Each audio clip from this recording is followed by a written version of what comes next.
The 4. button just went live. You just heard yourself count. We know. Bunch of We idiots. know. Dude, it's a know. fucking live stream, man. This is what we do. Oh, let's hope Jayse does show. I told him we are starting, so. Anyway, folks, for those of you just tuning in, I am Warwolf, he's Sear, and the other guy on the end there is Shadow, and Scarlet. we are... I do not care about going with the wind. Now, It's not gonna happen. anyway, folks, if you haven't heard of us before, you've probably heard some of the characters on the show refer to us. We are the Weirdos, and we are going to weird up your fucking night. Because we damn well pleased to. Yeah. So while we're waiting for a buddy of ours to show up, we're going to give him another, like, maybe 5-10 minutes or whatever. And then we're going to jump right into doing our next live stream reaction to an episode of Murder Drones. We got a couple of things to talk about here real quick. So first off, hang on. I've got a phone call coming in. What the hell? I'll be right back.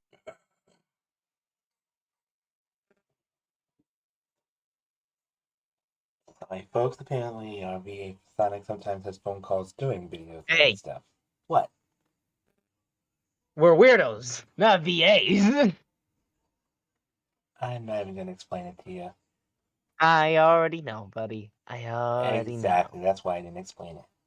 It's a joke. You can't take a joke, can you? Sadly, no. I'm trying though, but failing miserably.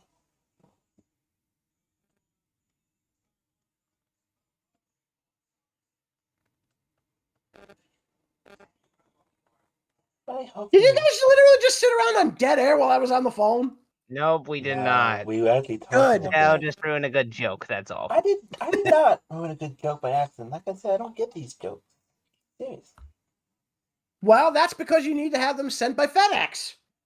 I am not wasting free shipping on those idiots. UPS ain't much better, buddy.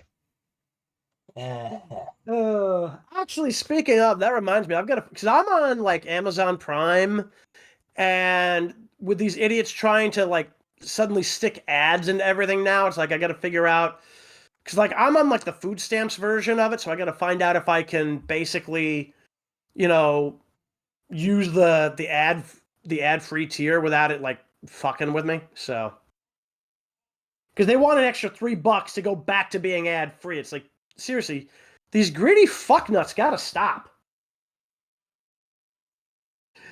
Anyway, They're gonna keep doing it anyway. It's because they know it's like, people are gonna freaking pay. it's corporate greed. What are you gonna do?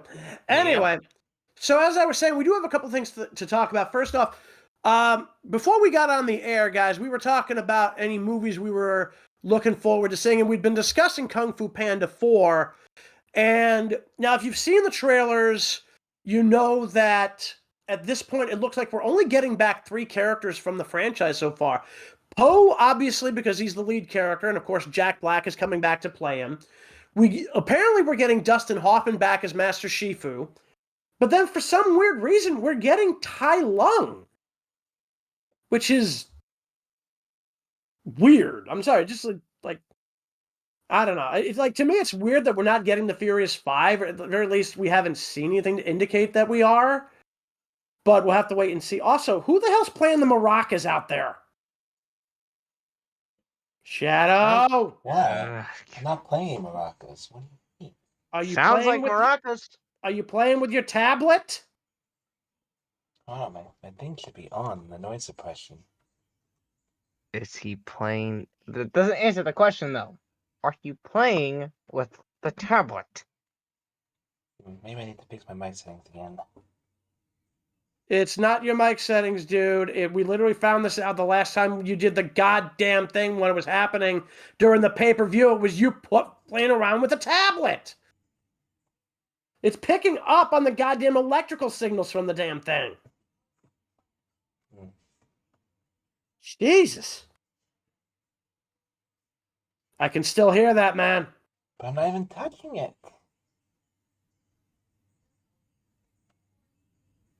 Maybe it's not. Anyway. So what about you guys? Any movies that you're looking forward to this year? Well, I'm looking forward to, of course, Sonic 3. That's going to be a good one to see. That's gonna be around Christmas time though, so like that's like other end of the year. Yeah, I Same, know, same but with still. me, Sonic 3, because I don't go to theaters that much, so just Sonic 3. Mm-hmm. Well, for me, it's definitely Godzilla and Kong: The New Empire. Yes, that's also a good one to look forward to. Have you seen the trailers yet? Yes, I have, and I'm actually really excited. I'm very curious to see how they're going to explain Godzilla's new look too. From what it seems, they're going to also kind of have both, like, scenes probably from, like, the past and the present. Like, even before, like, the current stuff. I'm not entirely sure. That I might be think the they're way. going to give us. There's talk that we might see other Kong type Titans because of what was in that trailer. So we're gonna have to wait and see. Now, supposedly, okay, dude, close the door. All right, give me a second. That's the only other thing I can think of. Is it's got to be. It's if it's not his tablet, it's somebody outside Watching like, TV. watching TV. Yeah. But yeah, either way. So the new Titan that we keep hearing about, well, apparently they're calling the Scar King. I think Orangutan was better. Yeah, Orangutan would have made a little bit more sense, but whatever. Mhm. So the way I keep hearing is this guy might have been the cause of the war between the Godzillas and the Kongs. It does seem like it. And I actually wouldn't mind that as an idea of him kind of just being the cause, but I think it also just comes down to what did he do that caused this war? That I hope we're going to get an answer to, because then I'm still kind of curious as to how the hell King Ghidorah got involved in this. Because remember, we know that Ghidorah basically was such a threat that Godzilla, after he buried him in Antarctica, kept going back there to make sure he never got out. Yep, that he did, and it would be interesting to see, like, I'm also just waiting to see when this movie comes out, and then just Well, go originally it was supposed to be March 15th. It got pushed back to April 12th, and then a friend of mine recently said that he thinks it got pushed back into March at some point. So apparently it's going to be now released on St. Patrick's Day. Oh boy, time to go get drunk and watch Godzilla. You don't have to get drunk to watch Godzilla. You get drunk on St. Patty's Day. Only if you're an alcoholic. Mhm. Or if Okay, you're dude, seriously. Like, I can still hear that sweeping sound, dude. If I don't do my tab, I'm gonna be bored throughout the whole stream. What do you expect me to do? Dude, turn off the ringer. There is no ringer. The volume's all the way turned down in this thing. Yeah, dude, it's a live stream. You're supposed to be talking to us. I'm not this crazy about these talking streams. I get bored too easily. Dude, we literally do talking fucking recordings all the time. Videos are different in character. Okay, dude. Yeah, but here's the thing, though, dude. Literally, that's the whole point of the live streams, was to be us just hanging out, shooting the shit together. Why don't you? So, dude, this started out as a podcast idea. Yeah, this still is technically a podcast. In its Because, own weird way. Like, dude, it's still technically a podcast. Like, it is straight up a podcast because it's a live stream, because we're streaming this as a podcast thing. It's a thing. Okay? Stop playing with the fucking tablet and join us. Have a seat at the table. Come on, sit down, relax, say hi to Christopher Walken. That was horrible, dude. It was worth it. You know the weird thing is, speaking of Kung Fu Panda, have you seen the TV series that they used to have on Nickelodeon, Legends of Awesomeness? Yes, that came out when hold on, let me look. I'm trying to remember what the fuck the name of that one dude is with the fucking weird ass bug eyes who was like 3 feet tall. But I swear to God, he was imitating Christopher Walken.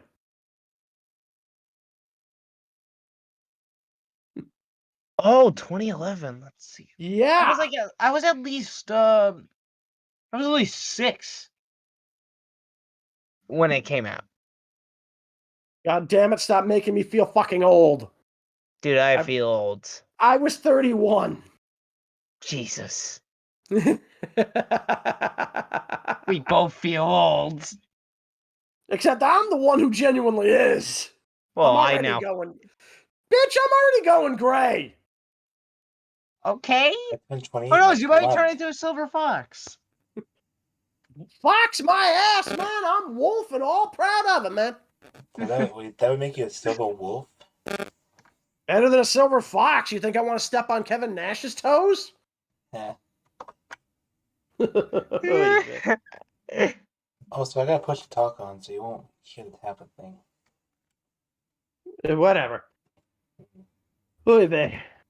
Seriously, it's supposed to be a live stream and he wants to play on a tablet.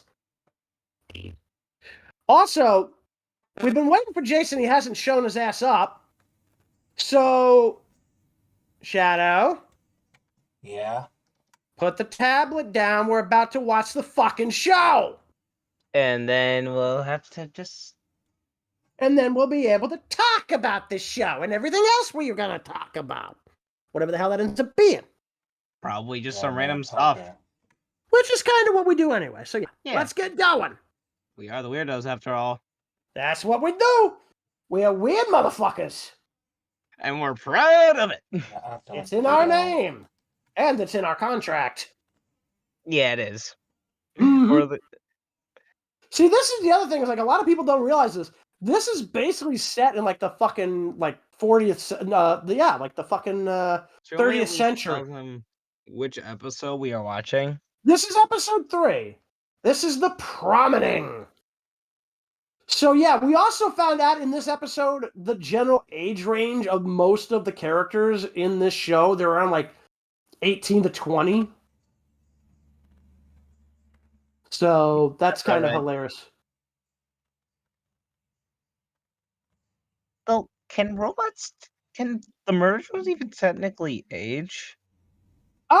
I mean, it would explain the different size of their frames. We've never exactly had an explanation, I think, given in full. I think Liam Neeson, whatever the fuck his name is there, who Liam created... Vickers. Thank you. I don't know why I was thinking of Liam Neeson, but... His name taken! Either way... yeah, I mean, it does explain why you have, like, adult drones and then, like, teenage drones, so I'm going to assume at this point, you know, it's a thing. I just want to know where the fuck they're getting the paper from. Because, like, it's very clear that they don't go outside that colony all that much anymore. Probably left them some supplies or something on the colony. Well, no, they established the colony when the murder drones landed, but that's the whole thing, but...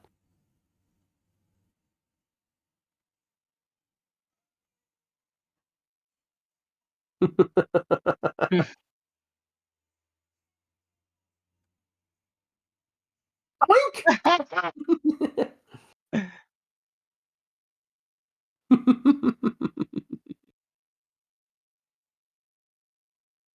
Ugh. This is great. The one thing I will say about the show is it does get consecutively better with the animation in every fucking episode. I will agree, it does.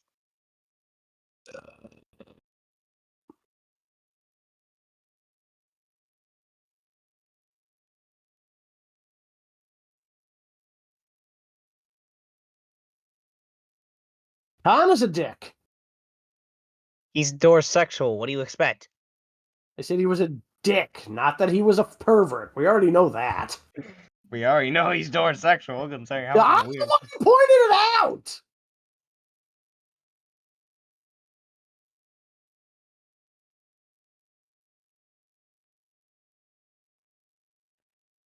Yeah, again, you notice the size difference here between Khan and Uzi. Like, Khan's supposed to be an adult model and all, so it's like... I think he tried to explain it at one point, is that they actually switch bodies once they get to a certain age.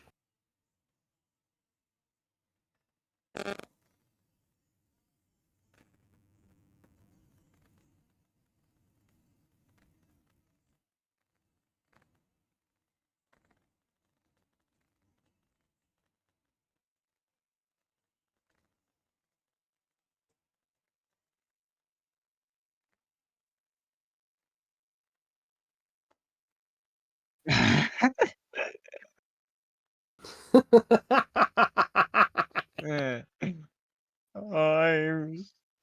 still amused that Uzi is voiced by the singing voice for Charlie from the Has Been Hotel pilot. And then you've got N voiced by the guy who played Angel Dust in that same pilot. Yep.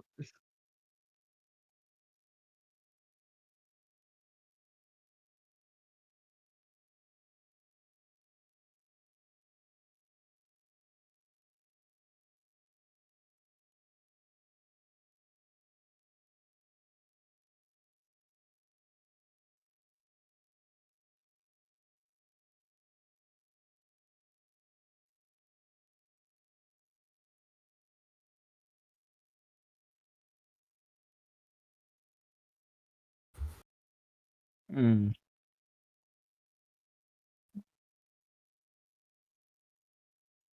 The funny thing is, like, Doll is quite literally the only one who speaks Russian in the show. And Yeah, the funny thing is, her voice actor is bilingual. And if you switch this to Russian, she's the only one who speaks English. That's actually a very good detail. Yeah.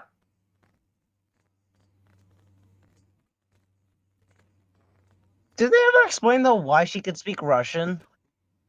They've never explained why she's the only one who does. Like, I have like this whole theory where it's like she probably has it like in her factory settings or something that she can speak Russian. That's actually been the prevailing theory, is that she's from a line of worker drones that were specifically set to work with Russian-speaking humans on the planet before the core blew up. I mean, headshot. Come on! You know he's gonna be fine. I know, but still, it's like, why does he like her again? I'm not even gonna bother trying to figure that one out, but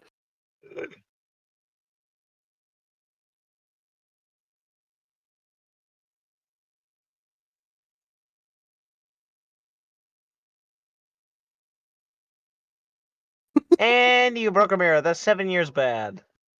apparently she's got at least 21 going. Yep.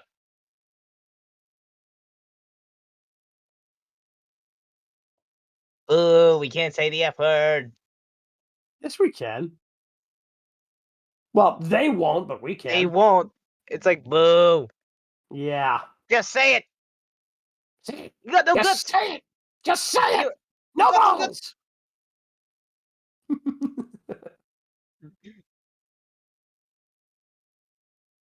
How does he grow his head back?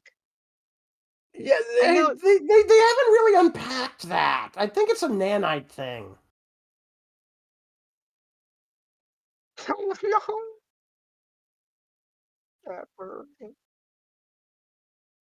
To be fair though, N does look dapper. And that's fine. But no one's a dapper yapper. Go to your room, Shadow. And it's Scarlet. Nobody's talking about Gone with the Wind. My OC's name, you idiot. We're not, but we're the Literally weirdos. nobody would say this even in any language, though. It's like, seriously, Doll, nobody would say that ever. Never mind saying it in Russian. Doll just keeps quoting Gone with the Wind. No, that whole bit where she was going like, whoops, I should have predicted that somebody would have escaped through a ventilation shaft. Like, nobody would have said that in Russian or any other language. That's the whole thing.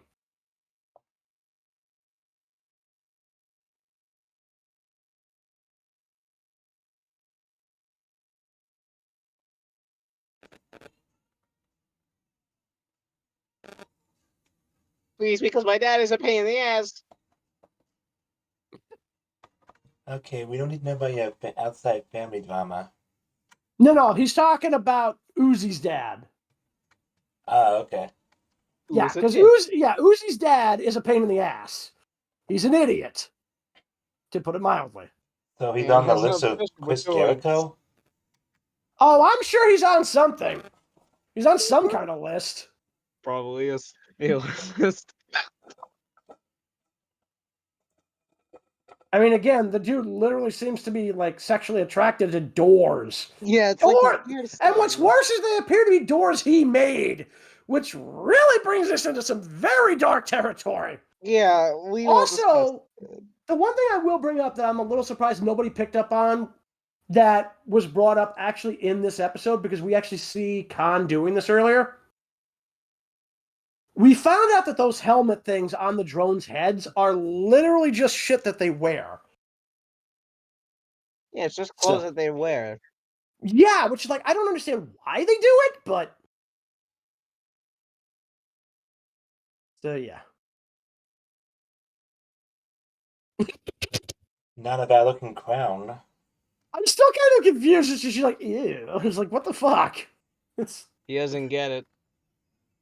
Yeah, I mean, to be fair, she kind of doesn't. But yeah, by the way, V is the only murder drone so far that we've seen, other than Jay, who isn't wearing one of those helmet things. Yeah. So, Alright, I gotta go eat. I will be right back. eat what? Pizza. Why not just grab a slice and bring it back over here? Because I'm in my room. So, I've been in my room Same a couple question. times. I eat it, dude. I eat in my. They'll kill me. What? They'll kill me. No, they won't. Dude, your They parents will not kill you. Yeah. Besides, we gotta wait until you should at least wait until the frickin' episode is over.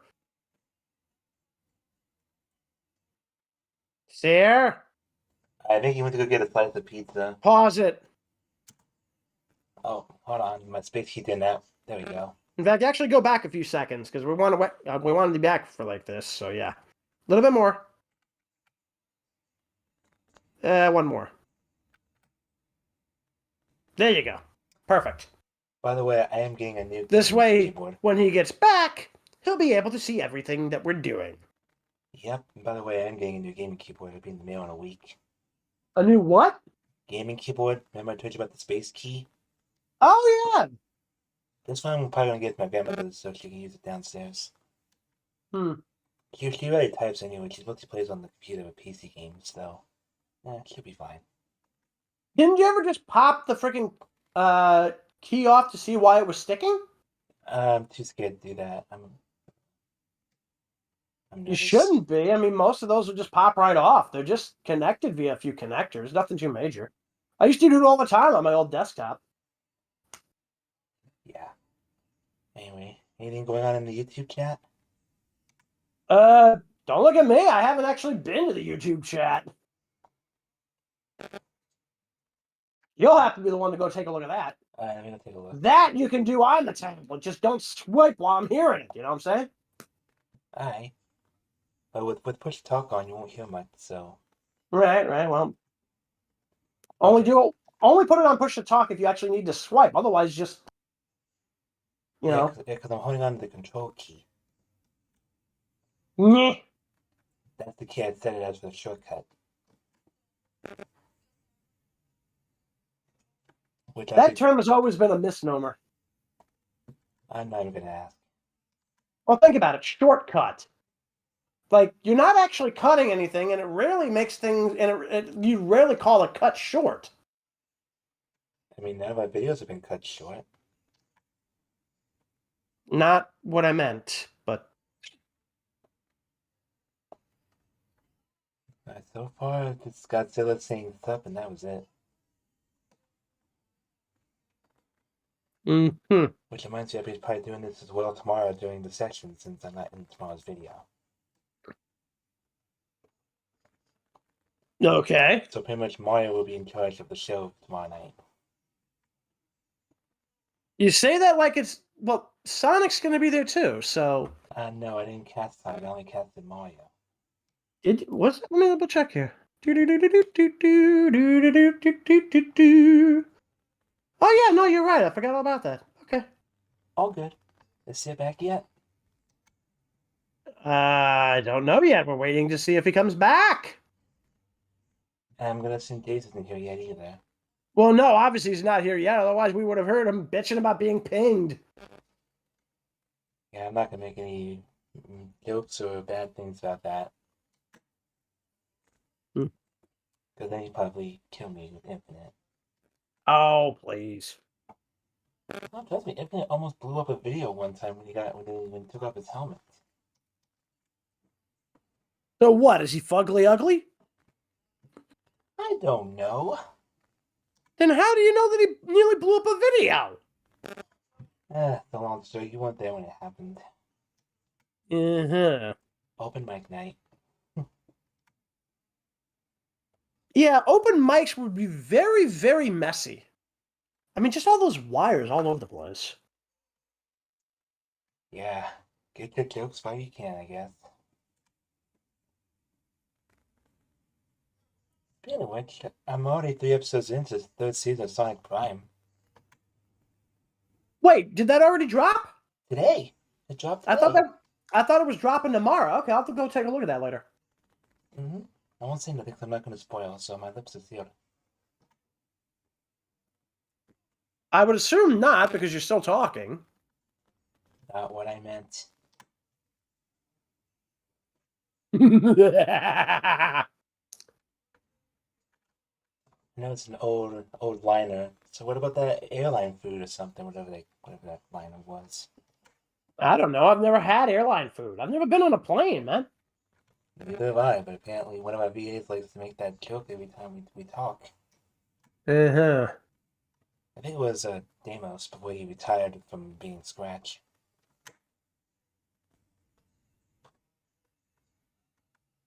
Martian Moon? What's Martian Moon? Deimos is the name of a Martian moon, dude. Oh. I'm thinking, when I think of Deimos, I think of Kratos' brother in God of War.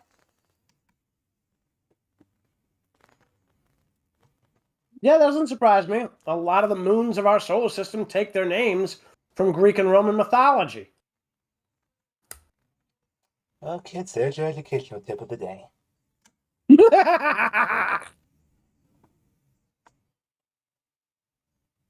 So apparently, I think you already know that Mickey Mouse is Steamboat Willie's public domain now.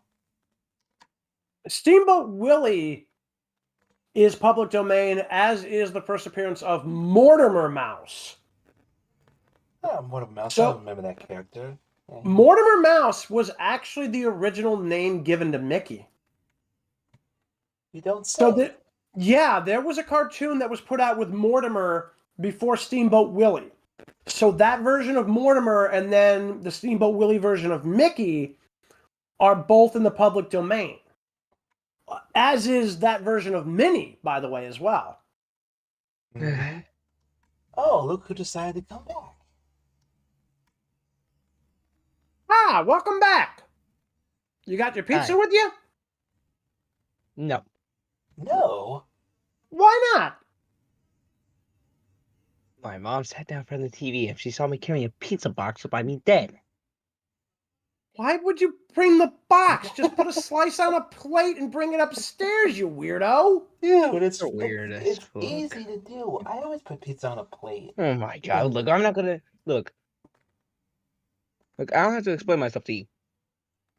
I'm pretty sure you're telling the whole audience you're explaining yourself why you're putting a pizza in a pizza box and not on a stinking plate. Oh my Idiot. god, yeah. Who knows? I could be making this up for comedy. I could have the slices right in front of me. And since you're eating pizza, which Teenage Mutant Ninja Turtle are you? Leonardo.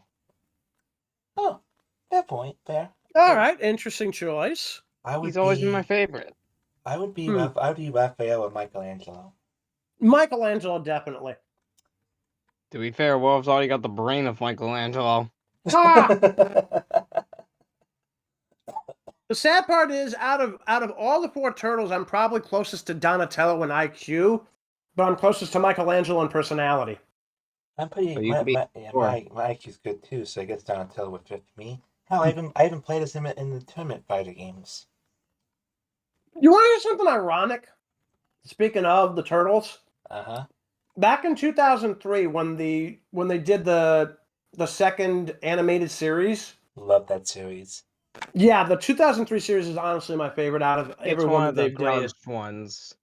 It's also the closest to the original Mirage comics. But the funny thing is, they straight up confirmed what they kind of hinted at as far back as the original cartoon. Michelangelo actually has the greatest potential out of the 4 in ninjutsu, but because of his personality, He can't experience it to his full potential. it's not so much that he can't experience it to his full potential, it's that he's never going to worry about it. Fair. So basically, because like in the original comics, Mikey's every bit as, committed to the training as the other 3. The difference is he's also a little bit more on the creative side in terms of like writing, because he does novels and poetry in the original Mirage comics. He's actually a straight out writer. He's published in I forget if it's I think it's the Mirage universe, because that got continued briefly by Image, and yeah, they confirmed he straight up got some of his work published. I have a bit. I've slices left, so I brought them up. So you did bring the pizza up with you? Yep. I thought so. Yeah, he said you didn't bring it up, and it's like... He was lying to us! I told you. So pretty much you were lying like a rug? No. Stop stealing my material! I don't see a trademark on it. That's because you haven't been looking. My lawyer will be in touch with you shortly. Nah, Anyway. like a hammock. Anyway, back to the show. Hammocks don't lay down. Oh, Straight keeps being stupid on me. Also, dude, you realize you could just use the K button to pause and unpause videos on this thing, right? Oh yeah, you're right. I believe you did. Yeah, I just tested the K button, it works. Yeah. Yeah, it's like I discovered that by pure accident a couple of years ago, thanks to a YouTuber called Grade A Under A. Oh, I love that guy. I haven't seen a new video from him in almost 8 years, honestly. We know he has. I know he battles with like depression and whatnot. I'm pretty sure he's from Australia. That would explain the accent.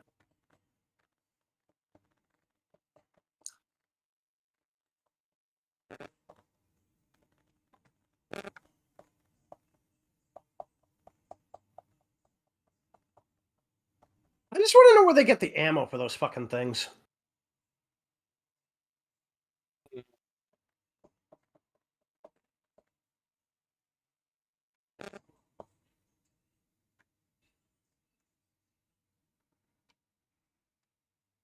I don't get what's so funny about that. It's basically just because, like, she was expecting to have to stop V from, like, well, N was expecting to have to stop V from committing mass murder. Uzi figured out that Daw was killing people, and then random shit starts happening neither one of them were expecting.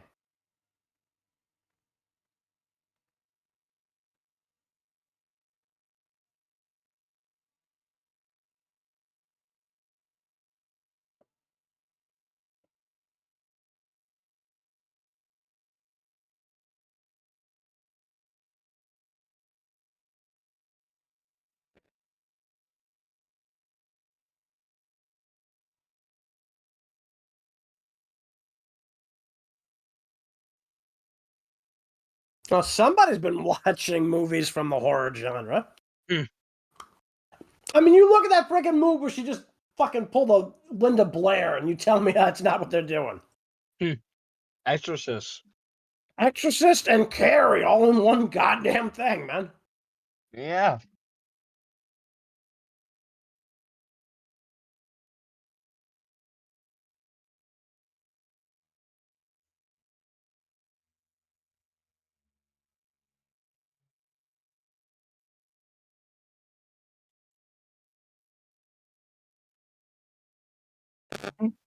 Wow, they both did at the same time. Near enough, too. But I just hope neither of them owe any motor oil. What? You clearly don't know the Jinx thing? Well, again, it wasn't exactly at the same time, so it doesn't count anyway. Oh.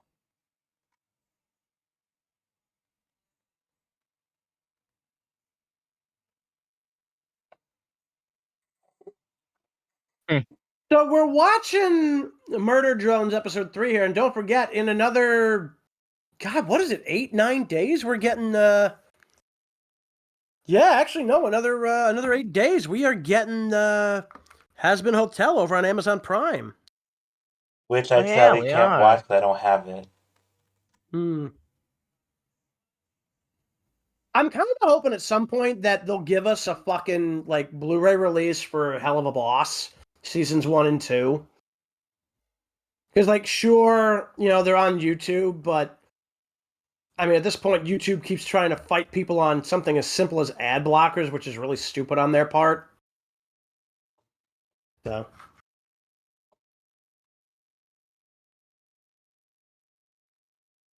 That if that's Oh. fine, then I don't know how sick looks.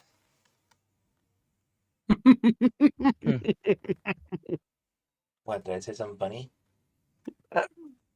Watch and see.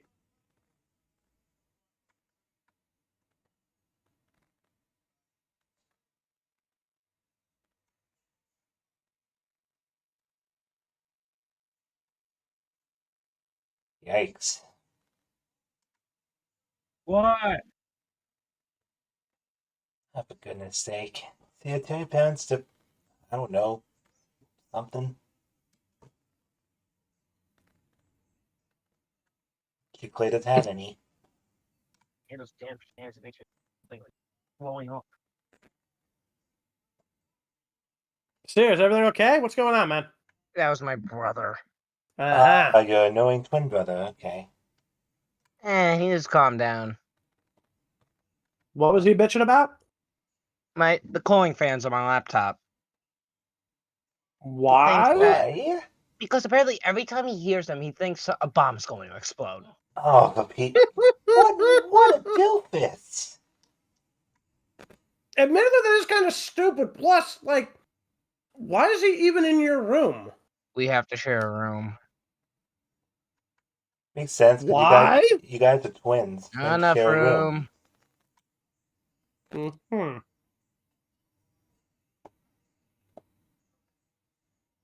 She literally just ate a bug. Yeah, she's really not.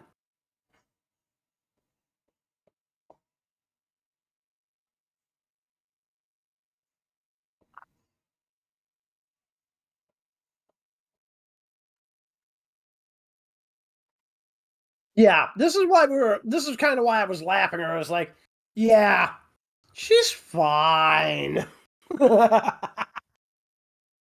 He's totally fine. Totally not gonna create some Russian bullshit. Strictly speaking, it's not so much Russian bullshit as Bear shit. weird random bullshit. So, also, I'm still kind of laughing at the fact that all of a sudden you got V pointing her gun at Uzi. You didn't even notice that, Gun. did you? I noticed. I'm like, gun. What do you got against Uzi? No, I'm laughing. Ah. Gun.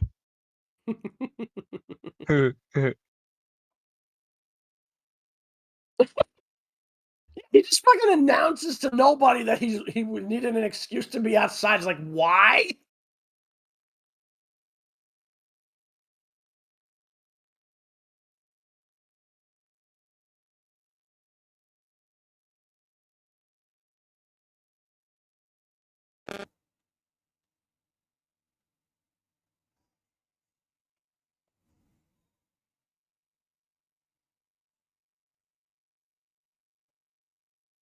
And Tessa's a bitch.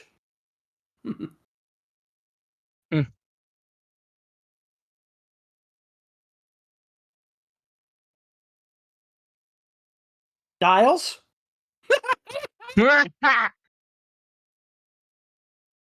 Oh, come on. Like, dude, the joke was there and you know it. I know. Yeah. And that was episode 3, so yeah. Yep. Now, I will say this. You know, they did originally give us very little to do with Shadow. Shadow, you can. Yeah, there you go. There we go. Because I mean, at this point the video's over for that, so we can just go back to just talking about it. So we don't need to worry about we're not on that. So we're still doing the stream, folks. We're just not worried about it because the video just ended. So we're still doing the stream. But on the subject of that, as I mentioned, the animation has been getting better every single episode. And I do like some of the stuff they're doing. Some of the stuff that they did just when like Doll was just going on that freaking rampage is hilarious. It's like that one girl's just running for her life. All of a sudden, you see a little like glyph right above her head, and she just gets flattened. That was hilarious. Yep. So, okay. So, we do know that the next 2 episodes are supposed to be coming out sometime in the spring for Murder Drones. We'll have a lot of catching up to do in terms of our streaming. We definitely do. We definitely do for that because, like, we are so far fucking behind on the Murder Drones stuff. I mean, because we've got like another 3 episodes to cover at this point. And then we've got to make sure that we, get caught up for that for like episode 7 and 8.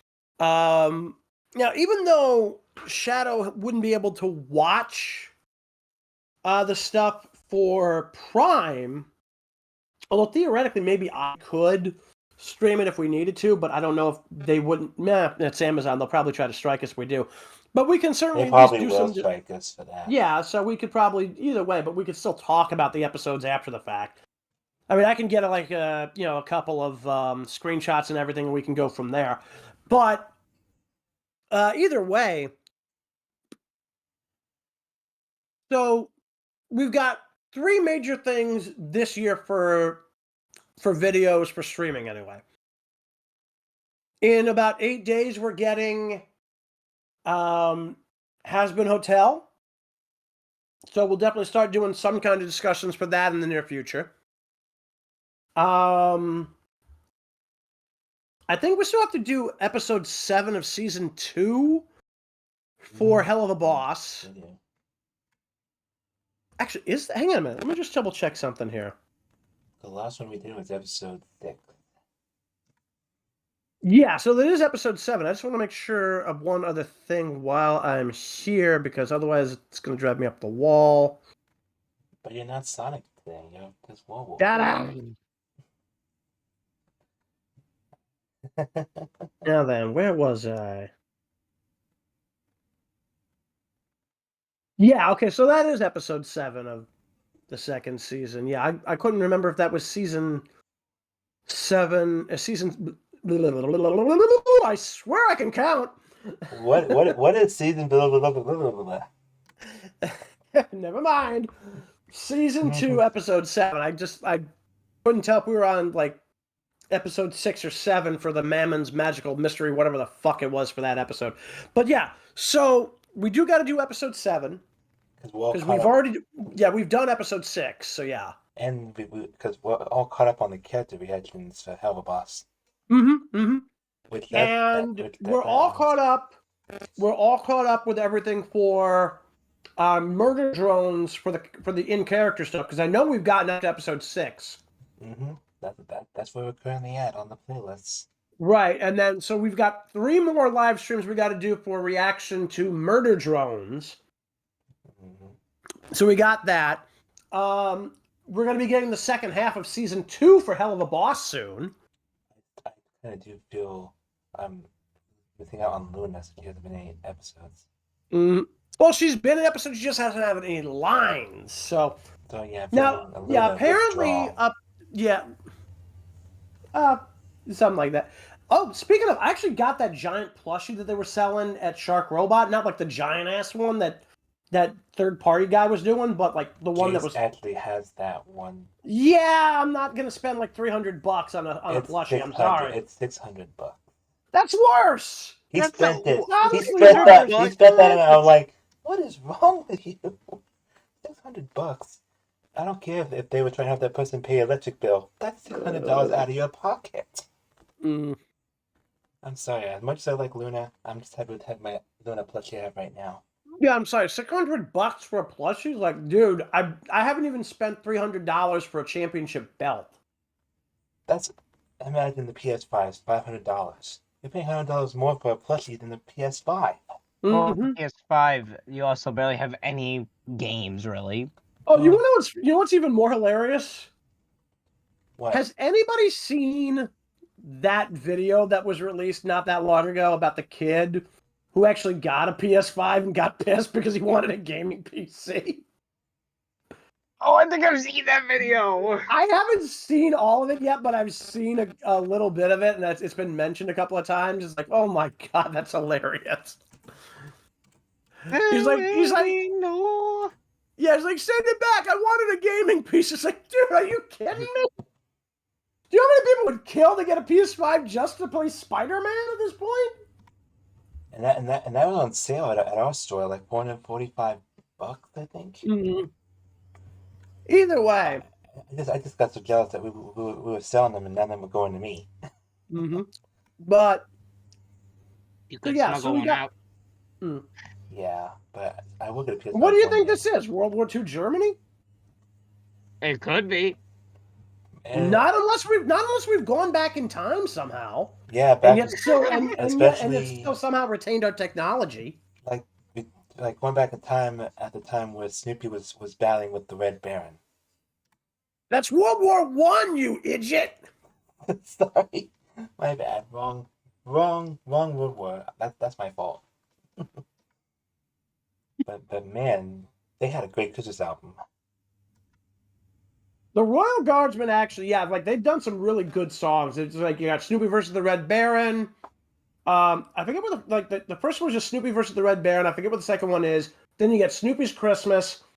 I think then you've Snoopy got versus the Red Baron, or was it the Return of the Red Baron? I think it's Return of the Red Baron might be the second one. Yeah. Good song. Then you got obviously Snoopy's Christmas. Then you've got Snoopy for President. Then The Smallest Astronaut, and then Snoopy versus Osama. Wait, what? Those Yeah! went on the Christmas album. I swear to God, it's not in the Christmas album, but no, the Royal Guardsmen, not long after fucking 9/11, they did another song, and it's literally Snoopy versus Osama. Oh my goodness. Why is it running that one Rucka Rucka song that What? I don't even know if I can really describe it on stream without us getting like in a bunch of legal trouble. Wait, are we talking about a song here? Yeah. But we're not playing the song. But yeah, we're not playing the song. You're just trying to describe a song? It's basically a thrift shop parody, but it involves Osama bin Laden. Okay. Wait, it's a what parody? It's a thrift shop parody. I've never heard of what you're talking about, so I'm not worried about it. So I don't think anybody is. I'm not worried about it either. But yeah, no, I mean, just describing something as a parody of something else isn't going to get us struck by YouTube. That makes no sense. Even though YouTube is pretty much a I cesspool. forgot to set Tangle. You forgot what? I was gonna send the link to this link to a friend of mine to come watch the stream. I forgot to send him the link. Dude, you idiot! Yeah, call me an idiot all you want. I just did. Well, he usually does. So I'm a Jerichoholic for life. Dude, you can't get drunk off Chris Jericho. he said jokeaholic. You still can't even get drunk off jokes. I said Jerichoholic. Still can't get drunk off either of those. Yeah, you can try, but you won't succeed. Dude, I don't want to hear about your sexual escapades. Not that. I meant getting drunk on the. Never mind. It's like my little flesh wants to grout you with all those bad jokes. Oh crap! He showed up. Who showed up? His The friend. that was talking about. Oh, his He's in partner the in chat crime. right now. Oh, cool. Mm-hmm. Hello, Sear's friend. I don't know his name, that's what I'm calling him by. Starvale Studios. It's that other group I'm in that Oh, eats up the Well, other half of my time. Yeah, you kept saying something about a crab. It's like, good lord, as long as it's not anything to do with SpongeBob, we're fine with it. Well, penny pinching crabs. you do realize the guy that voiced Mrs. Krabs is the Clancy Brown. Yeah, Yes, I know. Which He's is actually trying to fine and become all, but human. I'm sorry, the problem is SpongeBob still sucks. So you're saying he sucks water? No, I'm saying he sucks, as in it's a bad show. I'm not even going to explain the joke I was trying to make. No, I know what you're talking about. It's the same thing as like trying to say somebody drinks like a fish. It never makes sense. Or dollars. But yeah, and also we have at least 2 new characters on the channel, so the channel is growing in characters by the Yes. weeks. We'll worry about that as we go, but speaking of the internet and channels and everything, so we do got to bring this up. Last night, the Game Theorists channel announced that MatPat is effectively retiring from being the one who does the theory videos on Game Theorists and Film Theorists. I personally, I mean, don't get me wrong. I mean, a lot of the theory stuff that he's been doing the last couple of years, it's been other people's, doing the scripts for a lot of these, which is fine and all. But I'm sorry, it's just like, I kind of look at like March 9th, which ironically enough is literally the day right before my birthday, as basically the day would begin the countdown to the heat death of the theorist channels. Dang. Because it's like, don't get me wrong, these guys, like the theory videos and fine and all, it's just I can't imagine anybody else but him being the one to do the narration for it. Yeah, because no one can really just recapture the energy. And he did have a particular style. Yeah, it's like Yeah, it was yeah. Like he had this charm, and then just the way he would say things, it made you have to believe what he was saying, even if all the It depends on whether or not you agreed with the theory. For example, I remember him doing one about whether or not Jason Voorhees could teleport. And it's one of the few that I do remember directly leaving a comment on. In fact, I think it's the only one I ever left a comment on. The only one? As far as any of the stuff that he did, yeah, that is the only one I ever actually left a comment on because he's straight up wrong on this. Jason can teleport. He literally has. Yeah, literally. And the sad part is he even tries to bring up like literally the one movie that basically proves he can do it as an excuse for why he can't do it. Sadly, I've never seen any of the Friday the 13th movies, so... No, we're talking about the Film Theory channel where he did a video on can Jason teleport, and he tried to say that no, he can't. And I remember leaving a pretty detailed comment on there stating that yes, he can. Because like the movie, in fact, that he uses to try to prove. Sear, what's going on? Yeah, Sear, what the heck? Mom shouted out something about the Mets, and my brother responded back. That's all it is. The Mets? Uh-huh. We're not even talking about baseball. Something outside this. It has nothing to do with this. Anyway, so I believe it. It's Friday the 13th, Part 8. Jason Takes Manhattan. He tried to use that as an example for why Jason couldn't teleport. The problem is that movie, I think, more than any other, really does reinforce the idea that yes, Jason is capable of teleportation. It 100% does prove. Mm-hmm. Which one are you talking about, though? Which movie? Jason Takes Manhattan. I literally just said that one definitely proves he can teleport. Mm-hmm. So, yeah, but I mean, either way, like, that's still, like I actually caught some of the earliest game theory stuff. Because again, you gotta remember, it's like 13 years ago. It's like literally fucking like 2011, 2012, whatever it is, that he started doing this shit. And, here it is, like, over a decade later. Now, don't get me wrong, I get part of the reason why he's doing it is he wants to spend more time with his son and all, but it's like, dude, I'm calling it now. Even if game theory and film theory does continue on, which they're saying it is going to, and I know he says he's got other projects he wants to do, which is fine. I don't think he should have stepped away from being the host of the videos. He could have been easy enough doing the one doing the reads. Because, like, if he was, in fact, not necessarily the one who was doing the main work for the scripts, because apparently he was working on them with other people who were doing the majority of the theory work for these new videos that he's been doing the last month or a couple of months to a year or two, whatever the hell it is, then I don't see why he wouldn't just need to, step away from being part of the scripting process and then just do the reads, because then, like, they're still going to be editing the videos and everything. They've got, like, an entire company that's doing this. Yep. But, I mean, don't get me wrong. I get his reasoning behind it. I have absolutely I'm not begrudging him that at all.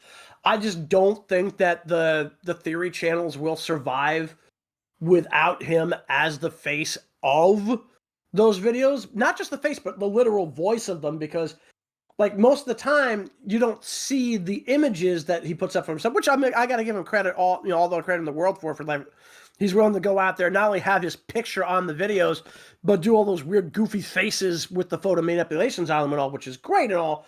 I just don't think that the theory channels will be the same without him. So. I doubt he's going to change his mind anytime soon. I mean, he can always change his mind anytime he wants, but he has basically stated that as far as both game theory and film theory are concerned, March 9th is his final thing for game theory, and probably March 10th will probably be the final episode he does for film theory. Because he usually does these about once a week on each channel. I don't know which one he does in which order, though. So either the 8th or the 9th is going to be his, the 8th or the 10th is probably going to be his final thing on film theory, and he's flat out said March 9th will be his last time as the lead host for game theory. Now, don't get me wrong, we've gotten, I forget what the hell the other guy's name is there, Austin or whatever his name is, and he's okay, but to Sear's point, like he's not going to feel the same as like a consistent host the way MatPat did, because he really was there at the start. I really think he should be there at the end, but I mean, who knows? Maybe in a couple of years he'll come back and take this up full time again, because you get right down to it. Like, look what happened with the Nostalgia Critic. I mean, Doug Walker literally walked away from the Nostalgia Critic for, what was it, almost 2 years before he came back? Yeah, and then he made demo reel and everyone hated it. Well, he was making demo reel right after they did the final episode, not final episode, the final film that was supposed to be the end for the Critic. Because the Critic, I think the final movie for him was like To Boldly Flee. And then he did like one or two things where the Critic would review those movies. And then after that, he would only pop up once in a while. But the rest of it, he was just doing demo reel with occasional like things for the Critic.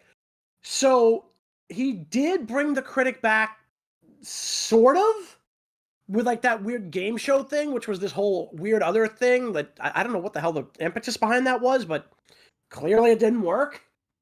But yeah, I mean, demo reel, I've seen a little bit of it. It wasn't necessarily the greatest thing ever. I mean, it wasn't god awful, but it just wasn't a good fit. So I do like the fact that they dovetailed the finale for demo reel. Literally the last thing they did for demo reel was bringing back the Critic, and they literally said that Donnie had been the Critic in some kind of like purgatory that entire time. So they were literally saying that the whole point of demo reel was literally just to torment the nostalgia critic that entire time. To be fair, I think That he is was already awesome. being tormented. Sadly, I've never watched any of the critic stuff, sadly. Again, it's just like I've never really watched anything for demo reel except the final episode, the one they called The Show Must Go On, because that was that big movie that announced the critic was coming back. So that was kind of funny either way, because it's like they're ending demo reel because they didn't really have anything else they could do with it, or at the very least he didn't want to do it anymore because he felt like it wasn't working. And I love the fact that they basically go, Doug wasn't really done. He just hit burnout and hadn't realized it. I think in a couple of years we might see that be the case with Matt Pat, where it's like, because I think his kid is like, what, 13? Maybe a little younger? Yeah, I mean, because he's got a son, and that's part of the reason why he's stepping away, is that he and, what did they say the name was? Stephanie or whatever it is? Yeah, his wife, Stephanie. Yeah, she's been helping with the show since day one, from what little I've been led to understand. So they've had a kid for at least like the last 5 to 8 odd years or whatever the hell it is. Maybe, for all I know, the kid might have actually been born like not long after the first year or two of Game Theory. Either way, like the kid is growing up, so he's going to be moving up and on. And I think he wants to be a little bit more of a part of his son's life. But at some point, like, he's going to be moving on to college and whatever, and we might get Matt Pat back at that point. I do think I do think he is going to be back every now and then. I don't think he's going to stay gone. I just think he's not going to be the regular host of the videos anymore. Because he's already talking about other shows that he wants to do. He's talking about an animated show he wants to put out, which is going to be kind of interesting. Okay, animated show. Okay. Yep, we'll have to wait and see what that works out with. Because, I mean, the last couple of years have been great for indie animation. I mean, in 2019, we got the pilots for Has-Been Hotel and Hell of a Boss.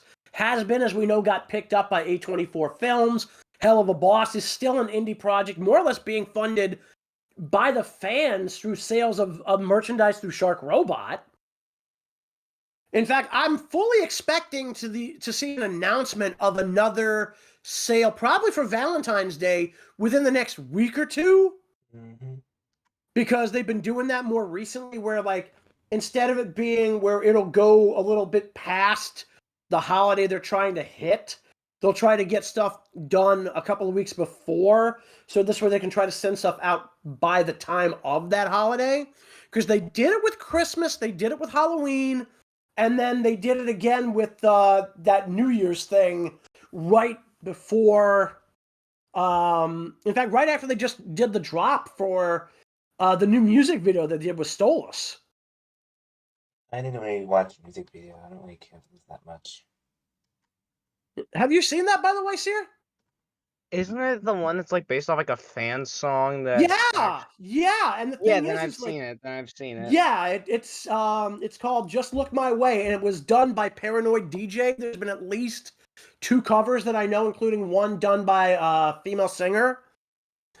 And they literally did a full animated. They changed some of the lyrics actually for the version that they did on the official Vivzy Pop channel.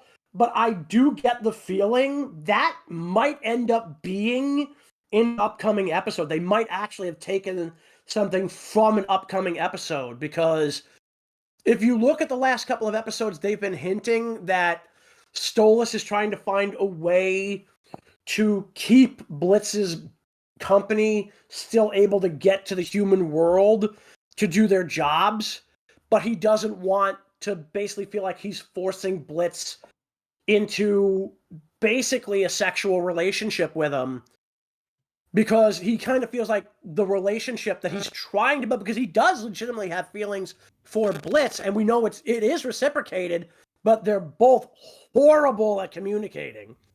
To be honest, if they don't start bringing Luna back, I might start losing interest in the show.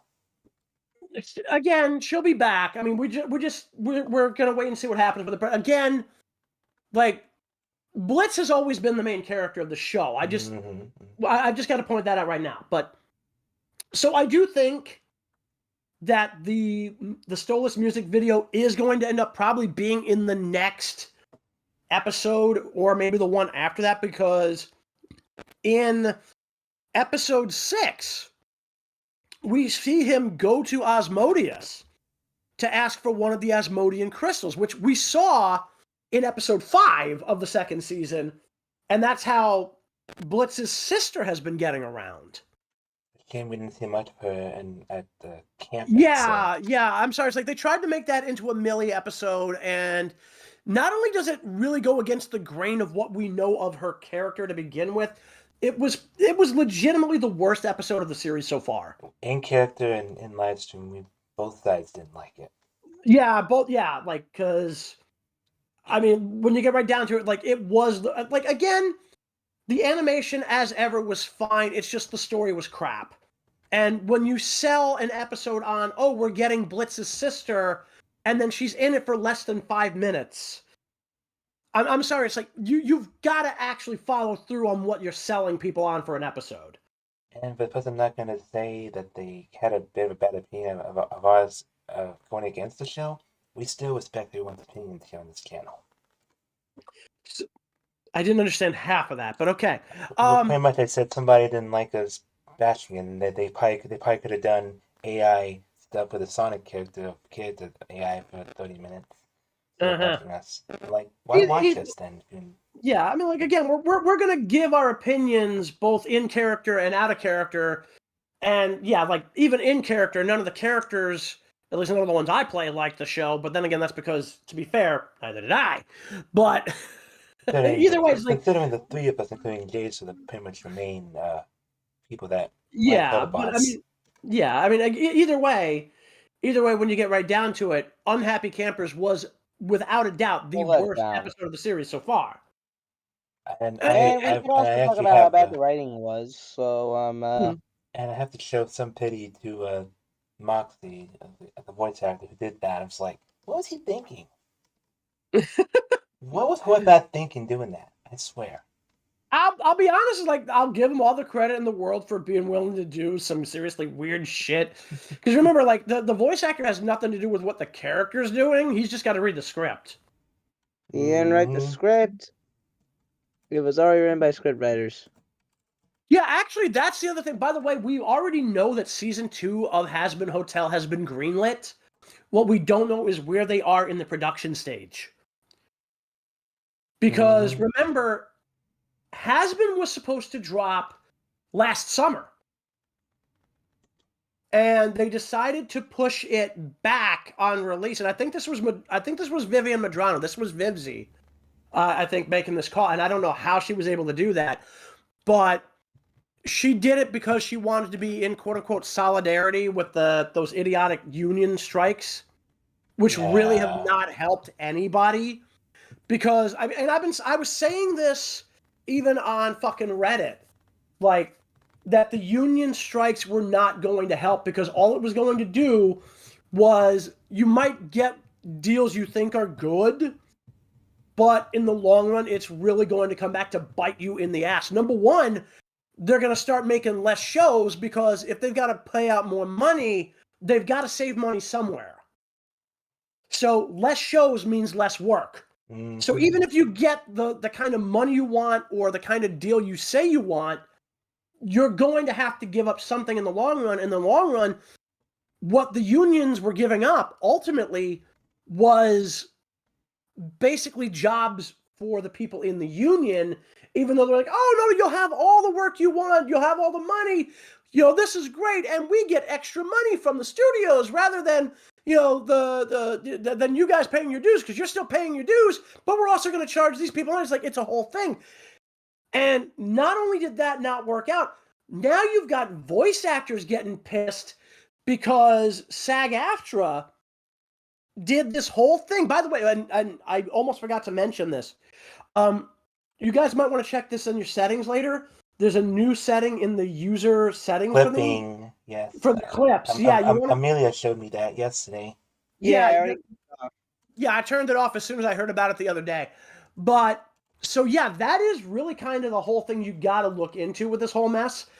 Is now they're doing AI voice work is going to be a thing now because the union went behind the actors' backs and apparently made some kind of deal with this. I mean, Clownfish TV did a whole video on this thing, and it's like, oh shit! It's almost like they know what they're talking about. But they don't. Except they do. Clownfish TV predicted shit like this. And the goddamn union's like, oh, no, they don't know what they're talking about. Everything's going to be fine. You're going to get everything you want. We're going to get everything we want. And we're going to get more money by charging the customer. That's literally why you're seeing stuff like Amazon is trying to do this shit where they're trying to force ads on us now. All right? What do you think our characters, what do you think your character keeps saying to boycott YouTube for these stupid ads, BS? Because again, they keep trying to they're trying to force people to go on to utilizing ads on YouTube. The problem is there's no quality control, and trying to force people to stop using ad blockers is absolutely stupid. I mean, YouTube is owned by Google. Google's old catchphrase, literally, their absolute fucking motto was, "Don't be evil." What do you think this qualifies as, you schmucks? Evil, you idiots! Yeah, Yes. evil, you stupid idiots. Stop quoting Chris Jericho. It's in my blood. I think we need a station intervention for him, don't you? I think this, dude, we've tried this so many times now. It's like, seriously, we're gonna have to borrow Floyd and Sting's bat and just beat it into him. Oh, bet. Yeah, like I said, I've watched them my whole life. Which So reminds me, Sear, you have never shown up for any of our fucking pay-per-view watches, man. You got to start showing up for those. he showed up for the last one when he was. He was here for like half a match. Yeah, when he was. I'm not gonna say on stream, but you know what I'm talking about. We don't talk about it. Yeah, that's why I'm not saying it. That's why I'm just trying to. Dude, the last thing he showed up for was the only thing he showed up for was World's End, man. Yeah, and that was after his. You know. Yeah, we're not talking about that. We're talking about the goddamn match itself. I know. I'm just. Never mind. Seriously, dude, I'm not going to talk about anybody's sexual escapades on this show. Dude, you just did. You just did. I didn't say anything happened. If you guys know what sexual escapades are, look on Shadow Google. They understand what it is. Jesus Christ, guys, come on. Well, that's what you get for telling us what you did that night. That was on you. Anyway, wait. How are we weighing Annie anywhere? I don't know because I don't know how much Annie weighs. Stop asking. But yeah, on another note, apparently Disney's been copyrighting people for using Steamboat Willie, even though it's now in public domain. Yeah, no, that didn't last long because the backlash was immense. Now, to be fair, even though Steamboat Willie is no longer under copyright, there's always going to be the issue of trademark. So, I mean, that's going to be a whole other fucking animal. But why do you think I didn't decide to post it on this channel? I don't want to get copyrighted. they wouldn't be able to anyway because, again, it's not under copyright anymore. All you'd have to do is literally say, you can't copyright strike something that's in the public domain. Yeah, because I've been seeing a lot of channels post in Yeah, 4K and they've gone back to doing it because Disney stopped doing it because, like, yeah, it's not worth fighting at them. Yep. So, But pretty much Disney, in any case, yeah. If you guys had renewed the contract, it would never be in public domain. But you guys didn't. Well, no. They can't renew the copyright. That's the whole thing. No, I meant like They would have had to keep lobbying it through Congress to extend that contract. They had to keep... Not contract, copyright, because copyright law is the actual issue. So what ended up happening was the original way copyright was handled, at least if I'm remembering this right, and I might be off in a little bit, but good.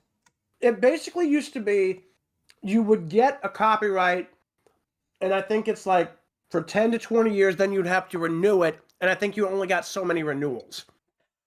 In the 1970s, it wasn't even Disney that got the copyright extended initially. Believe it or not, it was Sonny Bono. Wow. I don't remember the exact details, but yeah, it was the Sonny Bono Copyright Act or whatever the hell it was. And then a couple of years later, Mickey, or at least Steamboat Willie, was supposed to come into the public domain in the 80s, and that's when Disney got involved. That was the origin of the so-called Mickey Mouse Protection Act.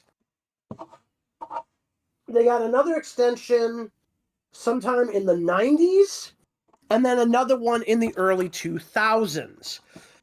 That one actually brought it up to life of the creator plus 95 years. So, wow. Yeah. So that was literally why Mickey's earliest version didn't come into the public domain through Steamboat Willie until literally 11 days ago. Or rather 10 days ago, I should say.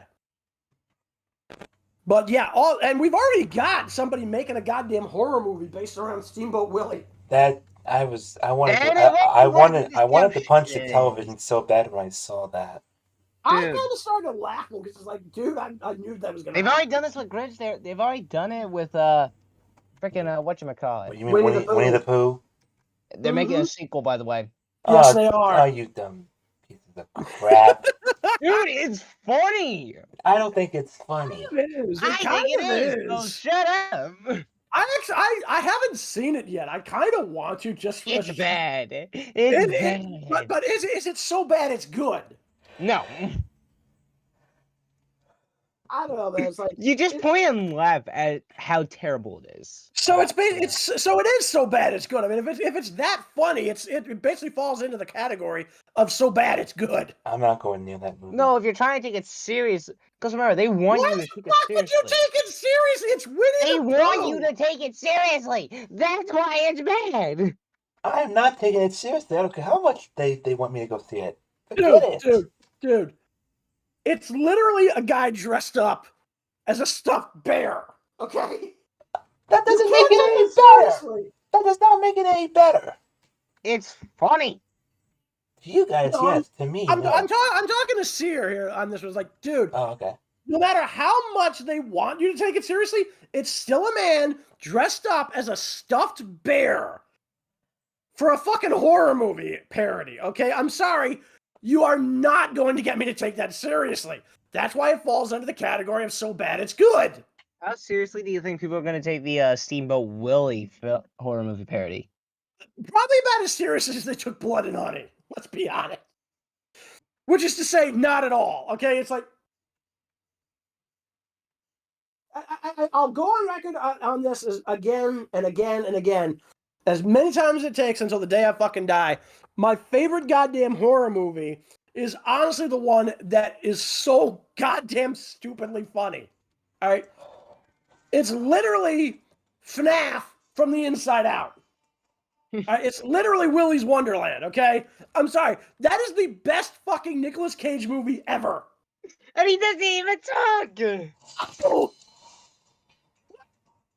He's ever been is the only movie where he doesn't say a goddamn thing! I mean, I wanted to punch the shit out of him for ruining Ghost Rider, but...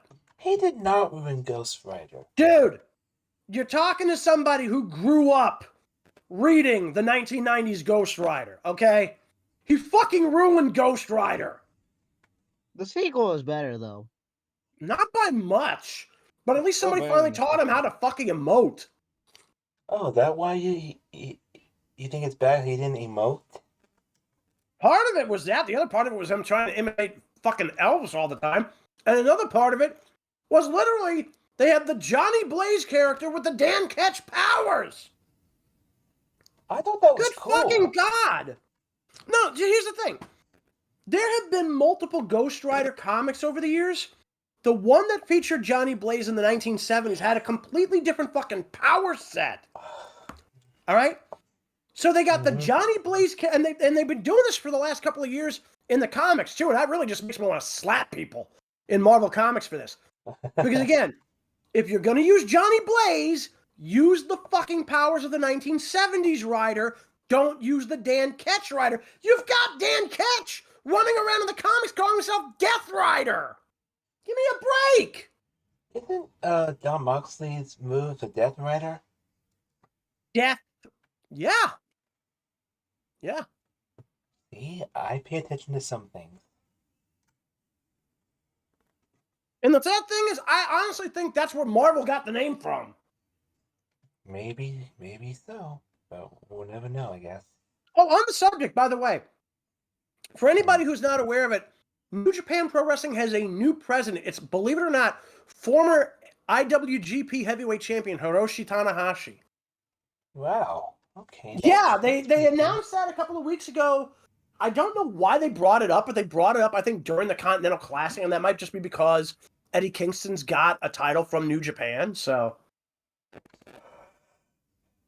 Also, speaking of NJPW, that's where Nick Nemeth is now. Who? Dolph Ziggler. Oh! That's his real that's name. what he's- Ziggler's that's there what he's- now? Yeah, that's his real name, Nick Nemeth. Wow! That's horrible. Well, no, that's his real name. His wrestling. I know, but that's still horrible. His brother's in AEW. I think it was like Ryan. Wait, as who? Just Ryan Nemeth, the brother.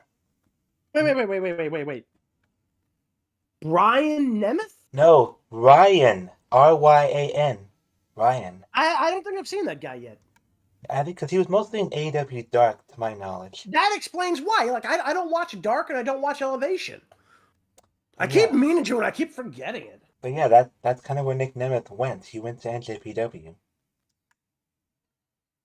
Yeah, I'm not too surprised. Because he was let go by WWE. Hmm. Which I don't know why. He was so good there. I think I remember hearing that he asked for his release. I'm trying to figure out why. Why would he have? Well, I mean, he'd been there for how many years and they weren't really doing anything with him anymore? I mean, they literally had him teaming with Robert Roode, who I also haven't seen in years. He's still out because of neck surgery. Are you fucking kidding me? It's been 2 years! 2 years and he's still out on neck surgery. Good Yeah. lord! I mean, heck, What, is Biggie- it a long waiting list or something? No, it's probably rehab time, dude. Sting was the same way.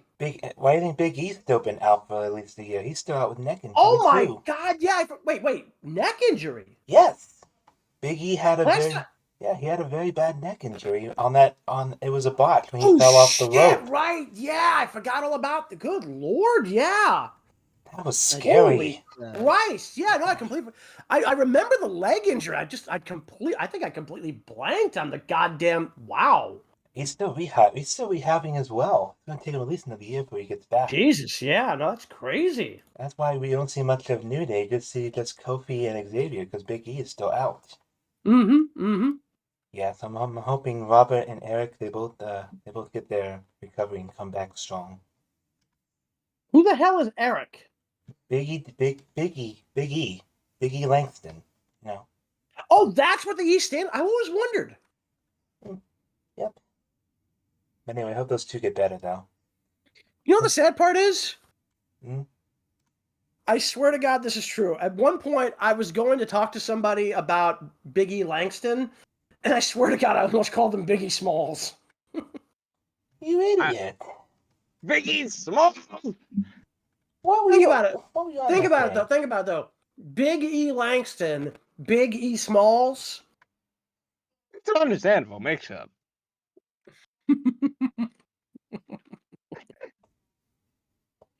What's sad is that Smalls has been dead for 5 years at least by the time Kingston showed up.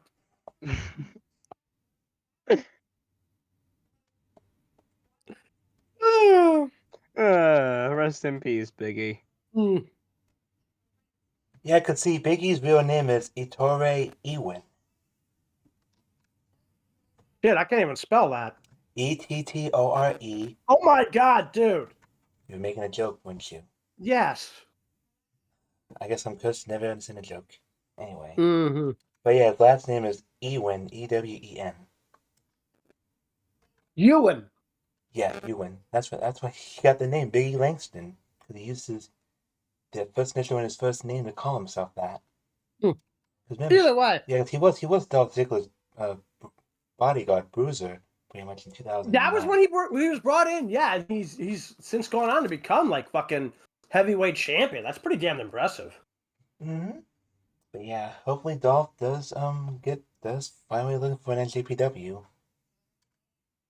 You already said he had, dude. Well, we'll see. He's just starting out in NJPW. Actually, considering the talent exchanges they often do with AEW, I wouldn't be surprised if we see him pop up over there too. We'll have to wait and see. But speaking of AEW, guess who we saw on Wednesday? You have any idea how little that narrows it down? Remember you remember that group that had I think it was the varsity athletes or the varsity Griff Gareth. Yeah, I know what you're talking about. Yeah, he made his return last night. Griff Garrison. I still want to know where the fucking hell Brian Pillman Jr. is. Oh, let me look it up. Maybe it'll tell us that. Let's see. Because honestly, I'm more interested in Pillman Jr. than I am Griff Gareth. And I don't know who the other guy he's teaming is with now. Oh, so apparently Brian Pillman Jr. is currently signed to WWE. No shit! Yeah, Must be over on NXT then. Yeah, I didn't know that. I thought he was still with AEW. Yeah, I thought he was still in the Indies myself. Yeah, it's kind of a shame because I don't think WWE is going to use him all that well. I mean, they used his father pretty well before he had all those bad drug abuse stuff he went through. Well, to be fair, I mean, like, no, by that point, Pillman was already past that. Like, he fucking died of heart failure, man. I know. Yeah, but when you get right down to it, like look at this. They had fucking DiBiase Jr. Mm-hmm. They misused him. They did, sadly. Yeah, back in Evolution. Yeah, that was a bit of a Evolution. It was the group that he was tasked Legacy. Yeah, Legacy. My wrong group. Legacy. Good Lord, man! What the fuck? I should slap you for that. Slap him! I said I was sorry. Get an Ocean slap fight! Miswording happens. Lord, man! My bad. I meant to say Legacy, but yeah, they misused him pretty much. Yeah, they definitely misused him. And Ted DiBiase did nothing about it, even though Ted DiBiase is the father of Ted DiBiase Jr. It's literally in the name, dude. Anyway, so then you got Cody. They bring him back, and they job him out to fucking Roman Reigns when they finally get a situation to really where they could made that whole story that he was doing. It's like, dude, it's dumb enough that he left the company that he helped put together, but then he goes to WWE, and they literally do the same thing that they were doing with him before, which is basically just having him sit around doing nothing of value. And now you got Brian Pillman Jr. It's the writing's on the wall. Mm-hmm. But yeah, seeing Griff Garrison on Wednesday, that was a surprise. I guess I didn't really care. Only for Adam Copeland to kick his ass. Yeah, no, that was still funny. So yep, you got what you asked for, Griff, and ass kicking. I'm still a little annoyed that they took the TNT belt off of Christian just to put back on him 5 minutes later at World's End. That was dumb. I'm pretty sure the whole dumb. I'm pretty sure the whole X following was really pissed that night. Mm-hmm. I mean, why? X, Twitter, whatever you want to call it. Yeah, apparently the voice actor for Eggman still wants to call it X. Mr. Mike Pollock. You know, you know what I'm going to call it? What? Twix. I mean, nothing wrong with that, because that's actually a very good candy. Yeah, that's what I'm calling it from now on. I'm honestly surprised nobody else has thought of it yet. Twix. Wait, is it left Twix or right Twix? Yes! Shut up! Just don't let Elon Musk hear you say that, or he'll probably take your idea. Oh, I don't care. Because the guy's a complete moron. Not really. I mean, when you get right down to it, regardless of who owns Twitter, there's always going to be some kind of a political bent to it. I still miss the Twitter bird. I honestly, I'm still kind of amused they named it Larry. And named after Larry Bird. Yeah, apparently so. And it fits. It fits too. Larry Bird. Rip Larry. I know. Rip Larry. Bring back the bird. Bring back the bird. That'd be nice if they did bring it back, but Elon Musk is too much of an idiot to bring that back. Because he owns the letter X. I guess it's X marks the spot for that Nimrod. Nope. Go to It's your another room. kind of X. It's corn. It's corn? I don't think so. Corn. What's something that rhymes with corn? Oh my god, dude, just say what you mean. Yeah, please. No. Also, dude, if you're gonna make that kind of joke, then you've really got a problem with what the fuck is his name? Oh boy, what's the problem with? I'm trying to think. What was the name of the guy? Vin Diesel. Oh god, don't have a problem with Vin Diesel. Don't have a problem with Triple him. X. Literally, there's a movie called Triple X, dude. Not a bad movie. Yeah, but think about it. Stop and think about it. We were literally just talking about it, too. I'm just thinking about DMX. DMX. Oh my Well, he god. was a good rapper. What is wrong with you? Back rushing him. Wait, babe. Or shove a back pipe up your ass. You know the weird thing is? What? What the fuck ever happened to Run DMC? Really? Because I keep thinking there's been like 2 versions of the band. Ooh, DMX? No, Run you DMC. idiot! Run DMC. Dumbass, get out of the conversation. Who the fuck was that? My brother. Uh-huh. Jeez, he's being nosy today, isn't he? He's my brother. And I'm the Oh, only hey, one. Prankster. Hey, what's Oh up? no, it's a Frankenstein! I mean, I literally pinged all the VAs an hour ago. I'm glad somebody answered. I mean, ding dong! Answer the doorbell. That's what the ping is. Wait, That's what Belle. the Ring doorbell camera is for. Belle the... Ring doorbell camera. Hilarious. Did you Wait, take wait, that from a Belle. trash can? Wait, Belle. Belle the Tinkerer? Not Oh that my character. god, seriously? Why Really? her? Why are you doing it to poor Belle? She didn't do anything to you. Oh my god. What the hell's wrong with you? Everything. What's right with any of us? Don't you know, Princess, To be there's, fair, we're all there's an insane. actual YouTuber that actually has a Belle character? That's Okay, No. and not our problem. I meant... You know what's really weird, and I swear to God this is true? What? mhm. There is a character in Marvel Comics. Called the Tinkerer. No. Well, that too, but no. Mhm. There's literally a character with a bell for a head and a ringer for an arm, and his name, I swear to God this is true, is Dr. Bong.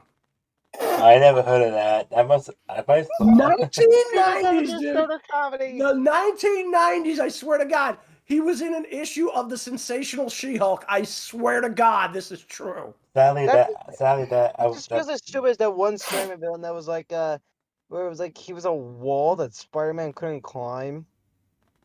What? What? You don't remember? I don't even know No. what you're referencing here, man. Apparently there was like a Spider-Man villain. I think it's like from the 60s. So it would probably explain a lot.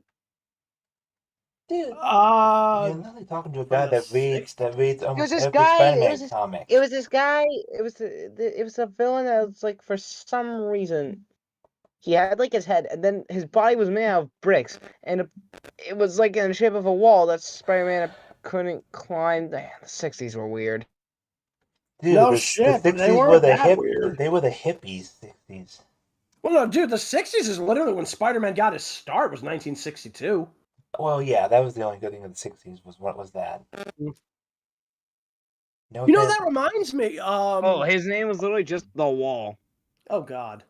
Wait, Yeah. so is he trying to break the fourth wall every time he opens his mouth? Wait.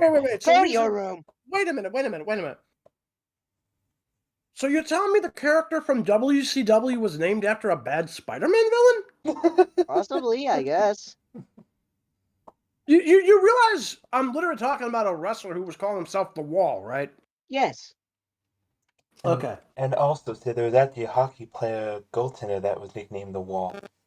You know, I'm still weirded out by the fact that there's a guy from the old XFL who literally had on his jersey the words "He hate me." Oh yeah. It's like, what the Yeah. fuck? Wait, when did you even get on a discussion of the XFL, man? Because literally, we're talking about weird name freaks. You don't even I watch. didn't But you don't even watch. I thought you don't even watch You football. don't even watch football. I don't, but you got to remember the WWE was showing clips of it during the one and only fucking season they did of it. Okay. And then they brought it yeah. back again like 2 or 3 years ago. Did they actually bring it back? Yeah, they did. It actually did pretty decently well. Wasn't Huh. that after the COVID era? Yes, after COVID era, then apparently The Rock has some ownership in it now, and we don't even know what's happening with that. Of course, Wait, The wait, Rock would wait, own. He wait, was wait, a former football The player. Rock? Yeah, he played. Yes, he was The a former Rock, football Dwayne player. The Rock Johnson. I know who he is. It's like, are you saying he owns the XFL? He owns it now. Oh wow, that's weird. Well, that makes Yeah. sense because he was a great football player at the University of Miami. I mean, remember, when the XFL was first ever made, Donald Trump also made a football league, remember? Did he? I don't Yeah, he made even the remember that. USFL. Yeah, I he honestly, made I that? honestly don't. I don't remember that one. I mean, you just blow. Okay, dude, seriously, whoever that is in the background, please stop. Yeah, tell him to shush.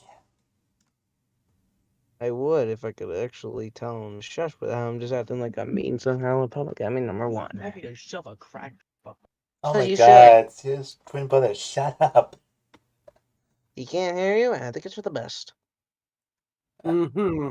Trust me, I still remember that time when Warwolf talked to Jayce's dad at a VC one time. We're not Yeah. bringing that up. Well, that's In well, any case, continue with what's going with you and your twin brother. It makes Besides, sense. I'll find a way to spite him. Which So- case? I said case, not peace. No, I said which case. Like, is it a cold case or like a? I don't know. It's like trying to make a joke with the word case. Okay, Shadow. Leave the comedy to me. My jokes may suck, and they do, but they at least have some logic to them. Oh, Please leave the comedy, however bad, to me. at least I'm not a hockey wording guy like Casey Jones. Nobody brought up hockey. Oh, when you said case, I thought of Casey Jones. Sorry. In any case, Which I did end up finding him in the tournament games, and it was pretty fun.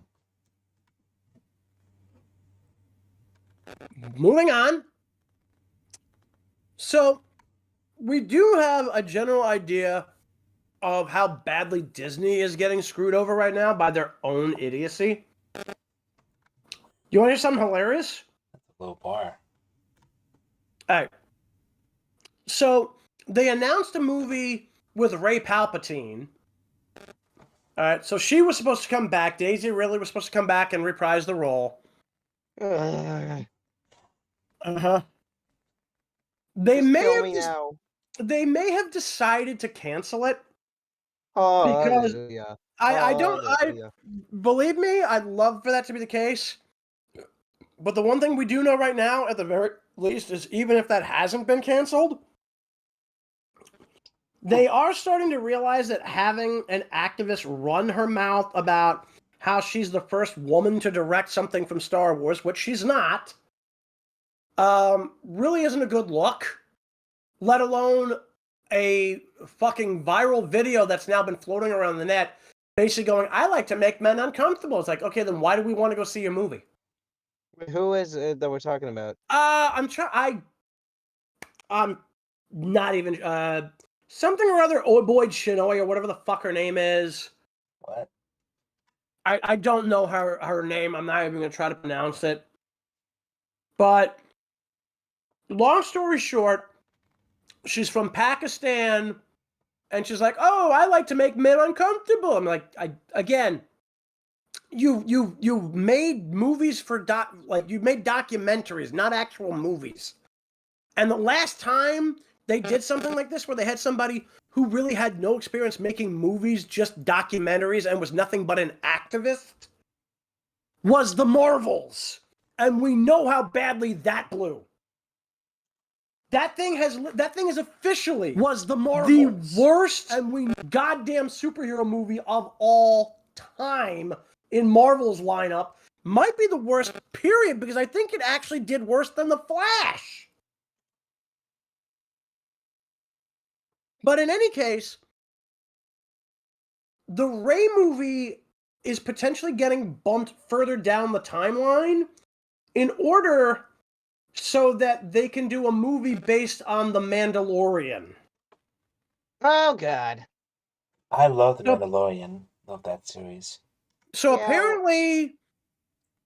apparently Grogu is coming back. Yay! Hooray! I know. Me and Sear are super nerds watching The Mandalorian. I know.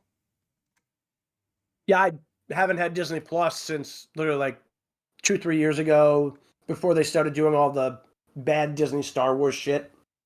Oh yeah, the bad Disney Star Wars shit. I mean, So my sister mentioned like the freaking jet black laser cameras. I'm like, they're shit. Mm-hmm. Yeah, I'm sorry. The sequel series was pure shit. No question. Season 3 is shit. And then the producer's saying that like anyone give me the Mandalorian. It's like, what the fuck is wrong with you? I will never hate The Mandalorian. That's still a good series. Well, Disney made a lot of bad mistakes. Firing Gina Carano was one of them. Definitely. Yeah, it was. Yeah. Why do you think? Literally, her character, Cara Dune, was supposed to get her. first job. She was supposed to get 2. She was She was gonna gonna get two. She was going to have her own series, and then she was also going to pop up in that weird new Mandalorian Ranger show or whatever the fuck it was. I can see why X was the followers of her social were pissed. Mm-hmm. Yeah, Just say Twitter or Twix. I'm just calling it Twix at this point because it's like I'll join you in on that. Yeah, it's like Twitter. Like you can still use Twitter.com to get to the site. So like at this point, just call it what it is. It's fucking Twix, man. Even though our voice actress for Luna is no longer on there since she deleted her account. Good. Mm-hmm. I kind of miss her that being Dude, Twitter was toxic even before Musk bought it. In fact, if anything, it was more toxic when it was owned by Jack Dorsey, who literally admitted to censoring anybody who had opinions that he didn't like.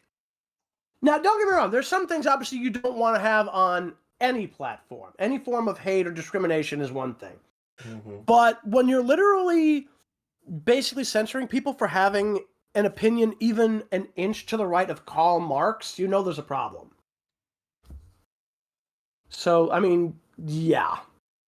And I love how, like, the instant somebody who isn't on the far left ended up buying Twitter, they ended up going, oh, this is horrible, we should get rid of Twitter. It's like, really?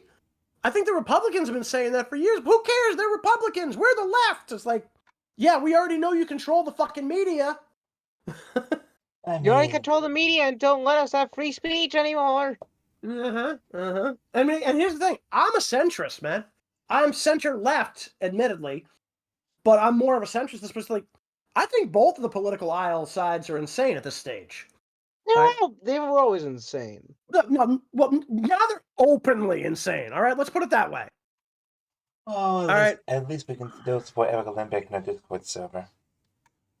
In any case, so when you get right down to it, when it was on the side of the far left, which was pretty much all of its existence up until Elon Musk bought it, like, the mass media acted like it was the best thing since sliced bread. The minute we hear that Elon Musk, who is not a lefty, was looking to buy it, like, oh no, the sky's gonna fall! People who have opinions that aren't our opinions are gonna be able to talk! And I mean, that was as long as you're not allowing terrorists or members of the KKK to have unfiltered access to this shit.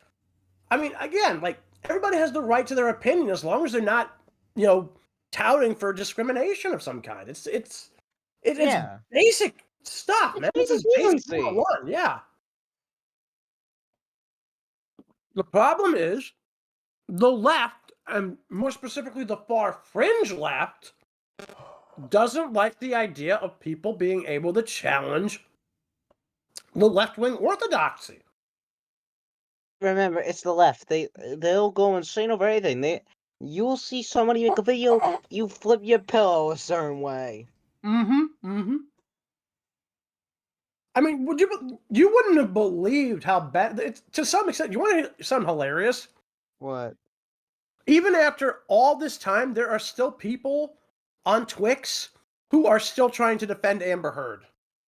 Oh, come on! Yeah, oh, come on, It's- people. Give it up He for was proven defending that, guilty in a court of law. lunatic lady. Is that not enough? Not for these people, because it's like, no, it's because she's a woman, therefore she could never possibly be evil. It has to be all that mean Johnny Depp. It's like, fuck off. Look, I don't know if I've told you this, but it's happened to me too. Oh, boy. And, You're not the only one it's happened to. So yeah, no, let me put it this way. All right.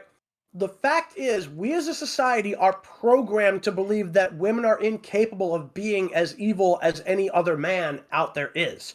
and look, Alright. when a man gets abused, and especially in like media, it's treated as comedy. Oh yeah, no, I mean, like, literally, the ironic thing is, I was literally just watching a video about this very thing. Have you ever heard of the YouTuber Sarcastic Chorus? Yeah, I have.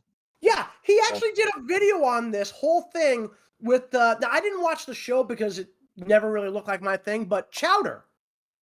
Oh, I love that show. That was hilarious. Yeah, that because show literally is there's this dumb fucking kid who's absolutely obsessed with the Chowder character. Yeah, yeah. I know Yeah, you're talking I about. know It's you're- yeah, insane. Yeah. Yeah, and literally it's like we bitch, like we see people bitching about Pepe Le Pew, and it's like, holy shit! At least Pepe Le Pew didn't realize the situation he was in. He literally thought that he was dealing with somebody who was just playing hard to get. Mhm. This girl straight up has been told Chowder isn't interested Oh, by yeah. Chowder repeatedly. You're talking about Panini. Yes, Yeah, whatever the fuck it is. Panini Yeah. deserves to get Panini. canceled, not Pepe. Yeah, Panini does. Cancel Panini. Cancel Panini and revive Yeah. Pepe. Yeah. Hey, motherfuckers, do it. You got no balls. Do it. and yet the voice actress that did Panini was not worried about it. She just kept doing it because she was told in the writing. Dude, it was for a check. Yeah, but like a He's given the script. He goes off the script. There's nothing. She didn't write it. No, to be fair, it's like every voice actor is only just working for a check.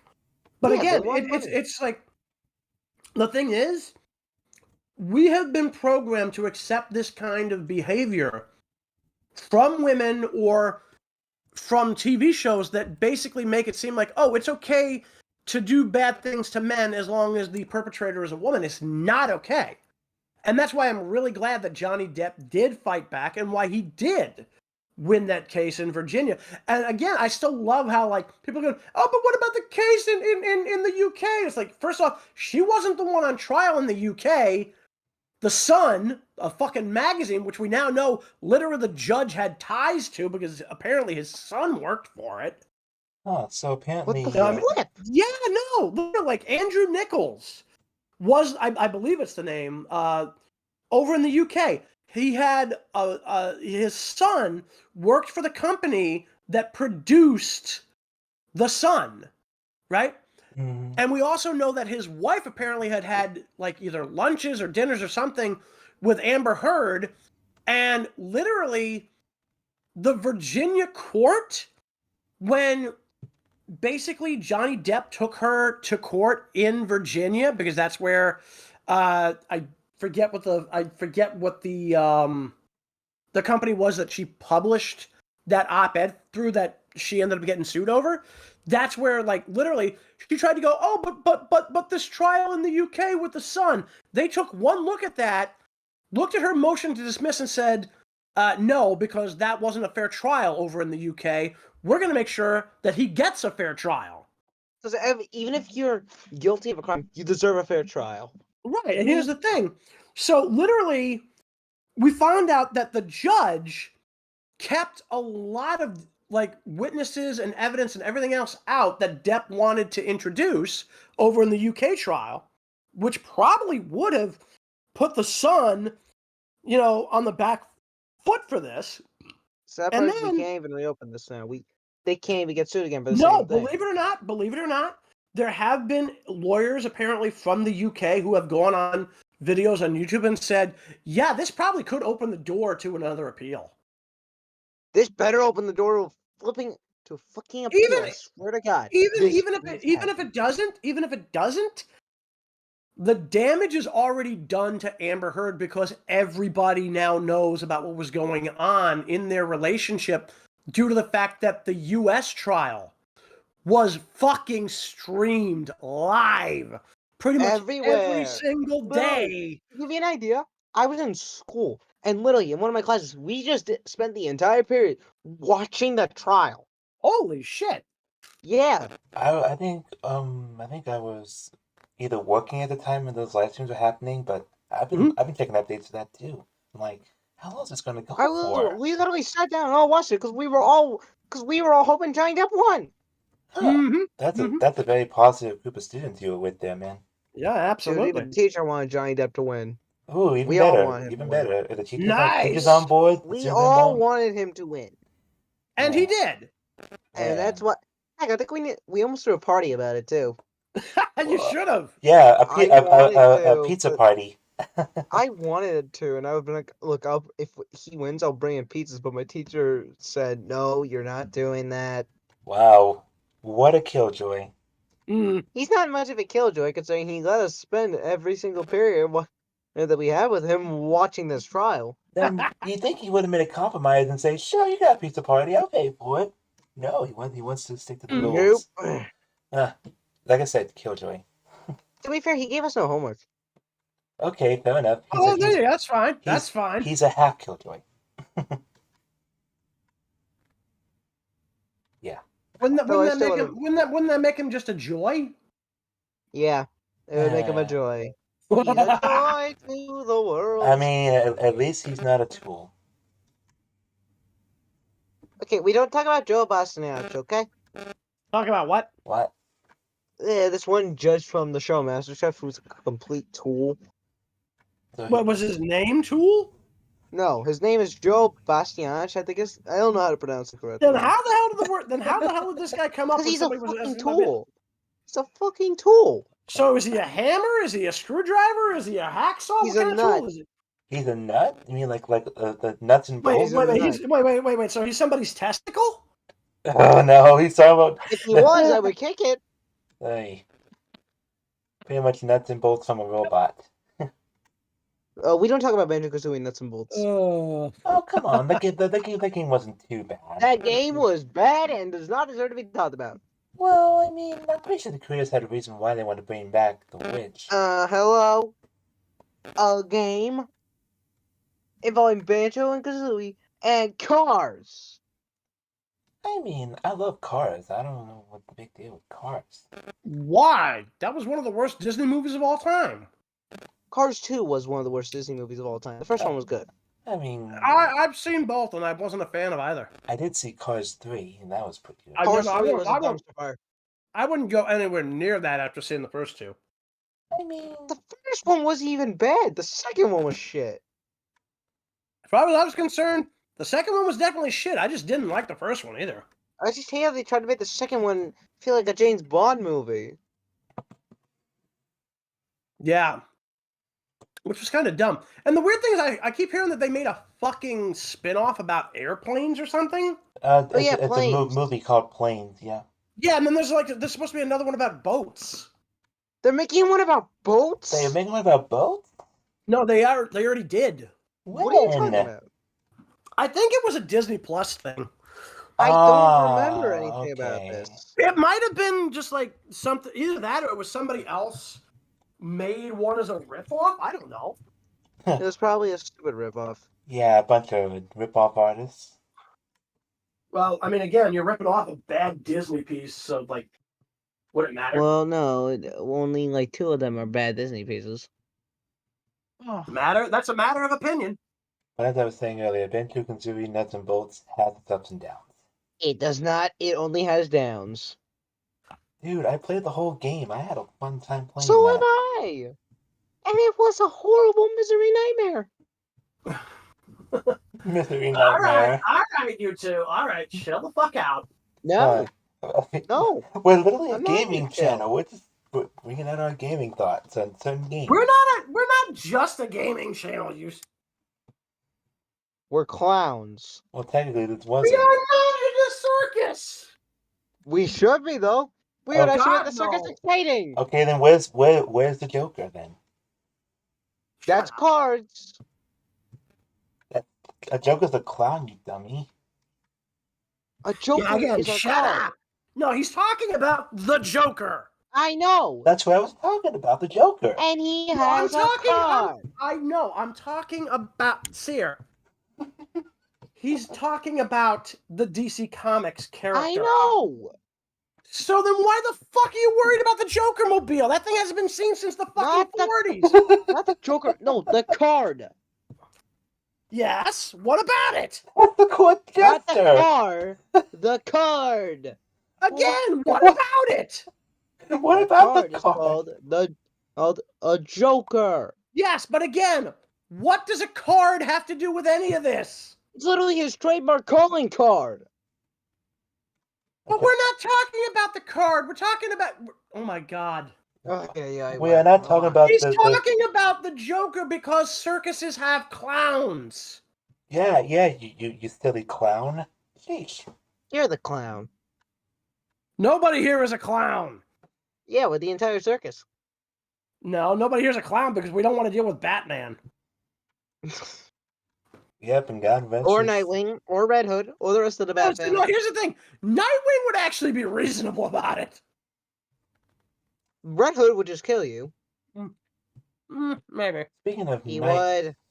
Speaking of Nightwing, 20 years ago, an episode of Teen Titans from 2004 went 20 Oh years. god, no, stop it. Stop it. What? Stop it. What? Stop making us feel old. I'm just saying there was a Shadow. We know that they did a scene from Robin's fucking origin. We don't need to worry about it. And good fucking God, I am almost 44. I don't need to feel any older than I fucking am. See what I mean? Shout. Just, it's not worth it. Stop it. I was just making reference off. I wasn't Nah. trying to make you guys old. I was just saying. Shut up. Well, you're making me feel old, you bitch. Dude, I'm You're making us all feel old. I'm You gonna be 28 in a month. You don't think I feel old? No. Heck, Steer's only 18. He's still got like Yeah, and I still feel old. you just became an adult. You're pretty much like what people call you're still a youngling. Shadow. What? I am 30 years older than him. I am 20 years older than you. Wait, so And I you're still you're feel 47? Being old. I'm 43. And I'm 27. I'm rounding up, you dumb fuck. Oh, okay. But yeah, pretty much Teen Titans was a great cartoon show. Well, yeah, it's better than Go. By a country mile, even more farther than that. No, even more than a country round. Like light years. Mm. But we're not talking You about know what show I would love to see Warner Brothers bring back, and they never will? What? what? Road Rovers. Yeah, they won't. bring Yeah, that they won't back. bring that back. Not in a no. million years. Not as long as Warner Bros. Discoveries has the keys to the car. What's funny is they actually got a shout out in an episode of Go. Yikes. That You know- Because I swear to God, this is true. You'll never guess what they did a fucking crossover with. Teenage Mutant Ninja No. They They already- did that once. They did, yeah. No, that's Batman.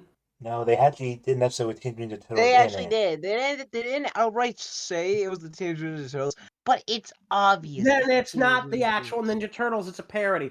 But no, I'm talking about them doing an actual crossover with another Warner Brothers property. Looney Tunes? Animaniacs? No. Powerpuff Girls. No. Um. Then which one? Just say it. Freakazoid. Oh, him. Oh yeah, they did that. They did that. Yeah. Yeah, Great. literally in the same fucking episode where they bring in Freakazoid, they literally show a film canister with the Road Rovers logo on it. Coyote versus Acme won. But if I remember right, Teen Titans Go did an episode on the 100th anniversary of Warner Brothers. Yeah, I'm still waiting for Coyote versus Acme to come out. The only sad part is That now is we're supposed to be coming out, actually. They've confirmed that is coming out. They're just waiting to get that set up. I think they're finishing up the last of the post-production. Oh, You know they're also now gonna have to release that stupid Batgirl movie. No, they're not. Yes, they are. No, they're not. They are. oh boy. No, they're not. You know why? Because They kept nobody bringing up- wants it. Because nobody fucking wants the Batgirl movie. People did want Acme versus Coyote. That's why we're getting that one. Oh, and that one looks pretty good It might be too. forced though, because apparently the reason why Coyote versus Acme was canned was because they want to get tax write-offs. Right, but here's the thing. There was enough interest that they got a backlash from people who wanted to see it. So they said, fuck it, we'll give you Acme versus Coyote. There hasn't been the same reaction to Batgirl. So no, Yeah, because they're not going to do it, Batgirl and I'll already tell you sounded like why. shit. The other problem is that's also tied into The Flash, and they don't want to remind anybody of The Flash. Especially with the actor that played the Flash in those Mhm. movies. Don't you dare say Ezra his Miller's an name. asshole. That's what I Complete yeah. another asshole. Yeah. So You won't last a day in prison. yeah, no, we're not getting the Batgirl thing. I really don't think we're getting that. We better not, because that movie we already We're sounded like not. shit from the beginning. Yeah, we're not getting that. That one was written off for the taxes. That's pretty much confirmed. Yeah, it still would have been nice if Batgirl had a great movie, but with the write-offs, I It will guess, never happen. In any case, you know what I'd love to see an actual sequel to? What? The Batman. From Which- 2021? Yes. Yes. 2021 yes, Batman. I yes. think I've seen that, but I can't really remember. Because again, I tell you right now, when I first heard that this movie was being made, I was like, okay, let's see what we got. Then I heard who was gonna be in the lead role. I'm like, oh my god, really? Edward from Twilight. And then I finally get a chance to watch the movie on DVD, and holy shit, it was like, considering who the lead was, Edward I from thought that Twilight. movie had. I thought that movie was better than it had any right to be. It was amazing. I mean, because you know who was in the movie as the main character, right? Yes, Robert Pattinson, aka Yeah. Edward from Twilight. Yeah, Edward from Twilight. Because here's the thing: a lot of people don't really know this, but that's not even his first major movie. His first time in any major franchise film was not Twilight; it was Harry Potter. Yeah, he was. He was what the fuck's his name there? Cedric Diggory from Yeah. Harry Potter and the Goblet of Fire. So yeah, so that was in and of itself that was fine. But Wasn't then David he Tennant like Barty Crouch Jr. or something in one of the Harry Potter movies? what? David Tennant. David Tennant was in Goblet of Fire. Yeah, he was actually Barty Yeah, Crouch wasn't he? Jr. Yeah, he was Barty Crouch Jr. Yep. So the problem for Pattinson was that he got so tightly connected to Twilight that I think when most people heard he was going to be Batman, their first reaction was, "Oh God!" But then, I'm going to give the man all the credit his due. It's like I look at that guy and I can't fucking see Edward Cullen in that Batman. I never saw it either. I was like, okay, it's I mean, to be fair, like he's so tightly associated with Twilight that I initially avoided seeing this thing in the theaters, and I regret it now. Because again, the movie is great. Not entirely sold on some of the identity politics that were in the movie, like the whole thing where like Catwoman hates rich people because they have money and she doesn't, or that shit. Now, I know a lot of people were probably thinking, well, like, oh, were you worried about her being black? It's like, no, we've literally had a black Catwoman in the goddamn 60s. in Adam. mixed race though. In the original comics, she's white. In the Yeah, original like- comics, she's white, No, but like, there's in been... Batman 2021, she's played by like a mixed race actress, and I know there was like a whole deal about I that. don't know. Actually, I thought she was played straight by up Lenny black. Kravitz's daughter. I mean, yeah. I mean, we had Halle Berry as Catwoman that one time. We don't talk about that. we don't talk about that piece of shit. Okay. But no, I'm not even talking about that one. I'm talking about back in the 60s. I forget what her name is, but Was it Eartha Kitt? thank you. You're welcome. Yeah. But she also voiced Yzma in the Emperor's New Groove. Okay. But either way, yeah, it's like we've had a black Catwoman before, so that wasn't an issue for me. It was more like the whole, let's take these shots at people for being rich. It's like, dude, you're either rich or you're not. Sometimes it's because you earn it, and sometimes it's because you happen to inherit it. It's like, doesn't make you any better or any worse than anybody else. And the only reason that you really should give a shit about it is if you just want to pull yourself up by the ass and go out and make money and get what you feel you're worth. You know? Well, yeah, Eartha Kitt did fit as the role for Catwoman because her last there's name... been like 3 or 4 who were in the Adam West TV series back in the day. Because Kit is short for kitten, and that actually works for I still have this episode of like Beat-Toss where they get Adam West to show up and play the Great Ghost. That I love that episode. That is probably one of the best episodes. Mhm. I don't necessarily know that it is the best, but it is one of them, definitely. It is definitely one of the best. But also, you also cannot tell me that Heart of Ice is at least in the top 5. I would say if I had a top 10, yeah, Heart of Ice would definitely be in that list. Grey Ghost would be in that list, and so would Tiger. Tiger as well. What about Perchance to Dream though? Perchance to Dream. Oh God, yes, that is definitely on that list, no question. What are your thoughts on Mask of the Phantasm? Mask of the Phantasm. So remember, that's not an episode. That's a fucking movie, dude. Yeah, I know, but still, it is a movie. I own it on DVD. I own that fucker on DVD.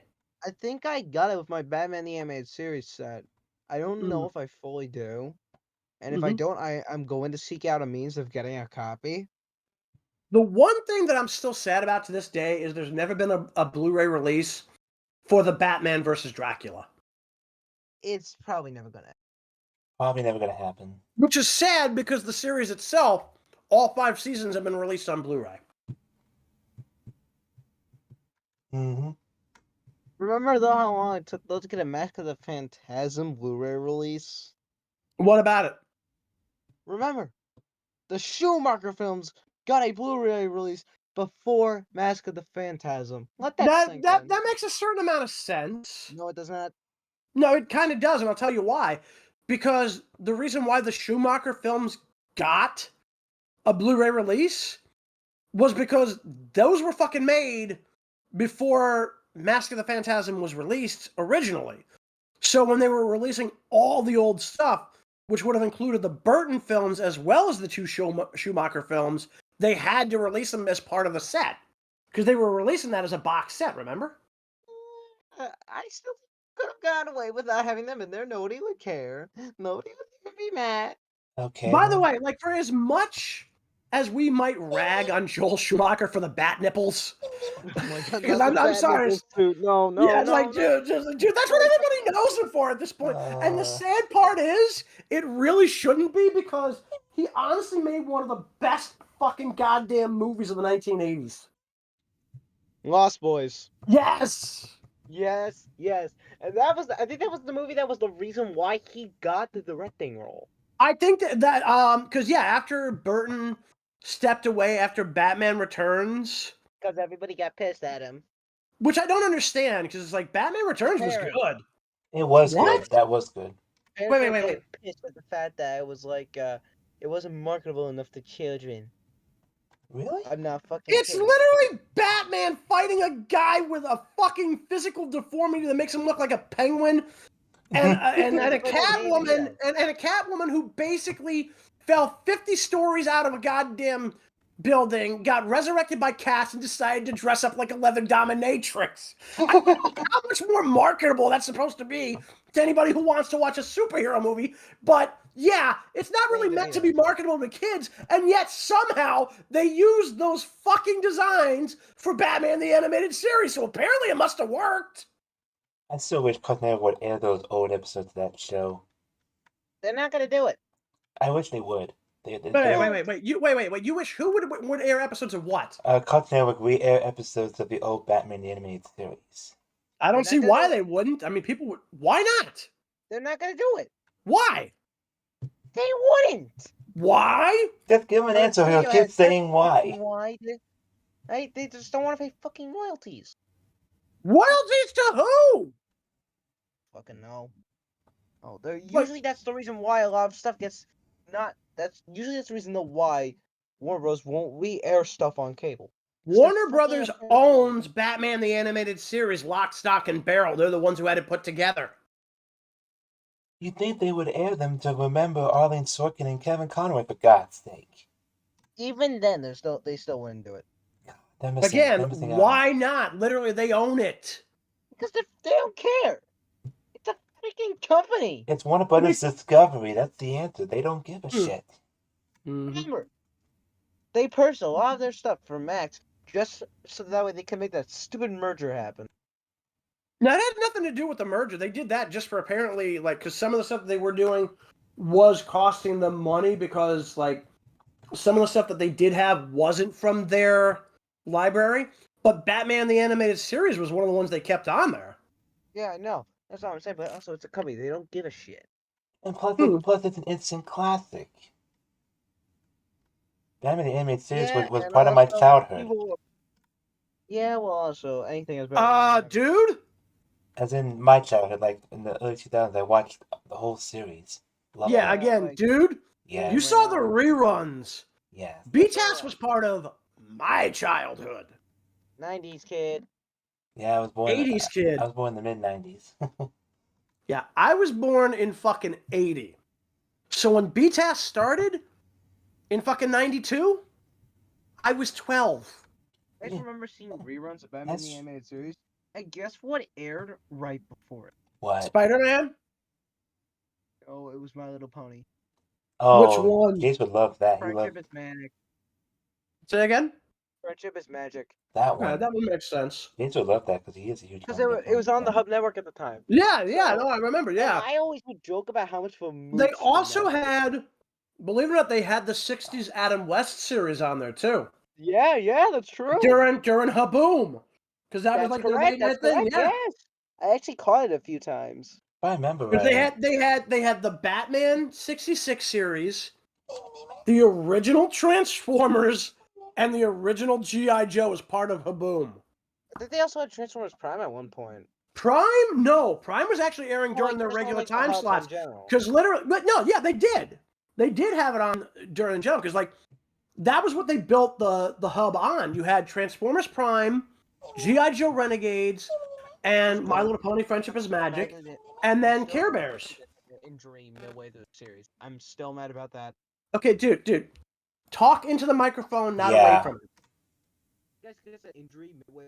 You're talking away from your microphone. You're talking away from the microphone, dude. I'm not talking away from the microphone. You were, dude. You were a minute ago. I'm not doing it right now. What do you mean? You were a second ago. That's literally why we said talk into it, because literally a minute ago you were talking to something else. No, I wasn't. Dude. My ears are bad, but they're not that bad. Also, speaking of My Little Pony, Tara Strong did voice a character in that. She was Twilight Sparkle. Yeah, Tara Strong always voiced Twilight Sparkle. And she was pretty damn good at it too. What do you think? I think Jayse loves that show so much. Too bad he's not here. The irony is, I initially avoided the series, and then I saw, I think it's like the Brony. Fucking idiot. And then, literally nobody brought up the fan name.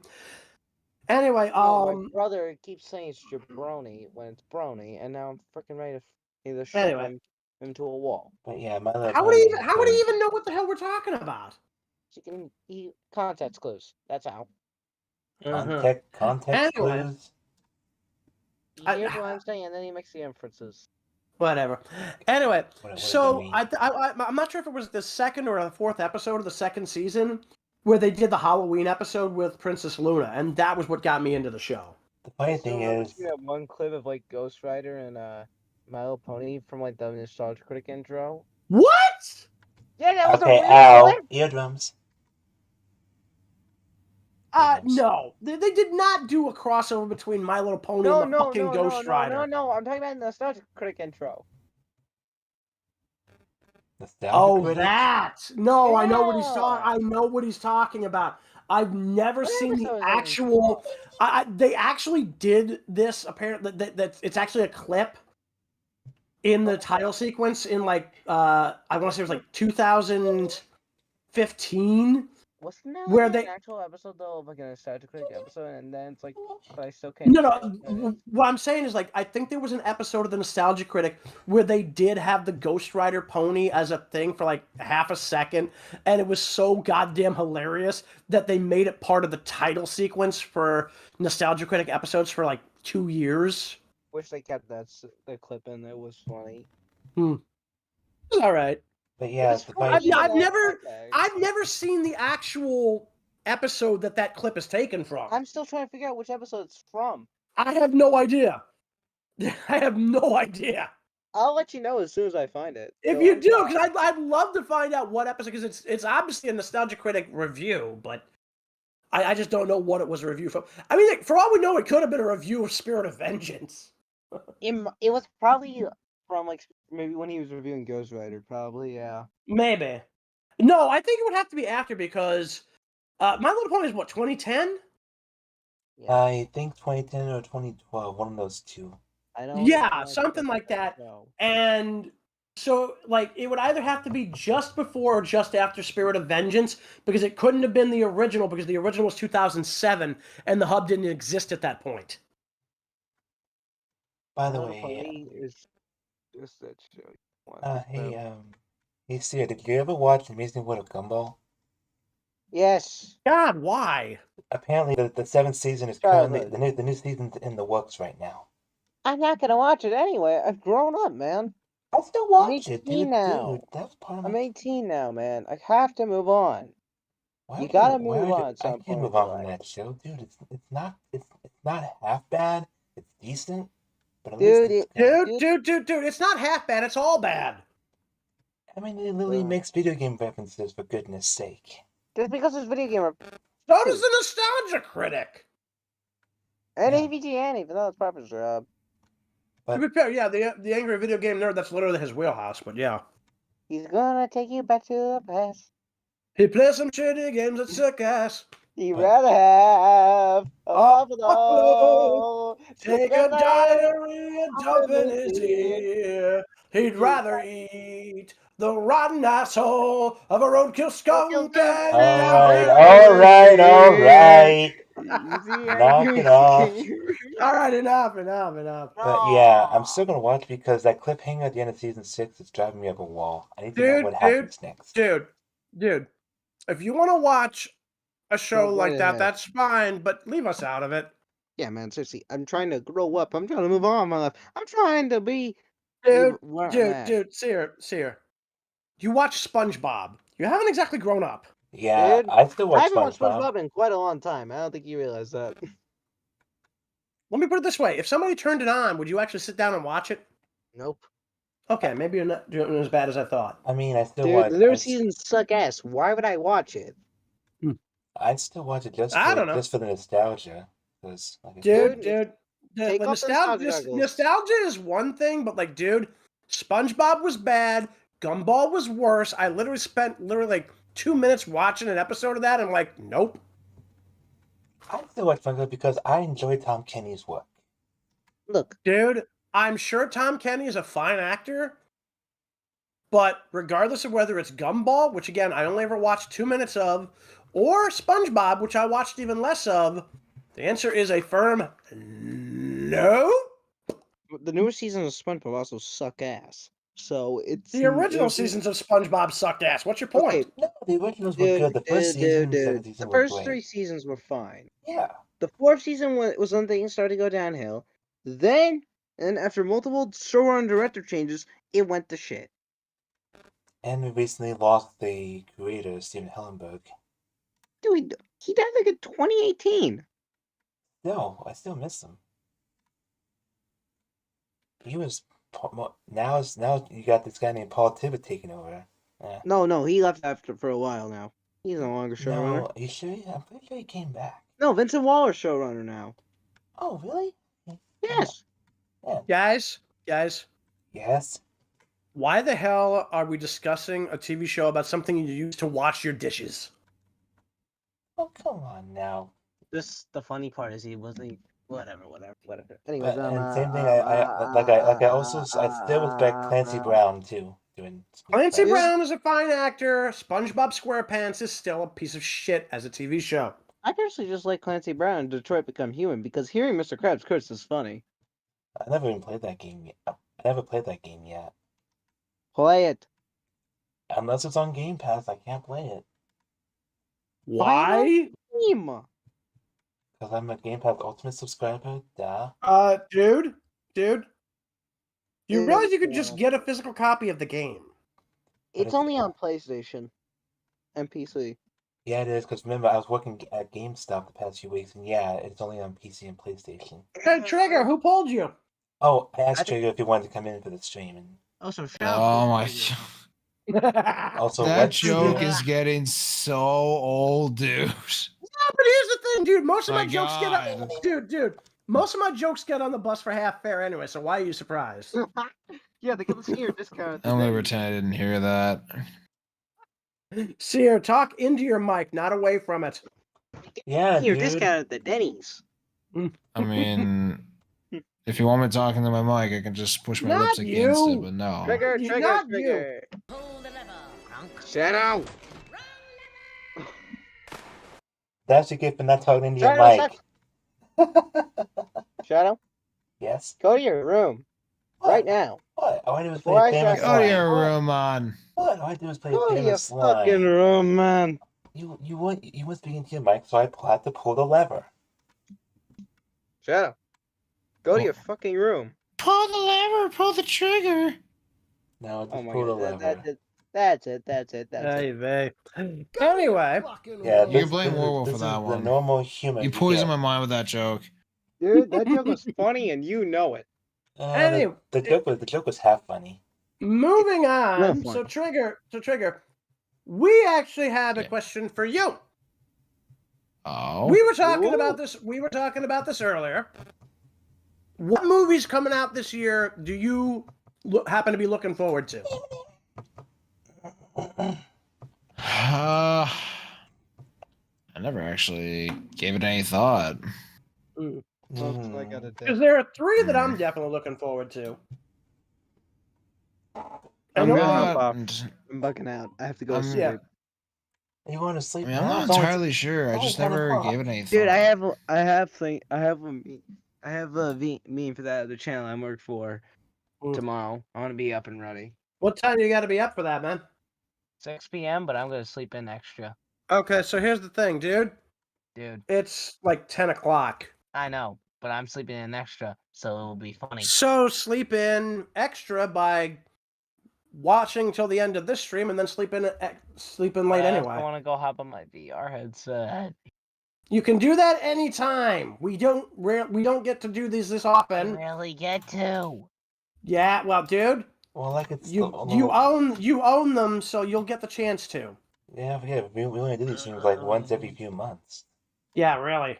Yeah, because someone's been slacking on the streams. Well, Yeah, sorry, well, I mean- my IRL life's been very crazy right now. No excuses. Well, sorry, I have a well-paying job. No Hmm. excuse. No excuse. I'm not making any excuse. No. Zero. Sheesh. In any case, so Arriba.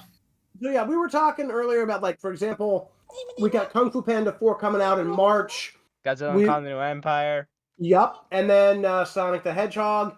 Now, the other one that we didn't talk about is Transformers 1. Oh, yeah, Why is it called Transformers 1? Because they're Apparently- rebooting the continuity. It's supposed to be set before the beginnings of the War for Cybertron. And weirdly enough, we've got Chris Hemsworth playing Optimus Prime. No. Why? Yes! No. Oh, come on now! Yes! Please No. bring back No. the original voice No, actor. no, of no, Optimus. no, no, Come no, on. no, no. Well, no, I mean, no, the no, fun no, fact no, fact no, about no, that. no. Hold on. And we don't know who's Hold playing on. Alita 1, but she's supposed to be in it too. Well, So wait, here's the wait, thing, wait, though. Is Like, Optimus Prime in that movie supposed to be like Sorry, Trigger, give me a Prime when he was second. like Orion Pax, or is Yeah, it gonna this be- is set before the Oh, events. then it makes sense. Then it makes sense. though. Yeah. Yeah. Kind of like Now I get it now. kind of similar to Mortal Kombat, going back to Mortal Kombat 1. No. This is literally basically they're doing an entirely different continuity, and it's going to be the movie's going to be set entirely on Cybertron. It's supposed to be the lead up to how Orion Pax ends up getting pulled into the war for Cybertron. So this is before he becomes Optimus Prime. Basically, this is the Optimus Prime origin story. For all intents and purposes, yeah. But we don't have the original voice actor Cullen doing the Optimus Prime voice.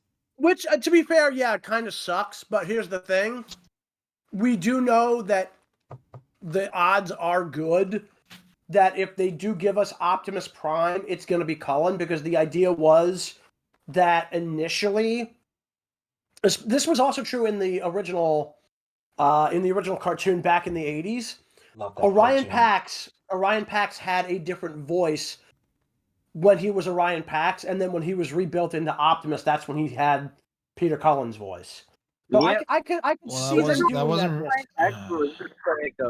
Wasn't like Orion Pax's voice like in the original 86 cartoon, like a freaking woman's voice or something? I don't remember. No. They just had somebody else doing the voice for Orion Pax because they didn't want to give away that this was supposed to be Optimus Prime. I hate to interrupt you too. I think Jake wants to say something.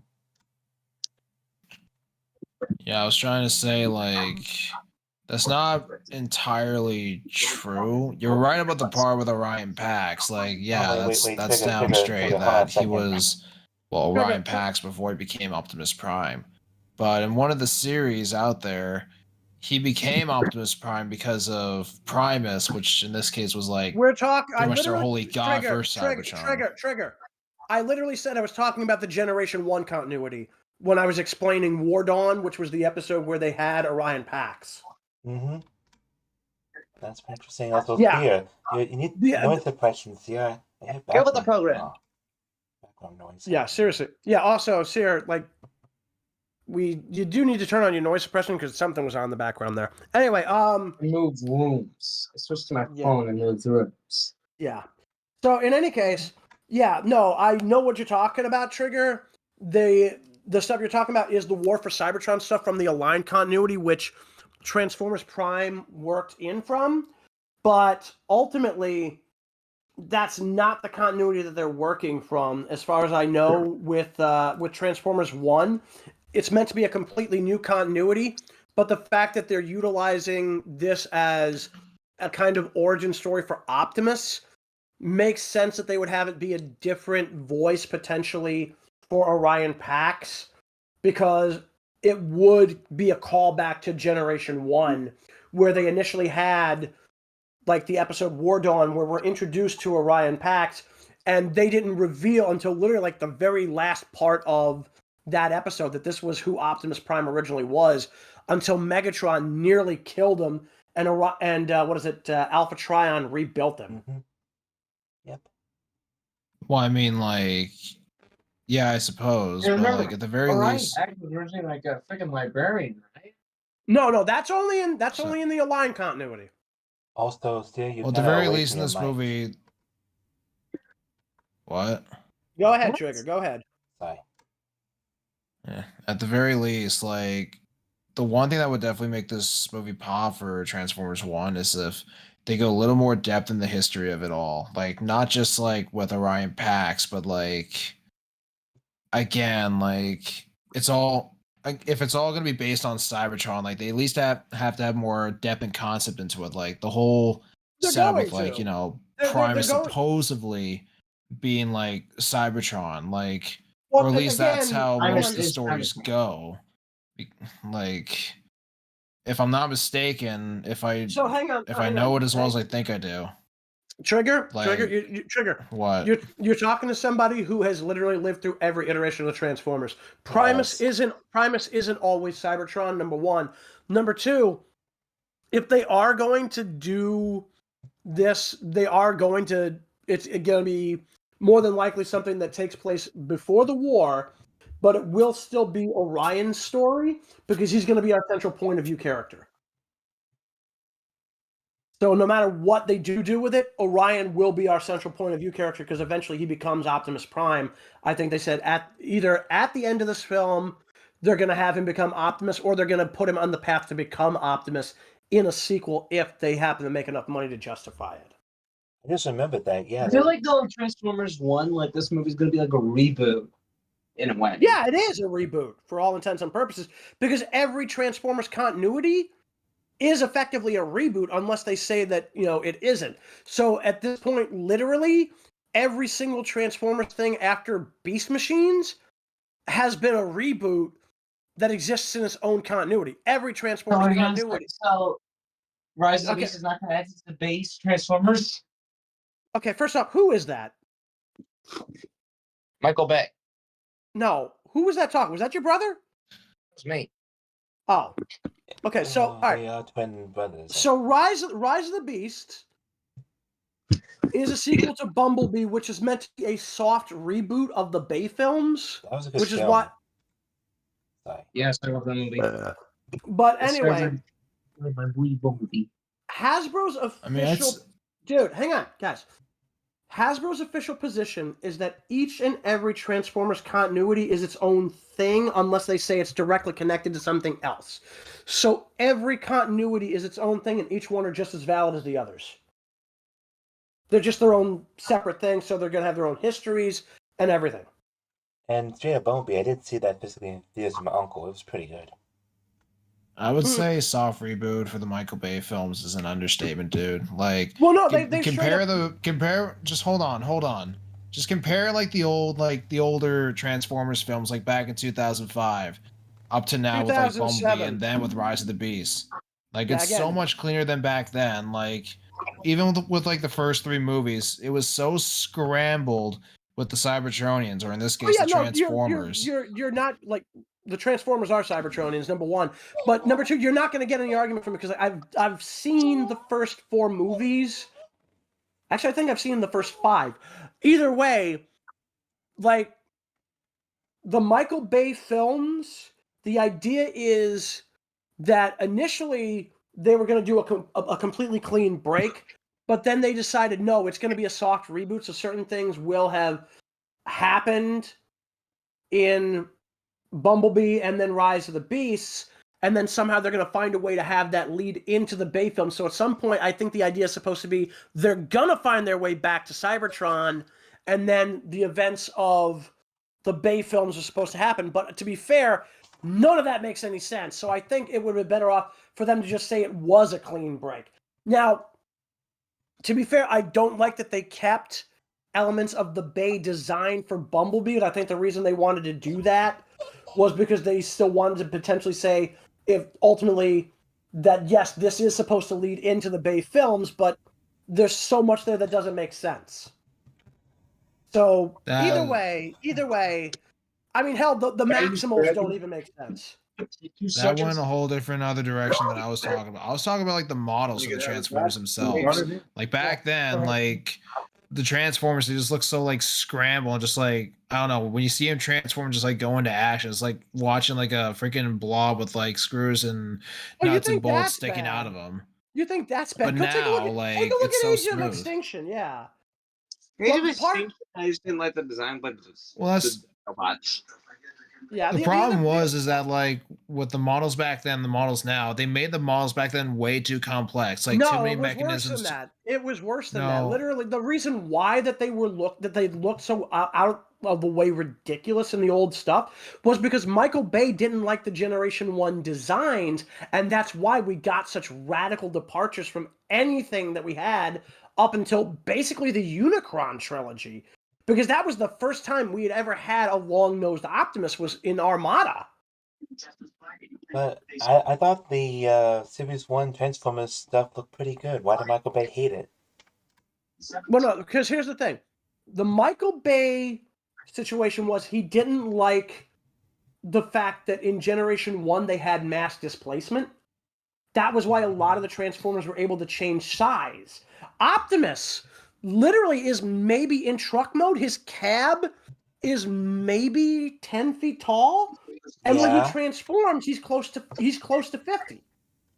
And because and we all know And then he you've got Megatron, Soundwave, Blaster, Cosmos, Omega Supreme, and several others who were capable of changing size between modes.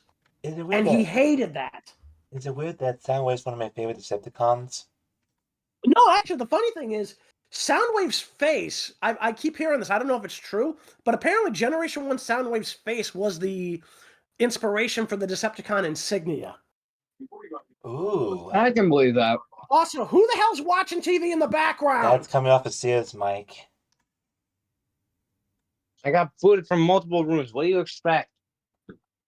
Why the hell were I you don't hear booted from a anything. room? You should have been booting your brother. Because he wants to fucking sleep. That's why. Well, tell him to go to another room. Can't tell him to go in another room when it's my bedroom. Well, if it's your Well, bedroom. Well, even so, you have to Repair admit, the like the room. models that we have today with like the Bumblebee and then the Rise of the Beast is Right, definitely a lot because it more was cleaner and smoother than they were That's back then. because it was, that's because it's designed for the most part based on Generation 1. Yeah, like that's why it's so much easier to see them. Like the problem was as well as like with the older models is that like when it comes to like say for Bumblebee for example with like the car parts, like in Bumblebee like his parts are so clean, they're so smooth, they're not like broken down just like they were back with the old Bumblebee back in like 2005. Like they had to break 2007. down some of his parts and just like Trigger, it's you know bend and 2007. snap them just to Trigger. get him just to get his form. Trigger. The first Michael Bay film was 2007. It was technically being filmed during 2005 and 6. It Doesn't matter. It came out in 2007. What matters is the actual release date. Yeah, you're talking about when it was filmed, guys. No need to get Yeah, into no, that. we're not worried about when it was filmed. We're worried about when it came out because saying 2005 is not accurate because 2007 is when it came out. Understandable. That doesn't. When that Well, movie it came out, doesn't. it It was doesn't matter. Okay. It kind of does because again, Kinda, dude, you're talking to a writer, number one. He's a All right, writer. and if you start fucking with dates, it's gonna drive me up the wall because like I know my goddamn history. You're literally with this talking shit. to a writer and a filmmaker. Yeah. You're then two of the same worlds here. Yeah. Okay. He So- literally has so- like two So books. either way, like again, getting to Bumblebee and Rise of the Beasts, yeah. The reason why it seems cleaner is because there's a new director. Michael Bay, ironically enough, is still the producer on these fuckers. But yes. But the director decided he wanted to utilize the Generation 1 designs at least up to a point.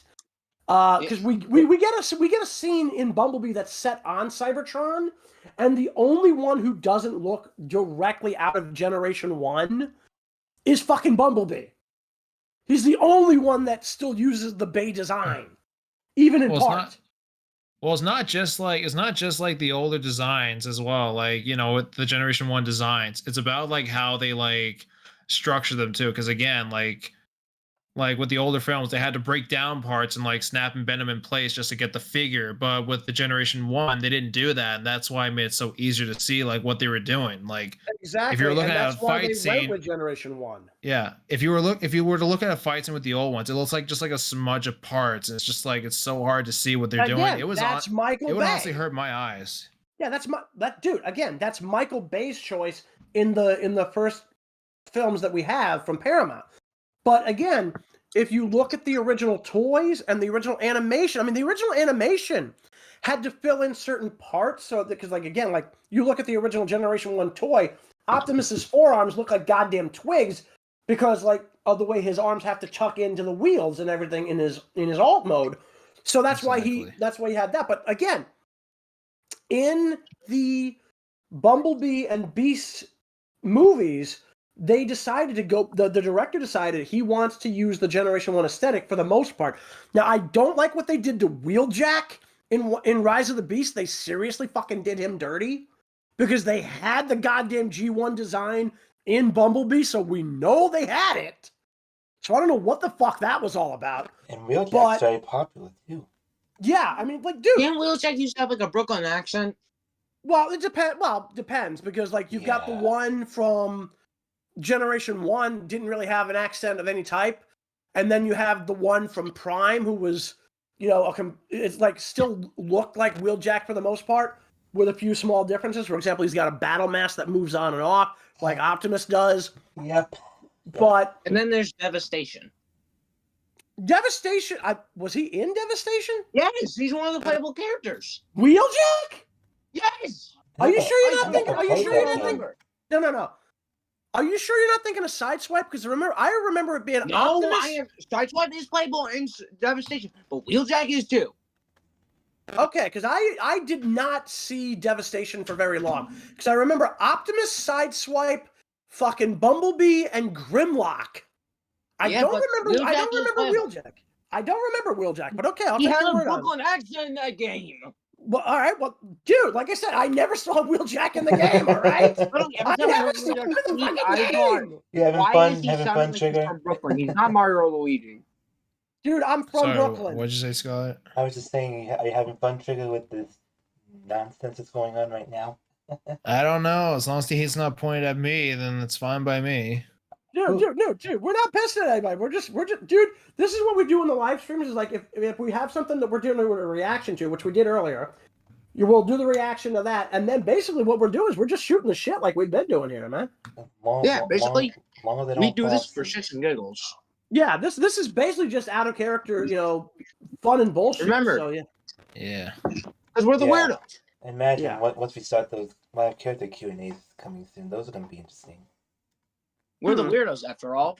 Well, no, the live character Q&As are us in character answering questions, not the Yeah, but we're the weirdos. weirdos, not the characters. Yeah, we're I not know, talking about I'm the just characters right saying. now. I'm just saying, when we start Yeah, doing but this, yeah. Again, yeah, like I get what you're saying, but like, dude, not the time.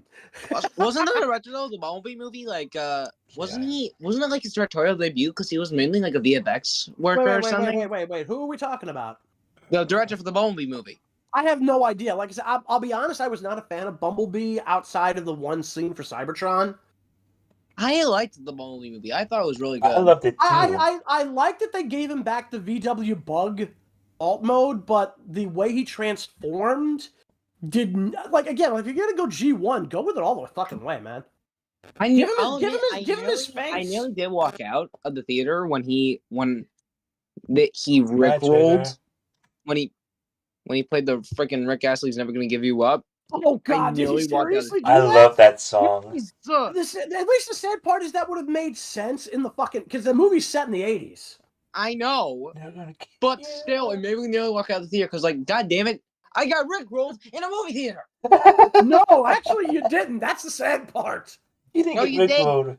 You didn't get No, rickrolled, I buddy. got dude, 'cause rickrolled in a movie theater. No, you didn't. You know why? Because he's not memeing. He's literally playing a Playing the song, song. that would I have don't care if actually. you- Because again, here's the thing: back in the '80s, that was a hit song. So I know that it would have was. so that would have been played on the radio a lot. I can thank my uncle for letting me Still listen to weird Rick though that Astley. Bumblebee doesn't really even talk at all, and they still kept that Well, no, thing from him. they what they did in Bumblebee. That was why they were trying to say that's the link between Bumblebee and the first film from 2007. That's how they were going to try to tie it together. And Yeah, but I remember, still understand the why they decided. Oh yeah, let's have him talk to the fucking radio. well, remember, you saw in the movie what happened to his voice box. It got Yeah, but that damaged was in still a battle. stupid decision. Yeah, I mean, to be fair, like, I don't really like the way they handled it in Prime, but at least the way they handled it in Prime made a little bit more sense. But Bumblebee also eventually got his voice back in Which Prime. yeah, and weirdly enough, he did even in the original film at the tail end of the 2007 film. They never explained that either. But I did. And then he loses it again for the No, next he few doesn't. movies. No, he doesn't No, lose he it. doesn't. No, he doesn't lose it. No, he doesn't lose it. He literally, in the second movie, Sam literally just says, yeah, he's just doing it for shits and giggles now. that And part always explain makes me why in the laugh. last night, Optimus Prime says he has never heard his voice again. And until No, he says, it's been a long time since I've heard your voice because it's been about 3 years since he left Earth to go find their creators, and that's when he runs into Quintessa, remember? Yeah, but I still think it's stupid that the only reason why Optimus Prime gets brought back to his fucking senses is because of Bumblebee's voice. I am sorry, I still think it's stupid. Okay. I agree with you. I wholeheartedly agree with you. Everybody agreed it was stupid. Dude, Michael Bay is not a good fit for the Transformers. He never has been. The decision to get away from the Generation 1 designs was a horrible idea. I love that they brought back Peter Cullen. Don't get me wrong. I still hate Don't that get they me didn't wrong. give Bumblebee a really popular voice, and then when he got back, they're like, oh yeah, instead of just giving him his voice full time now, we're still gonna let him do the freaking radio thing for shits and giggles. I love the radio thing. I think it's very I- intuitive. I'll be Dude, honest. it it's gets like, I'll be annoying honest- after a while. No, it's like, dude, it gets annoying literally in the first 5 goddamn minutes when we find out why the hell he's doing it. Because, like, dude, I'm sorry, it's like, once he gets his voice back, they should have fucking kept him just using his voice, period. I think It doesn't make any sense. It's mainly because he just didn't want to pay the guy. That's why. I guess. The sad part is... Just pay the man. Well, yeah, like, wait, who do they actually get to do the actions? Like, I know. Apparently, got, like, it's two- he's credit got- to Larry the Cable Guy. in 2007? Apparently, Holy That's why I found. shit. Wow, okay, I was not aware of that, but all right. It's just And from he what I got he only has 2 lines in that fucking movie too, which is Exactly. Really sad. But yeah, either way, I mean, like, dude, the Michael Bay films continuously made no sense because they like the storylines got more and more nonsensical. It's like you're telling me that these guys have been to Earth as early as World War fucking II, but Optimus Prime had to learn English from eBay? eBay. learned it from eBay. Remember, like, literally, it's like he said, like, how did you even, you know, like, how do you know our language? How do you even know about the glasses? And he's like, eBay. He said eBay. He literally mentions eBay because that's like, because he asked, like, Sam, like, where, you know, about the glasses, like, how do you even know about that? It's like, eBay. So it's oh my god. I feel bad that Peter Cullen even had to say that line. I mean, to be fair, in real life, I'm sure he said it more than once. I mean, eBay is a fact of life, but like Optimus Prime having to bring up eBay is still weird. It's so stupid. No, wasn't the I mean, to original? be fair, I like it's worse for some other characters who've done it. But I mean, to be fair, like in the context, it made sense. How come they? I mean, in Transformers 3, they reused the same joke about Sam getting attacked in the most uncomfortable situations. I didn't understand half of that. You cut out a bit. What were you Yeah, talking you about? did. Transformers 3, they reused the same joke about Sam getting attacked in the most weird situations. Yeah, I mean, again, it's like, unfortunately, we're stuck with him as like our point of view character. And they keep giving us these human point of view characters like, dude, this is the one reason I would actually be happy to see a movie entirely set on Cybertron. No humans! And if you're gonna give us a point of view character, bring back Spike. Like, Spike was the only one that actually felt right. Here's the sad part.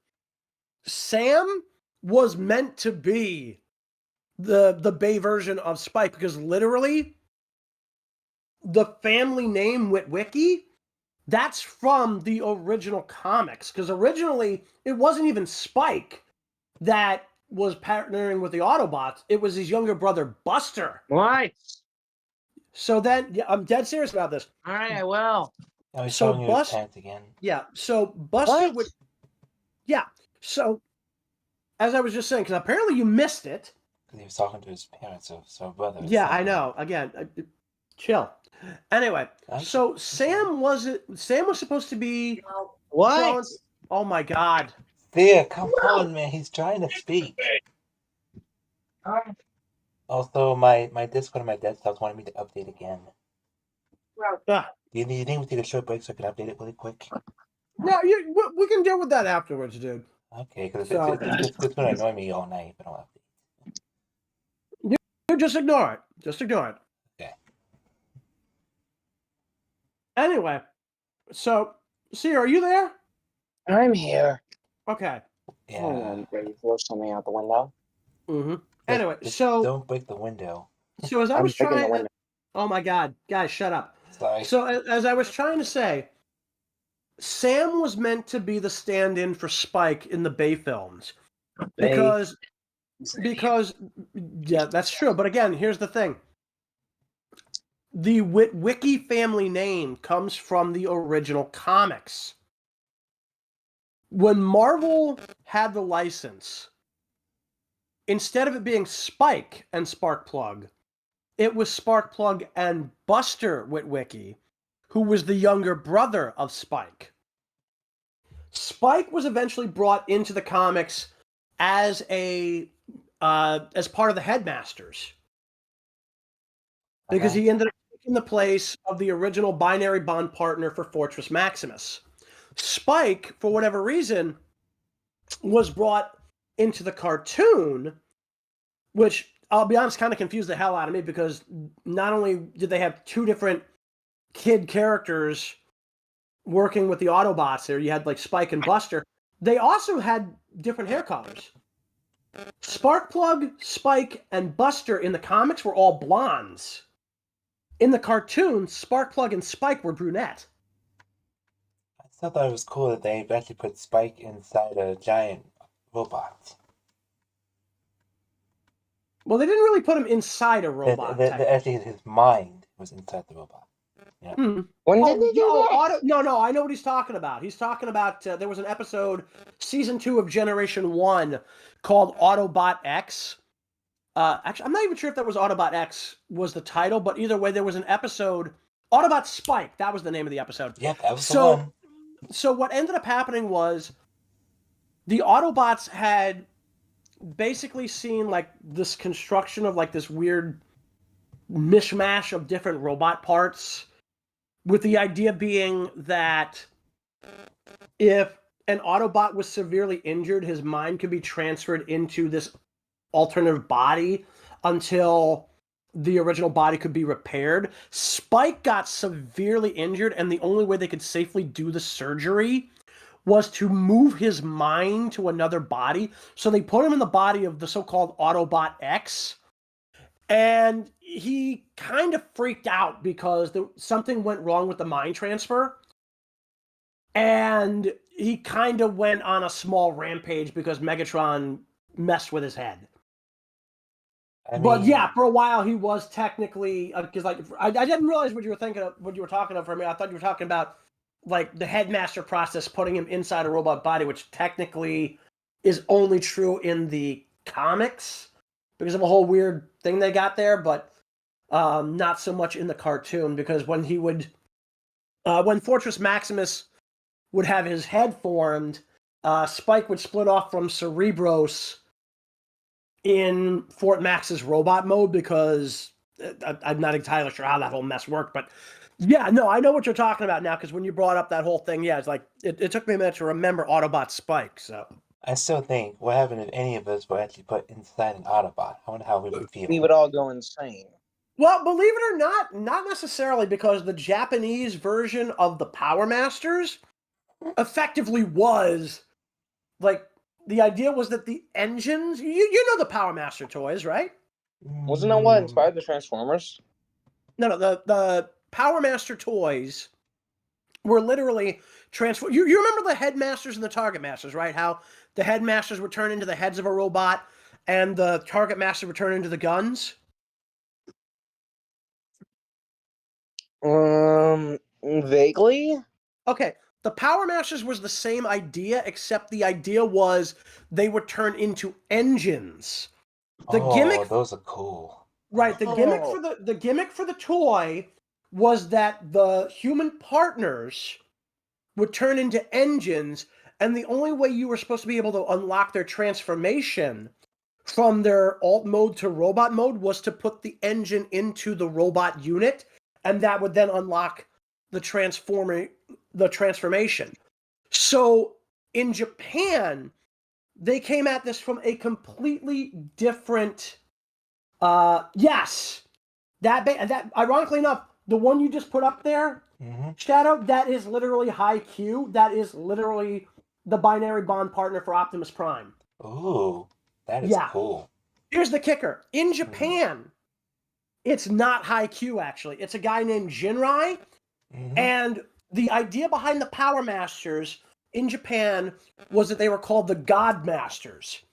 And Ooh. instead of just being an engine that would help to power the Transformer, because the idea was that they were going to add extra power to the Transformer and give them like a power boost and everything. At least that's the way it was handled in the comics. It was never done in the US in the cartoons. But in Japan, the Godmasters, as they were called, were literally controlling lifeless shells that just happened to be, like, in the US were like straight up regular Autobots. So in Japan, what we would have seen as Optimus Prime's Power Master toy was not Optimus Prime. It was actually a character called God Jinrai. So there was this trucker called Jinrai who found what was called a Transtector. And the idea was it was meant to be like a lifeless shell. In fact, this one, the one that he ended up finding, apparently was meant to be a new body for Optimus Prime, but it was stolen by something or other. I think like whatever weird-ass Dark Lord of the Decepticons had shown up after they killed off Galvatron. And the Power Masters, for the most part, were almost entirely Autobots. There was, I think, like 3 Power Masters for the Decepticons, but there were 5... No, excuse me. There were 3 Power Master Decepticons, but there were 4 engines. 4 engines. Yeah, so basically... No, I'm technically wrong again. Oh, there boy. was 5 engines, but there were technically only 4 Decepticons. So in Japan, they introduced a new character. I forget what the hell they were calling him in Japan, but in the US he was called Overlord. And he literally was a Power Master Decepticon that had 2 alt modes that combined into one robot mode. So he literally had 2 Power Master partners. There was also Darkwind and Dreadwing, who became Darkwing, which were 2 Decepticon jets that each had a partner, and they could combine into one super jet. And then they had a Power Master who could be either an Autobot or a Decepticon, depending on which end of the robot you plugged him into. Because I think he technically had 2 Power Master engines in the toy, but in the show it was just one guy who could transform the robot either way he wanted into either an Autobot or a Decepticon based on which way he wanted to go. He was basically, like, if you remember the Autobot Double Spy, he was basically the Power Master version of that, but in the show he was a Decepticon who masqueraded as an Autobot rather than the Double Spy who was an Autobot that masqueraded as a Decepticon. I think I remember that. Yeah, like, because the whole thing either way was that the Godmasters basically controlled the robot once they turned into their engine form and linked with the robot. The robot would then transform, and then they would treat the whole thing as like one giant body for the engine that was basically controlling the whole robot. Ooh. So that was how the Godmasters worked in Japan. In the US, they called them the Power Masters because the idea was they were just working like a secondary engine that would give them a power boost. I don't know why, but I'm thinking about getting a Soundwave G1 action figure. Okay, let me ask you guys this. Okay, shoot. Which of the G1 leaders, out of like the 2 G1 leaders that we had, like in terms of main character leaders, who do you think was better?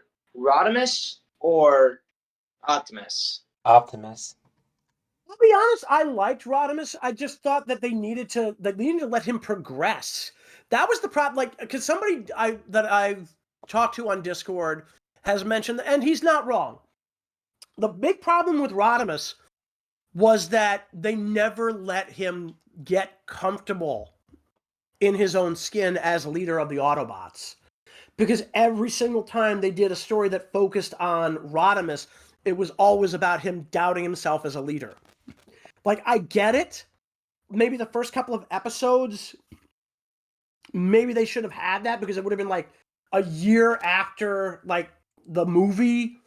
So like you do like the 5-part 5 Faces of Darkness season 3 premiere, maybe do 1 or 2 episodes after that, but then after that, let him be the leader that he has to be. Because again, like if he was picked by the goddamn Matrix to be the leader, he needed to be able to be comfortable in that position, and they never let him get to that point. And that was part of the reason why I think a lot of people kind of turned against him. Now, I personally didn't care, but I know there were a lot of people who didn't like him as leader because he never really seemed like he was comfortable in that position. You look at Optimus in the first 2 seasons and the movie, he was the leader. He did, have that confidence in himself. He was comfortable in his own skin. Now, to be fair, Rodimus had this thrust on him in an extraordinarily unique situation, but so did Optimus. And I think they... Optimus again, sorry, I haven't seen the Orion Pax episode in like a long time. Okay, so they literally, with Orion Pax, like, he wasn't even the leader at that point when he became... When they introduced him, he was just a dock worker. All right. Mm-hmm. He then gets rebuilt into Optimus Prime, and I think the general implication was that he was given the Matrix right out of the gate. But either way, from the get-go, he was comfortable in his new skin because he went from being Orion Pax dock worker to Optimus Prime Autobot warrior. All right. So he literally he was thrown into. He was literally thrown into the thick of it. He was thrown into the deep end pretty much from the word go. But Rodimus started out as Hot Rod. He'd already been involved in the war between the Autobots and the Decepticons for however long. So he was already in the position where he already knew about dealing with the war. Orion really didn't. And he was thrown into the deep end, and he just went right in feet first. Rodimus was already involved in the war, so he was perfectly comfortable in that regard.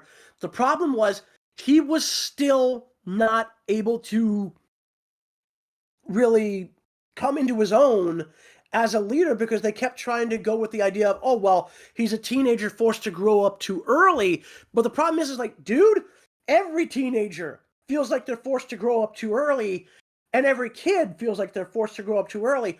Rodimus was already a warrior. They just needed to let him be comfortable being the leader, and they never let him get to that point.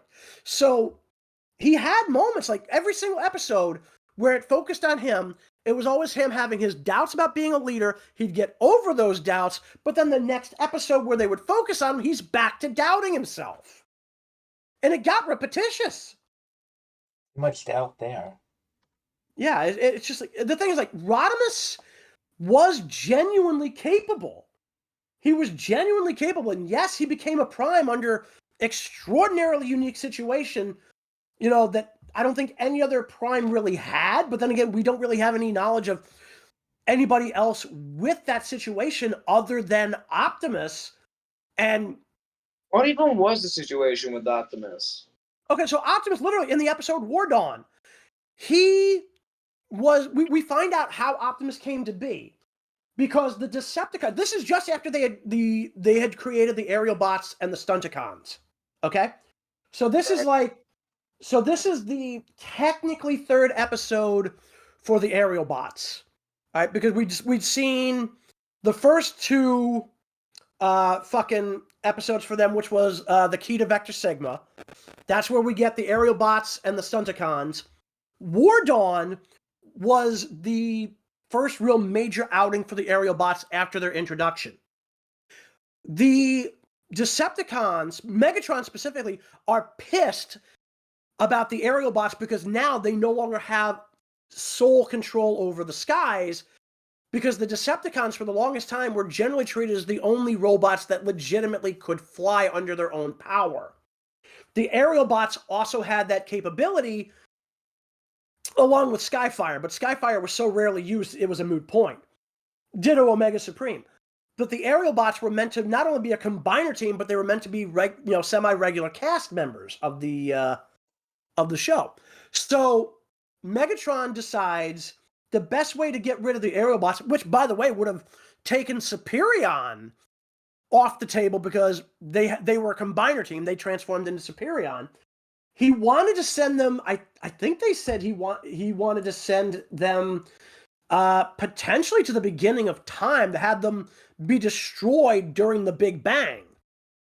But the time machine that they created, or rather repaired and tried to use to send the aerial bots back in time, was interrupted, and they ended up landing on Cybertron 9 million years prior to the events of the show. So basically, Wow. 5 million. So basically, the Autobots and the Decepticons crash land on Earth 4 million years before they reawaken during the rise of humanity.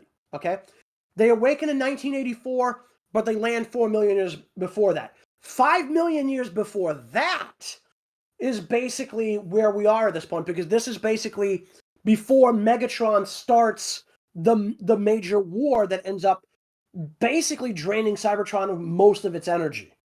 Mm-hmm. So we find the aerial bots hanging out in Golden Age Cybertron, and they run into a dock worker named Orion Pax. They also meet his girlfriend Ariel and his best friend Dion. Not long after, we see that Megatron is only just starting to make his way in the world, and the Decepticons are effectively a new type of Cybertronian, one that can fly under their own power. And he shows up at the hangar where Orion is working as a dock worker, because it's like half dock, half hangar, and it's meant to just store energy and the like. And initially, dude, seriously, what the fuck is that in the background? Yeah, so what the heck? It's a freaking grandfather clock.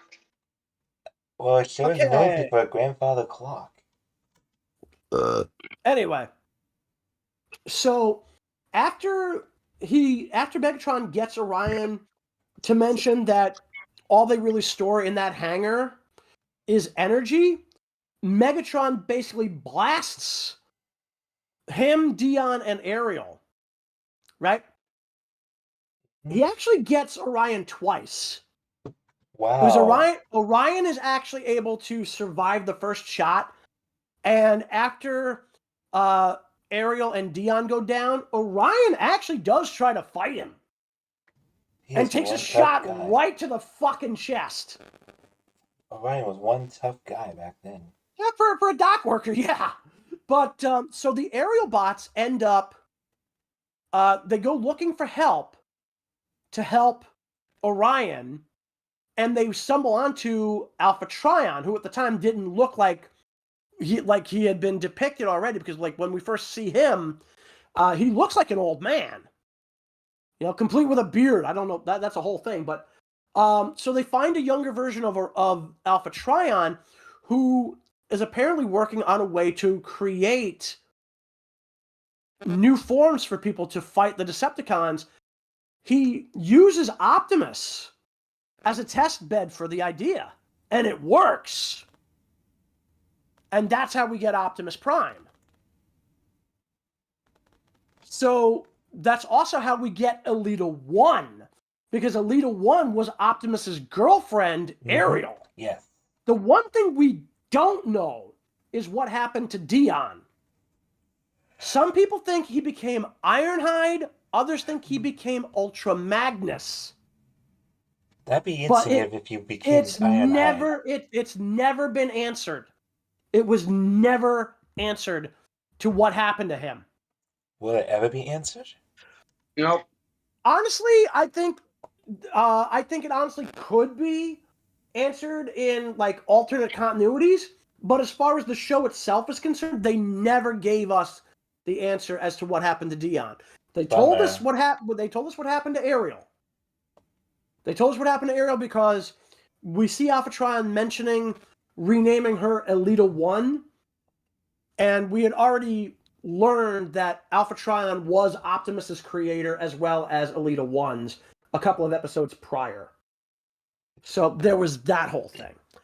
But Rodimus, his whole situation was he ended up basically being chosen by the Matrix of Leadership as the next Prime, and nobody knew it until literally the end of Transformers the movie, when basically Galvatron was literally choking. Let me remind you about this, folks. This is how weird this is.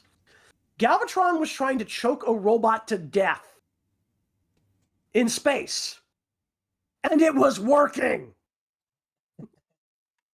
Hey, Now man, no sense, but hey, that's most Yeah, no, it's like, why? Like, you're trying to choke a robot to death. I mean, And again, the mind-bending part is it was working. I was trying to go. Either way. So, at this point, they have introduced the Matrix of Leadership in the movie. Hot Rod was introduced in the film, as was Ultra Magnus and a couple of other characters, including, obviously, Galvatron, Cyclonus, Scourge, and the Sweeps, along with the Quintessons and the Sharkticons and the Junkions and Wheelie. Anyway, Hot Rod and Galvatron and several other Autobots were able to get into Unicron's body, and Hot Rod found Galvatron, and they started throwing down. And again, like I said, at one point, Galvatron just starts trying to choke the life out of Hot Rod. Hot Rod manages somehow to get his hands on the Matrix, which gives him a power boost and changes him into Rodimus Prime. So that's literally how he became leader. He became leader in the middle of like the biggest goddamn fight at the time of Transformers history. Oh, this felt like a whole encyclopedia. Yeah, well, like I said, I am a font of useless knowledge, and I regret nothing. But it's not useless though. It's very useful. Well, it depends on who actually has a use for it. But the other thing, though, is that the third season takes place something like a year after, or at least starts a year after the movie. So basically, they're in like the year 2006, and I think the series ends in 2007, at least in the U.S. Yeah. Either way, but they never let Rodimus get comfortable in that position of leader, which, like I said, that really just drove me up the wall. So I think Optimus and Rodimus were both perfectly fine as leader. Ultra Magnus kind of, was like an interim leader there because, again, like that was originally who Optimus thought would be the next leader, but the Matrix had other ideas, and ultimately the Matrix simply changed, Hot Rod into Rodimus Prime. Magnus, give him all the credit in the world, didn't raise a fuss, just took his place as second in command, and went perfectly fine from there. But if you're talking about best Autobot leader for Generation 1, at least in the US, I honestly don't really have a preference either way. I like them both. I think they both had their strengths and their weaknesses. Obviously, Optimus held the line for 9 million years, so you can't say he was a bad leader. And, Rodimus, literally became leader at the time when the Autobots had basically driven the Decepticons off of Cybertron thanks to the attack by Unicron and the defeat of Galvatron within Unicron's body by Rodimus. So, I mean, again, you get right down to it. They each have their strengths, they each have their weaknesses. I don't like that they would never allow Rodimus to just get comfortable as leader. That just drove me crazy.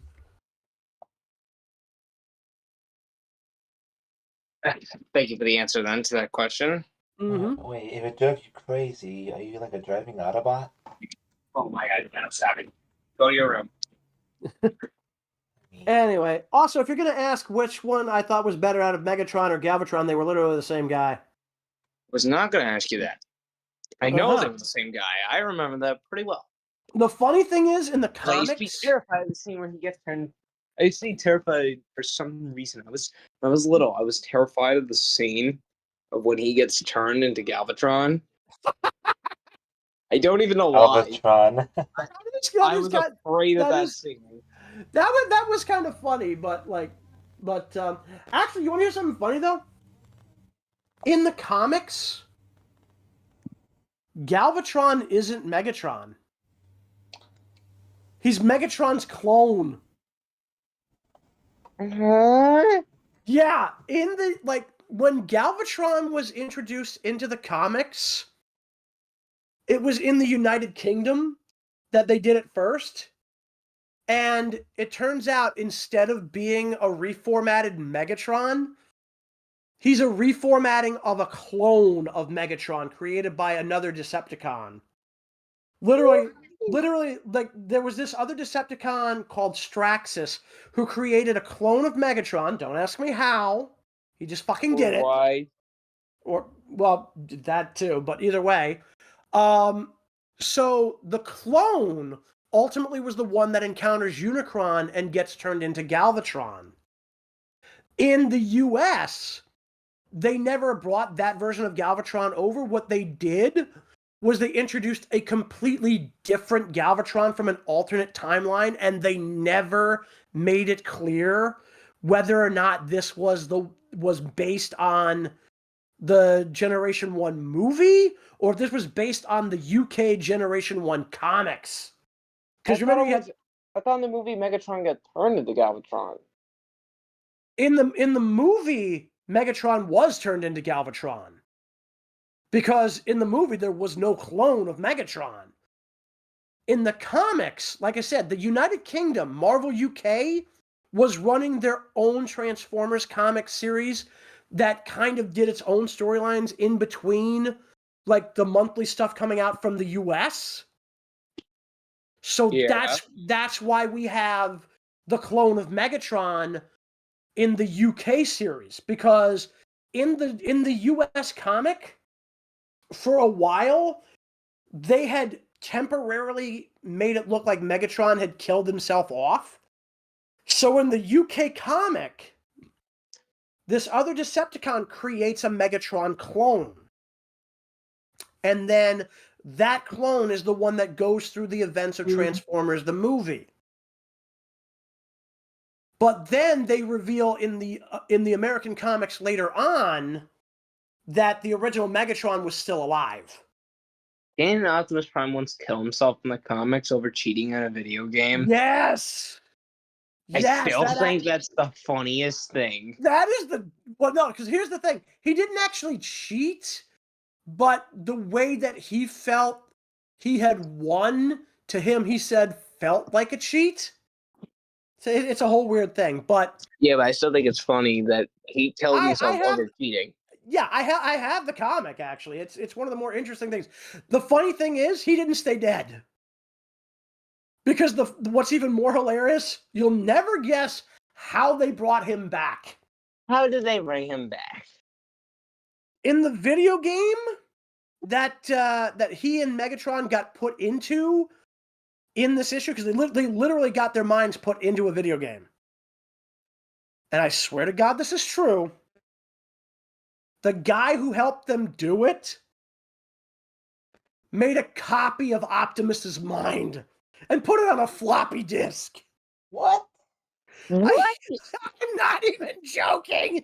So technically, the mind that would be an Optimus on is a clone.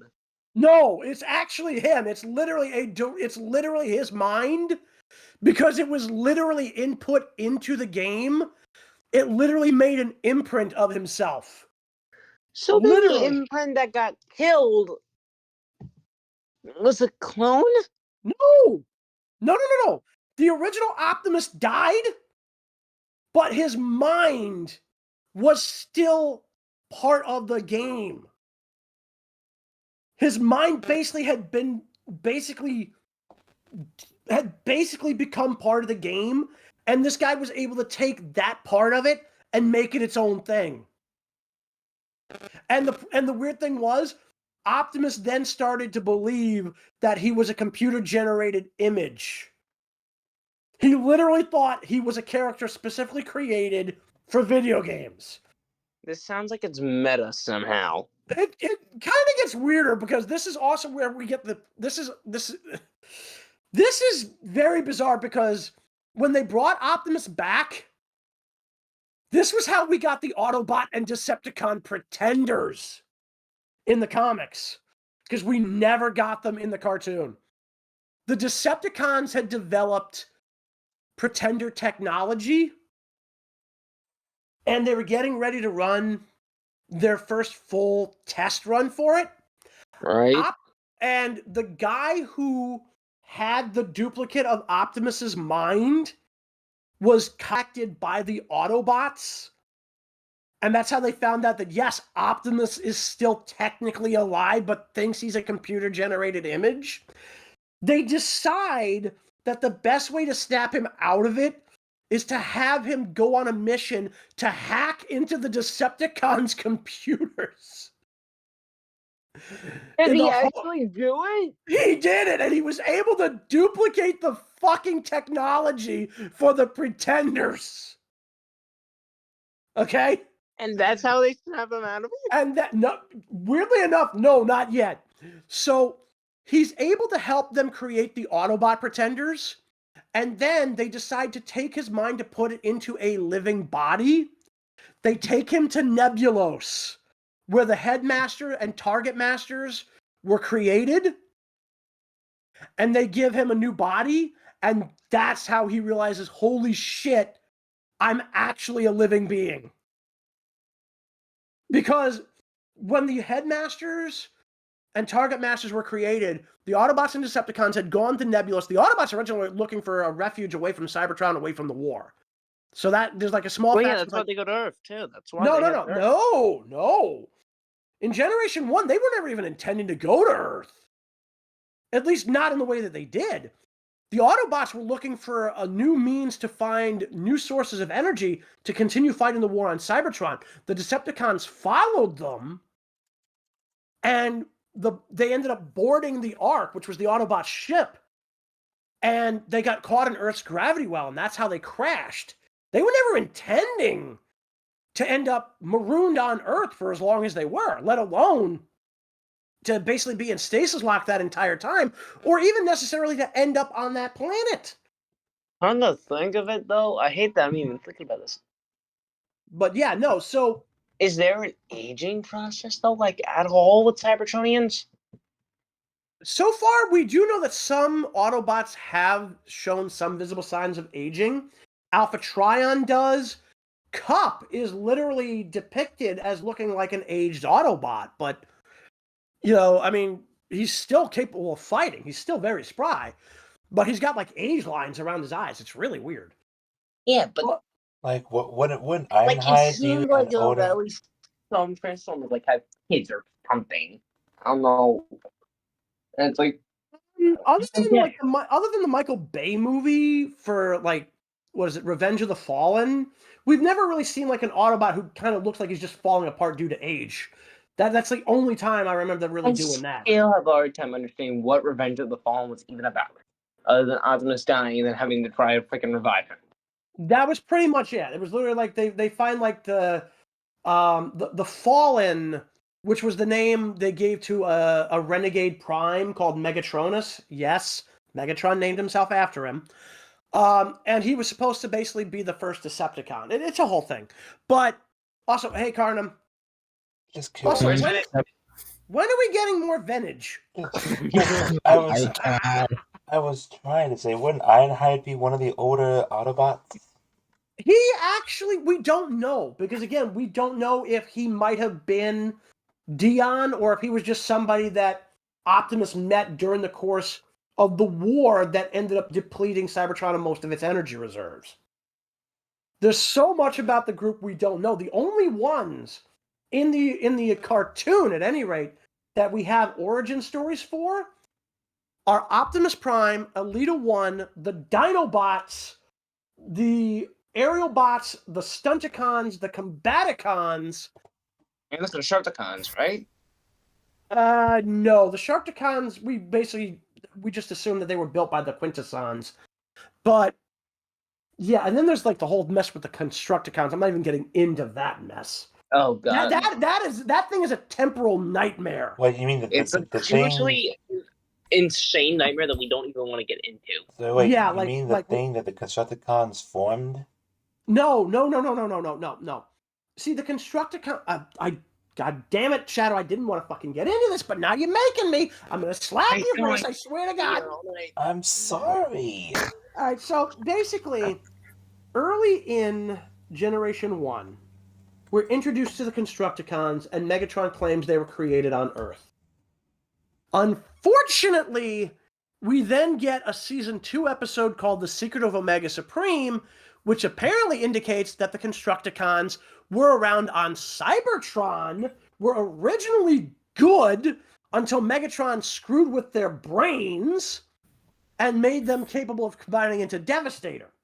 Unfortunately, again, in Season 3, we get a scene during Five Faces of Darkness that seems to indicate, and I don't know how or why, that the Constructicons built Megatron!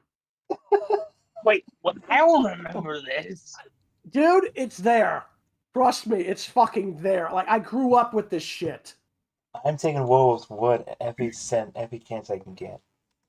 You know what, boys? We need to just have a day where we just sit down and comb through every episode of Transformers. Dude, I don't think I could sit through all that whole stuff. You're talking to somebody who's seen the entire fucking series plus the movie. I know, and I'm saying we need to have a whole day now where we comb through every single episode and movie. That would literally take. And I'm planning to. That would literally take probably half a day, if not more. And I don't really have half a day to do that. Yeah, because like, dude, it's like you're talking around like 95 episodes plus the movie. I don't think you realize how much of a no life I have. But I have a life outside of this stuff. So, yeah, and in any case, like, dude, just trust me on this. I have seen every fucking episode of Season 1, 2, and 3, plus the movie of Generation 1. I have them on DVD, and they're also for free on YouTube. On the Hasbro Pulse YouTube channel.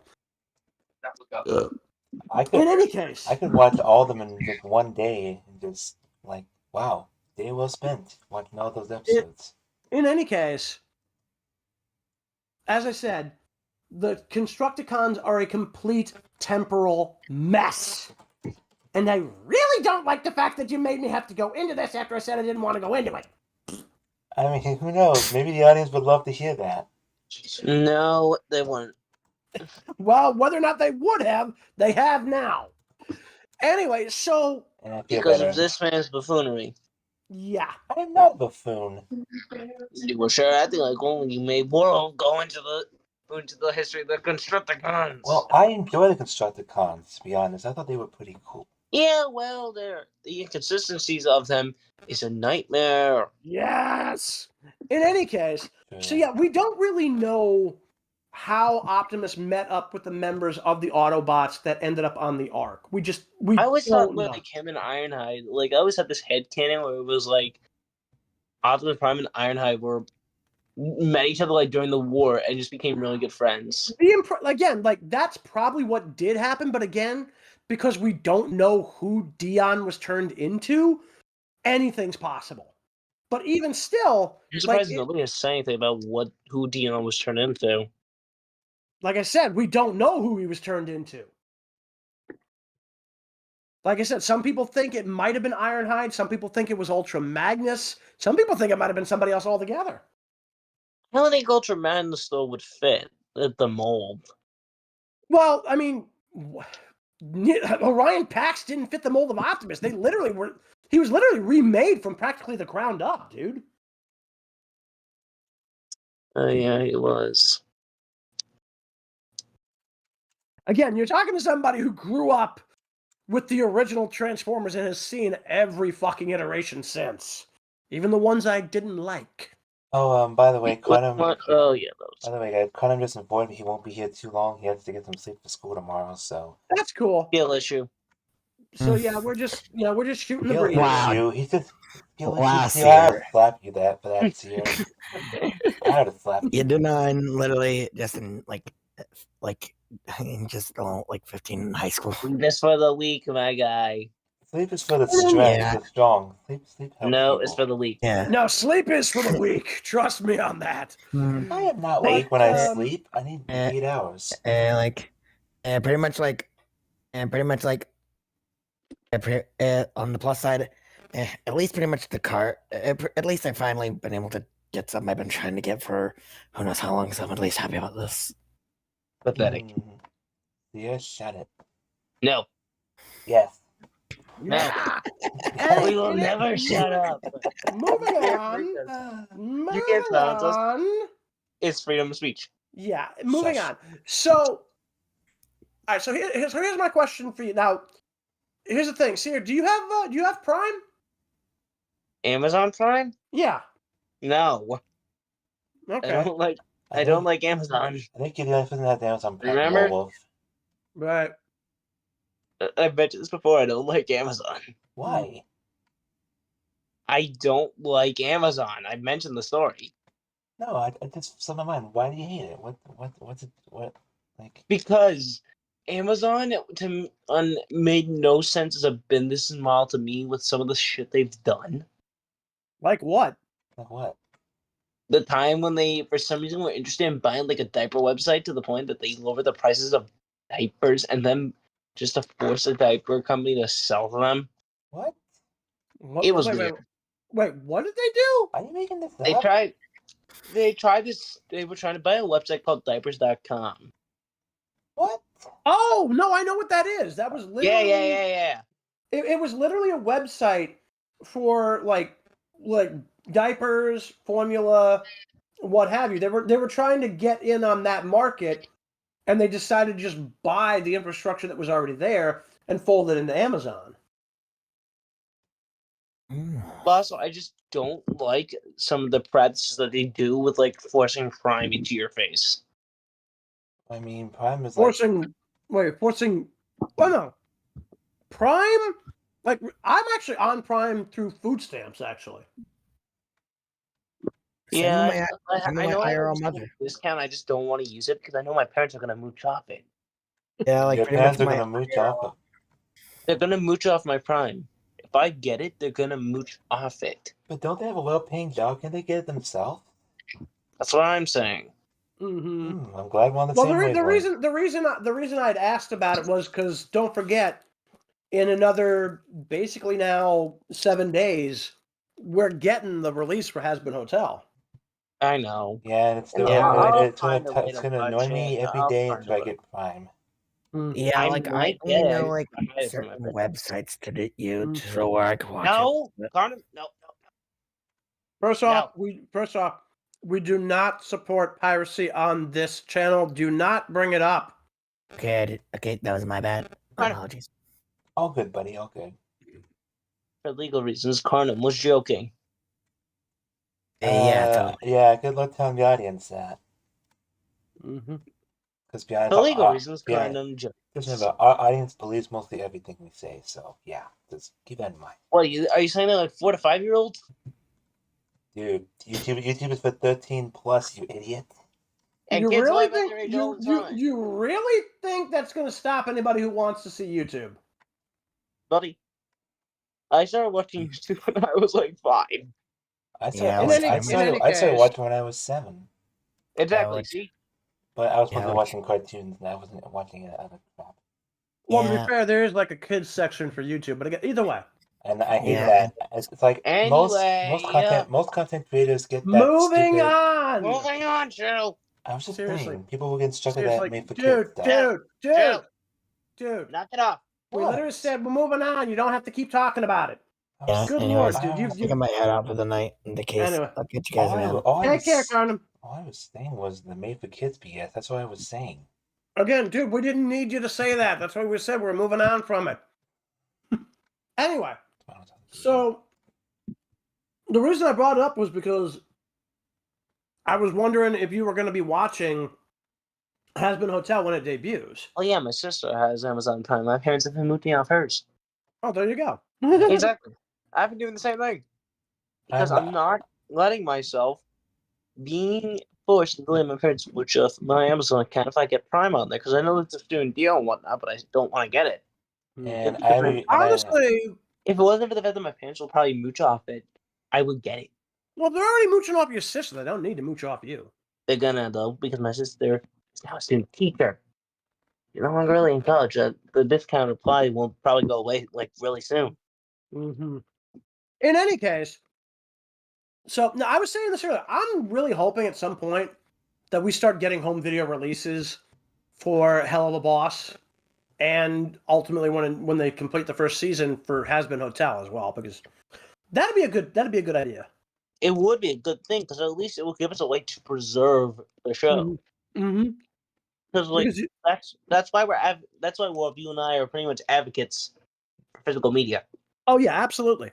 Yeah, we both agree on this. Mm-hmm. Like physical media will always be superior because it gives us the ability to play something after it's like gone. Game companies can't take it away from you. And you don't have any means to edit it. Exactly. The sad part is Nickelodeon has done that with the 2003 Ninja Turtles series, from what I've been told, before they re-released the DVDs. I'm not exactly sure what they edited out, but I remember hearing about that recently. So that Yeah, kind they of did. annoys me. They did like some edits to it, which Yeah. means I think it was mainly when they put it on like Paramount Plus. They did some edits. Yeah, no. Apparently, whatever the edits they did, they used those edits from Paramount Plus when they put it out on the DVD release for the original series. Speaking of Paramount Plus, they are releasing the next season of Halo Oh God! No, next no, month, and I'm excited no, for it. no, Dude! I saw the first fucking season of that shit on DVD, and I wanted to slap the people who made it. Wait, The sad part is 343 are also partly to blame for this. I know. They had full creative control. I know. So now, and this was still when Bonnie Ross was at the company, and she was generally really good when she worked on the Halo series, like of games. She did a good job. And then the sad part is I'm still waiting for the release of. I gotta get like volumes 11 through I think it's like 14 for Red versus Blue, and then I gotta get the final season because I don't give a damn about Red versus Blue Zero. Well, yeah, Red vs. Blue Zero can go burn, but also no, I'm getting convinced that show's gonna get canceled. Red versus Blue, it's done.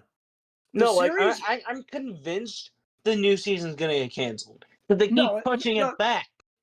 No, they didn't push it back. It's been released on their official site. It has? Yeah, dude. Since when? As far as I knew, they started that sometime in the goddamn summer. Bernie Burns was supposed to come back, and they were going to do the final season. Yeah, and then that's why he was coming back. It was the final season. Just curious, did anyone even react to those Red and Blue series on YouTube? Red vs. Blue, they don't really age well. Well, the problem is that they're not even on YouTube anymore. They removed all the videos. So this way they're still on there. No, they're still on there. There's a whole playlist for the Red vs. Blue series. Fully active. Yeah. Yeah. Okay. Fully active. Because I remember hearing that they had taken that off so that this way they could force people to go watch it on their fucking streaming service. What is it, Rooster Teeth First or whatever the fuck it was? No, it's still on YouTube. There's a whole playlist of all the episodes. It's on there on YouTube. For the Rooster Teeth official channel? Okay. Yeah, it's got the original voice people who voiced the characters and did the funny antics with the tanks and stuff. It's not bad. Well, I've got the first 10 seasons on fucking DVD as well. I think I have season 11. So I watched a few episodes in my TV room, and they weren't that bad. Yeah, they were pretty hilarious. I mean. What I found hilarious was that they actually got on El Rey. El Rey Network. Oh, cool. El Rey Network. Yeah, I heard of that. It's literally a cable channel, dude. Oh, right. Cable channel. Yeah. So Restoration. Yeah, that's the new one. That's like season fucking 19.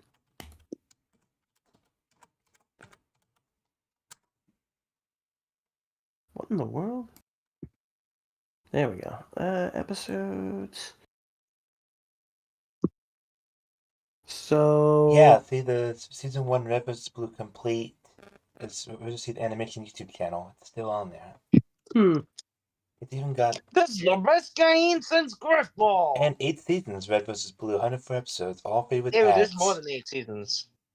It was a lot more than 8 seasons for Red vs. Blue, dude. They're literally like. The final season is called Restoration. That's season 19. Season 18 was 0. Well, there's a And Red don't vs. talk about Blue Red vs. season Blue, yeah. 12 apparently. Mm-hmm. But that's 2 hours and 50 Dude, minutes. what did long. I just say? I'm just looking through Shut- you're YouTube. not There's I'm listening. literally 19 seasons to Red versus Blue. I'm just looking through YouTube right now on my computer. I'm just seeing. Yes, I know, dude. What I'm saying is, whatever's on there isn't the complete set. Yeah, shut. You're not listening to us. I am listening. Don't say that. Dude, yet. you literally were saying that there's like 12 seasons of Red versus Blue. I literally just got done telling you there's a 19 season set total.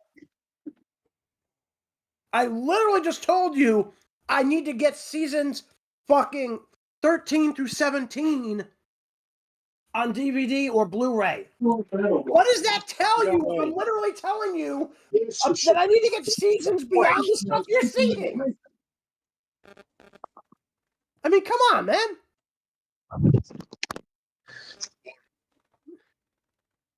Jesus Christ. I mean, I know I've got a hearing problem. What the hell's your excuse? Oh, my God. Feels like Ugh. he's just blocking us outside where he can hear what he No, wants. I think he's muted, actually. I don't know what the hell that's all about, but I think he's still mad at us. I don't know why. I'm literally just pointing out that where there's more than 12 seasons of the goddamn series. In any case, so the other things that I was gonna mention is so apparently I guess they did push it back because it's listed as 2024 now is the final season, but yeah, it's like season 19 is supposed to be the final season. Yeah, I know. So the one thing I'm hoping to God that we don't get any more of, other than Genlock, which was stupid. Genlock was okay. It's just Fuck you. Dude, I swear to God, I couldn't get past the first episode. I wanted to blow my own brains out. the only reason why the second season even happened was because Michael B. Jordan sunk a bunch of money into it. Oh no, dude, it gets worse than that. You all right. Do you remember why there were a lot of people complaining about the lackluster animation for Ruby Volumes 8 and 9? Where's case when you need him? Was literally because they ended up siphoning budget from not 8 and 9, 7 and 8. The reason why it seemed like those were so subpar was they took money from season 7 and 8 to do Genlock season 1. And literally, I sat through Genlock episode 1 of season 1, and it's like, fuck this. Okay. But yeah, no, either way, other than the fact that I really hope that Genlock just dies a horrific death is... It did die. There's a second season. Yeah. And that's the last season. Are you sure? Yes. Yeah, well, there you go. But yeah, also, we just need to let Ruby die, because at this point, it's like, the series is going nowhere. I don't think Jayse would want that show to die. Yeah, I'm sure he wouldn't, but I'm sorry. I'm not sorry. That show, basically, after season 5, it sucked ass. And you literally told him this already. And plus, I'm sorry, it's like, from season 7 onward, there's been no actual forward momentum in that story anyway.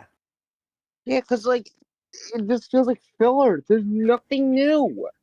Yeah, literally, season 9 feels like the only reason it exists was to force Blake and Yang into becoming girlfriends. Not and at this point, they didn't have a personality from seasons 7. Well, who am I kidding? From fucking season 6 up, other than being in each other's orbit. That's it. Yeah, and then, but also there was no proper set for even a romantic tension. There really was nothing. Dude, there was better setup between Blake and Sun, and everybody knows it. I told you. Either way. But this show there's been no forward momentum since basically tail end of season 6, start of season 7. Season 9, I mean, this whole thing wasn't just filler. This was just, this feels like people were on acid and just writing whatever the fucking hell they wanted. Possibly even Tumblr writers. I mean, I remember hearing. there was a lot of That would not surprise A lot of me. the writers That honest to for God Volume 9 wouldn't were like surprise me. Tumblr writers. That honest to God wouldn't surprise me. like creative freedoms for writing and stuff, you know. It's not Creative Freedom Show. No, like, creative freedom is one thing. The problem is, there's no creativity in this. It's literally just some of the worst, right? It feels like bad fan fiction. And yet And there's a and- chance that it is bad that it was actually written by fanfic writers. I wouldn't be surprised. In any case, Yet the director of the whole thing isn't even making Well, Monty's dead. improvements. in any case, all I know is I'm sick to death of Ruby. It's literally gotten to the point where I just don't give a damn anymore, and I want nothing more to do with it. All right? So I'm kind of hoping that season 9 was the end, because, like, dude, we don't really need a season 10 because it's just going to be more stupid bullshit. And Jayse will still watch no matter what. He I'm always has. sure he will, and he's perfectly entitled to enjoy it if he does. I'm not saying that he's not entitled to enjoy what he enjoys. I'm just saying I think it needs to die. Well, hopefully when we see him again when it's in the session or something, we can probably go in depth about it. But it's best when he's here to talk about that stuff. Well, again, like, dude, I'm just saying this is a show that I think needs to end because we're really not getting anything more out of it. I mean, isn't One Piece completely over yet, or are they still going on? No, it's still going. No, it's still going. The manga. The manga's gonna end soon, though. The manga's gonna end soon, but I mean, they're not even up to the grand line yet in the fucking anime, are they? That's the grand line. They're up to Gear 5. No, in the anime. Yes. Gear Holy 5? shit. Yeah. caught up. Lupe's on Gear 5. Wow. Okay. My God. He's getting stronger by the No, I never really Gear 5. The Gear followed. 5 episode broke Crunchyroll. Dude, you gotta remember, I never actually followed One Piece. Like, after the first few episodes of the 4Kids dub, I just kind of checked out, and I never bothered watching it when Funimation got their hands on it, because I just didn't care. You know Ian McShane voices the narrator in the first episode of the Are you live-action serious? Tai I'm Lung? not kidding. He I'm not does. kidding. He does. You're telling me Yeah, Tai Tai Lung? Lung is the Oh my narrator in god. the live-action One Piece. That's horrible. Man, I still think we should watch the live action One Piece for anime. It's just I've the hell of it. actually watched the first episode of it, and I'm really not sure how I feel about it. I'm 50-50 on it, but in my honest opinion, I think it's pretty decent.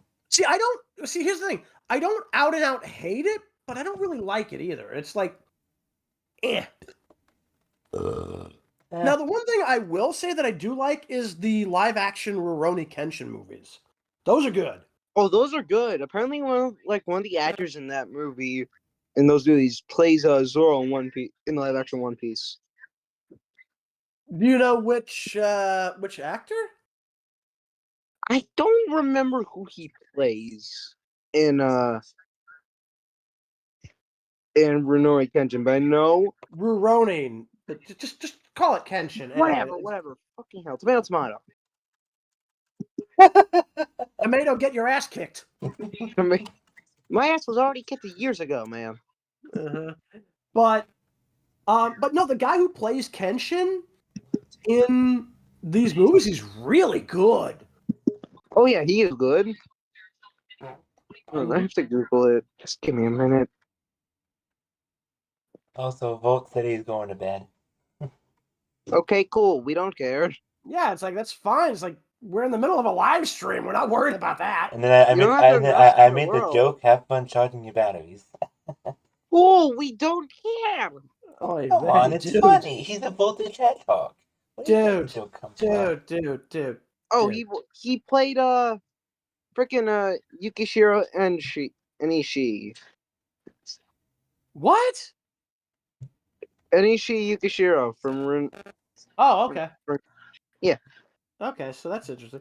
But either way, all I know is I love the Kenshin films. I've seen all The 5 of them Kenshin now. films are great.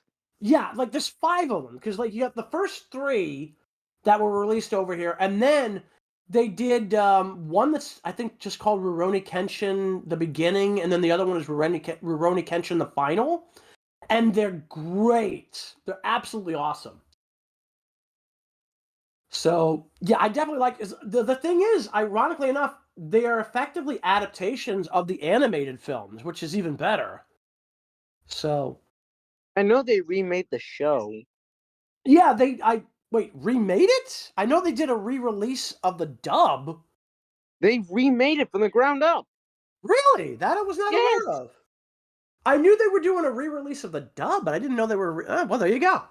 But either way, because I've seen the original anime when it was dubbed on Cartoon Network. It wasn't bad, but I have seen the movies, the animated films, before they put the show out on Cartoon Network back in the day. So I love the fact that they literally did remake the origin story for Kenshin and why he has the cross scar, because that's in the original animated film. In fact, that was original to the animated film, and they basically did a live action movie for it, and it's really, really good. It's up on Netflix.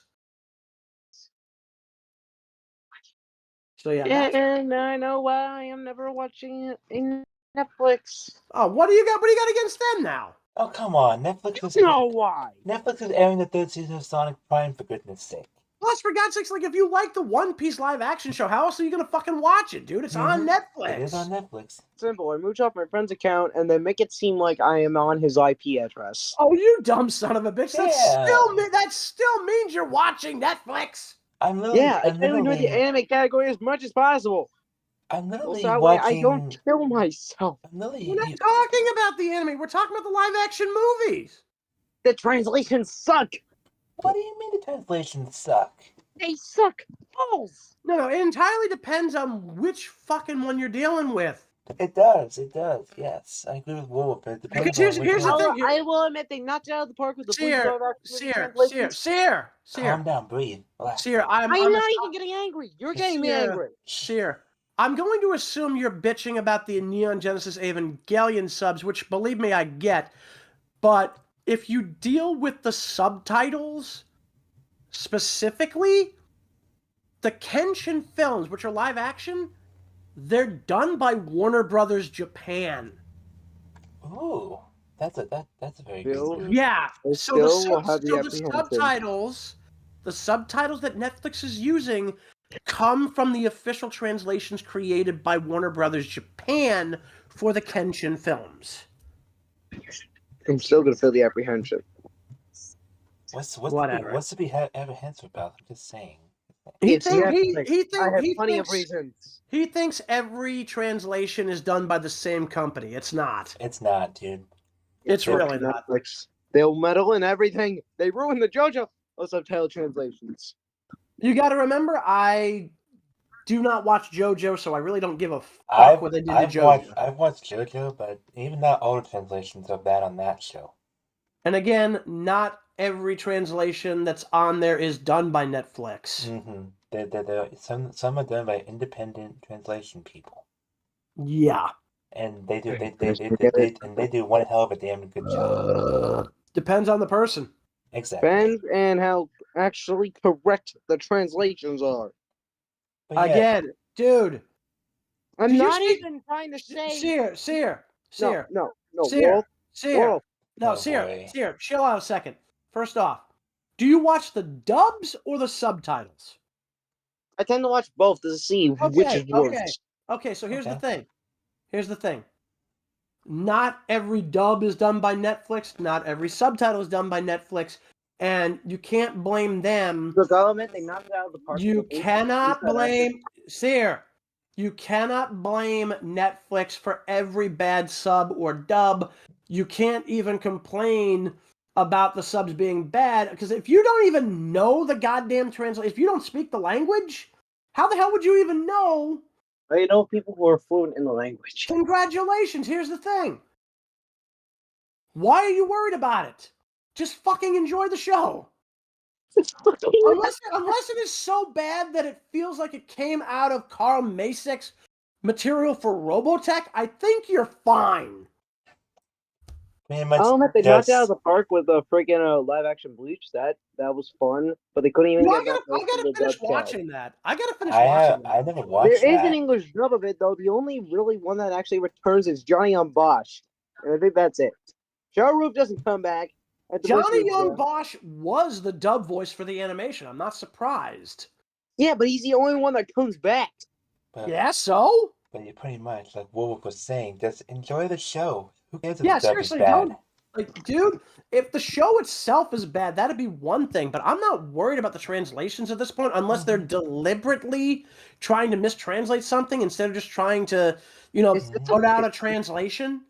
There's a difference between putting out a translation and deliberately trying to fuck it up. The only people that I know who have tried to fuck shit up like that is Funimation, which they've done with shit like Miss Kobayashi's Dragon Maid and fucking. Well, that's because of the School localizer Prison. that they had. Yeah, on the because show. they're woke assholes. But again, dude, you gotta just let go of this shit and just fucking enjoy the show. Unless they're deliberately trying to do a bad dub, which I mean sometimes you'll see that happen, but again, most of the time they're just trying to put a translation out there that at least gets close to what's being said and just trying to localize it.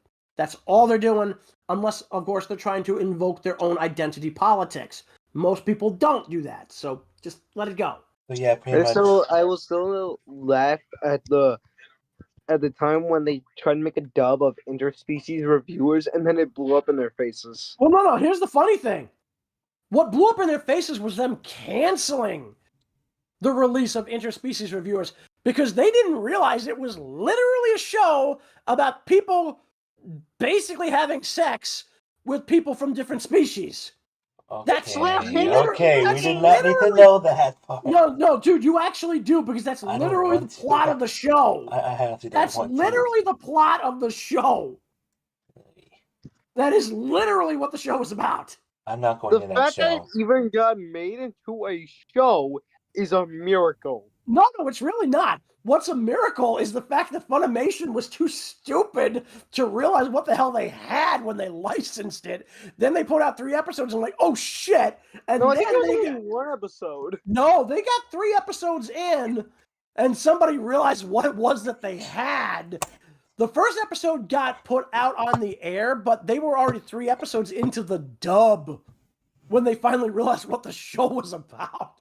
And that's when they pushed the panic button, canceled it, and then everybody got pissed at them for it. Because everybody else, literally everyone else but Funimation knew what that show was about. Because everybody on the net was talking about it when it came out that they had picked up the license for it. People were laughing their asses off about it, and then when it got canceled, they got pissed at them for being so prudish. Because, like, on the one hand, it was funny that they didn't seem to realize what it was they were licensing, but then once they did, the fact that they canceled it and they're sitting on the license so that nobody else can put it out is what's pissed people off. I'm watching the controversial scene about the Kobayashi's Dragon Maid. Where the whole bit about that patriarchy bullshit. Yeah, they did that in the whole damn clip, and it's apparently like 3 minutes. Yeah, and literally it pissed off Toei Animation so bad that they flat out told them, if you do this again, we're pulling our licenses, because the last thing they want that happening to is Dragon Ball, because they've already got enough backlash over what happened with Vic Mignogna because of what Funimation did. Shit is a whole other. We could make a whole live stream just talking about that. Oh yeah, trust me, we definitely could. But yeah, because Funimation, they literally set themselves up for backlash for that. And then there was what happened with the 30th anniversary Blu-ray release. Dude, we should do some live streams actually discussing the problems of Funimation with Dragon Ball, and then we do that just for shipping. Except I would probably get bored of it after like 30 minutes. No offense. Just give us the controls to do it. Seriously, dude. Dude, the whole point of the live streams is to do shit like this. The sad part is, though, the dub of Kobayashi's Dragon Maid is actually really funny. Until this one scene. Yeah, but again, it's Funimation. There's a reason why Funimation got eaten by Crunchyroll. They were trying to salvage the company because they were getting so much backlash for all the shit they had done that when they ended up buying Crunchyroll, Sony, I mean, they decided, okay, we can't keep dealing with the Funimation brand because it is so badly damaged. If we just had them get folded into Crunchyroll, maybe people will forget what they've done.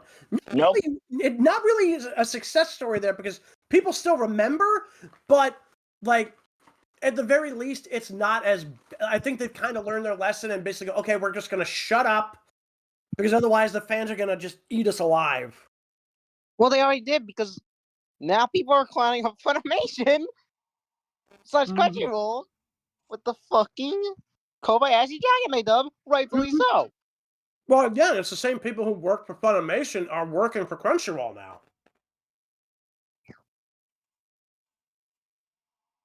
So yeah, that's the whole thing. But either way, I keep meaning to look into High Dive. High Dive is just Sentai Filmworks. Yeah, I know, but it is literally, it's still. I know they have My Teen Romantic Comedy Snafu, which is a show I was watching when it was on Crunchyroll, and then when they pulled out their licenses, it was like, damn it, because I was mainly watching the dub of that show. Yeah. Because I got bored of the sub version. The irony is that I have one show on DVD and Blu-ray that has basically been on 2 different streaming services because. All right. I'm tempted to say it's Evangelion, but I know I'm wrong. No. I'm talking about. You remember the series I've mentioned to you called Shirobako? Shirobako. It's literally the anime about people making anime. Yeah, that one. Yeah. Yeah. So the first time I saw that, it was on Crunchyroll. This was before High Dive was a thing. Was it by Sentai Filmworks? It originally was on Crunchyroll. And then Sentai Filmworks, I guess they got the license for it. So they pulled it. Sentai Filmworks got the license for Shirobako. So they pulled it off of Crunchyroll and they put it onto High Dive. And then when Verve came out, they had both Crunchyroll and High Dive as part of the stuff you could do. So ironically enough, for a while, you had both versions of the 2 subtitled versions of this thing released on 2 different streaming services that were running through one third-party platform, which was technically owned by Crunchyroll, but that's a whole other thing. Anyway, so I'm pretty sure they also currently have the rights to Kakagurui, which is why there's 2 different dubs. I don't know, but again, the reason I was bringing that up is because I found it very interesting that the subtitles for Crunchyroll, I honestly think were better than the ones we got from High Dive. The dub is great, though. Yeah, the dub. Sentai put out some great dubs. Yeah, for Shirobako, I was really the thing that I'm still annoyed at is that some other weird company that I have never heard of got the rights to do the release of Shirobako the movie. Oh no! Which company? And I don't know. I can't think of I don't have it right in front of me. It's like. You better go find me. I think I might know this company. Give me a minute here. Let me see if I can find this. But either way, it's not bad. Don't get me wrong. I was annoyed that it didn't come through Sentai Filmworks. Oh. So Shirobako the movie, the U.S. release was done by. Let's see.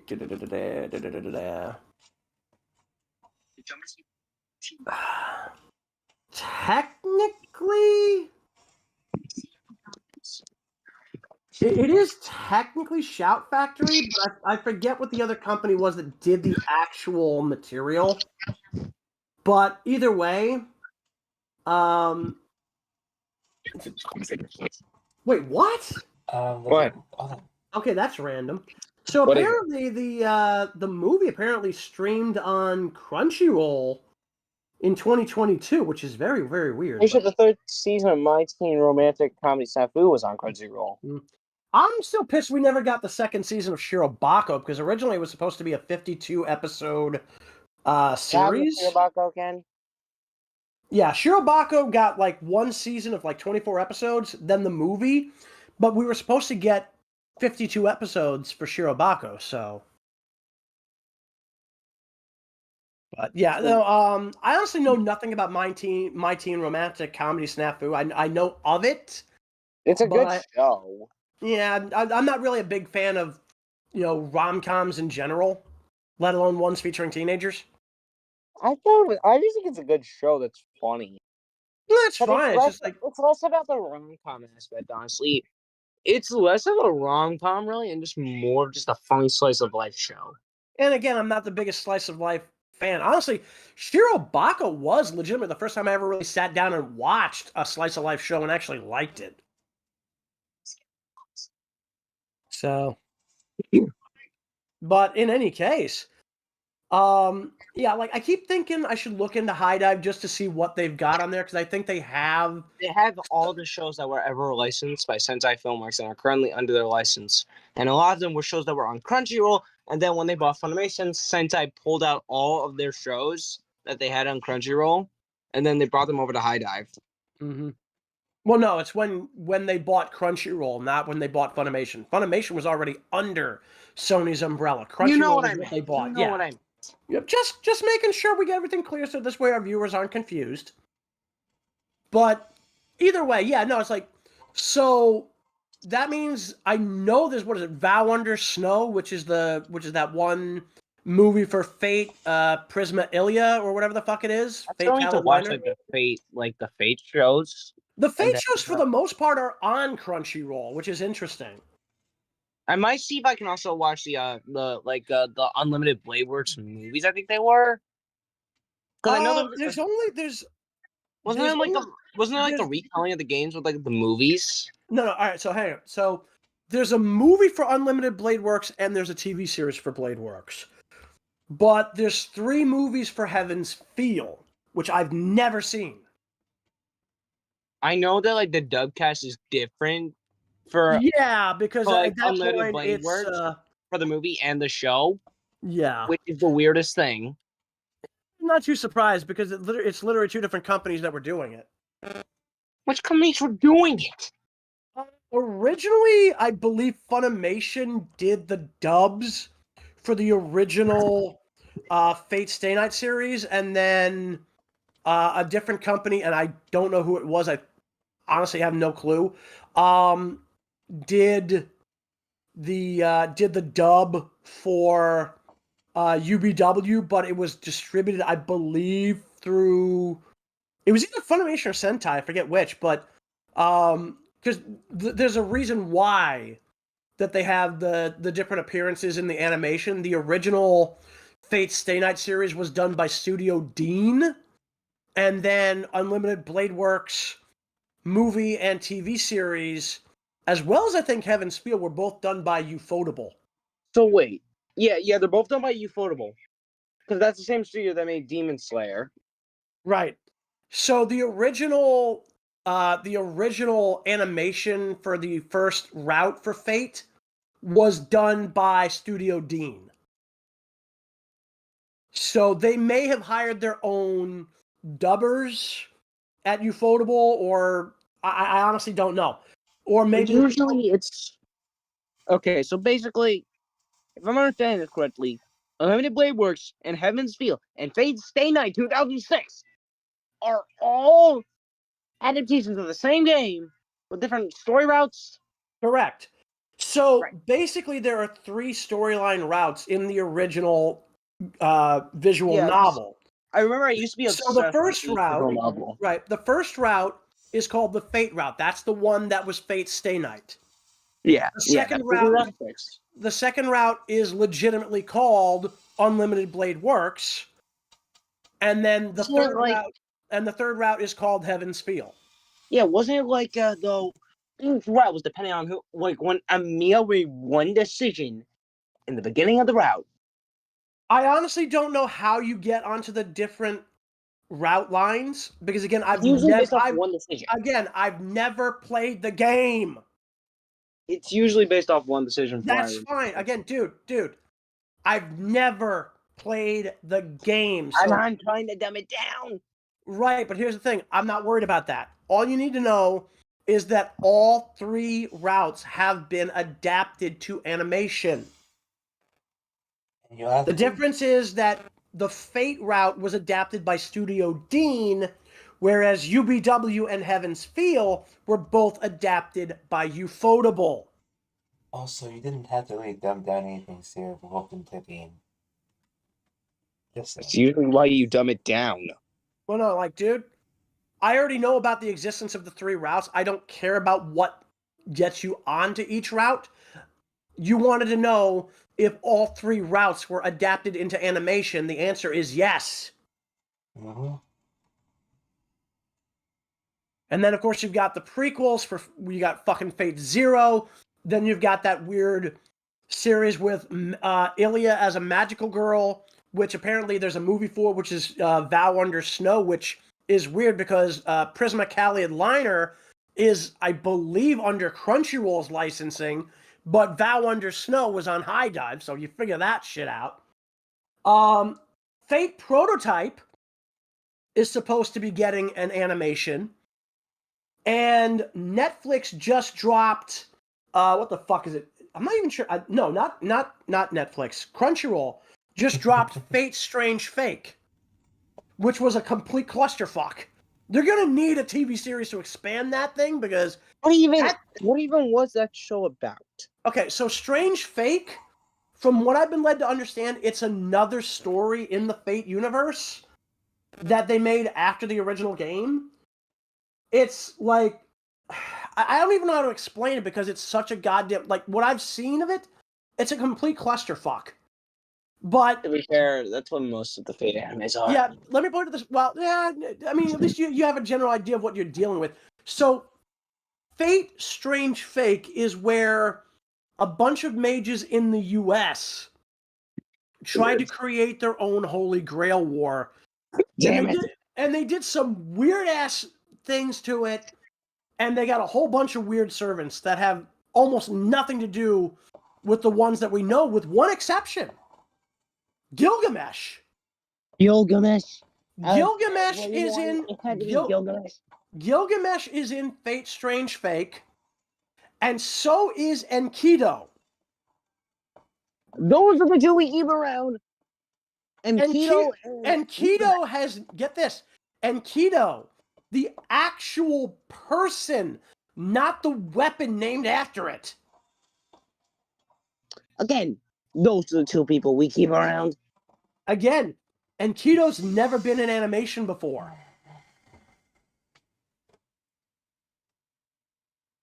Enkidu was only ever in the story for Fate Strange Fake. And now he's been adapted into animation. But he's never appeared in animation before.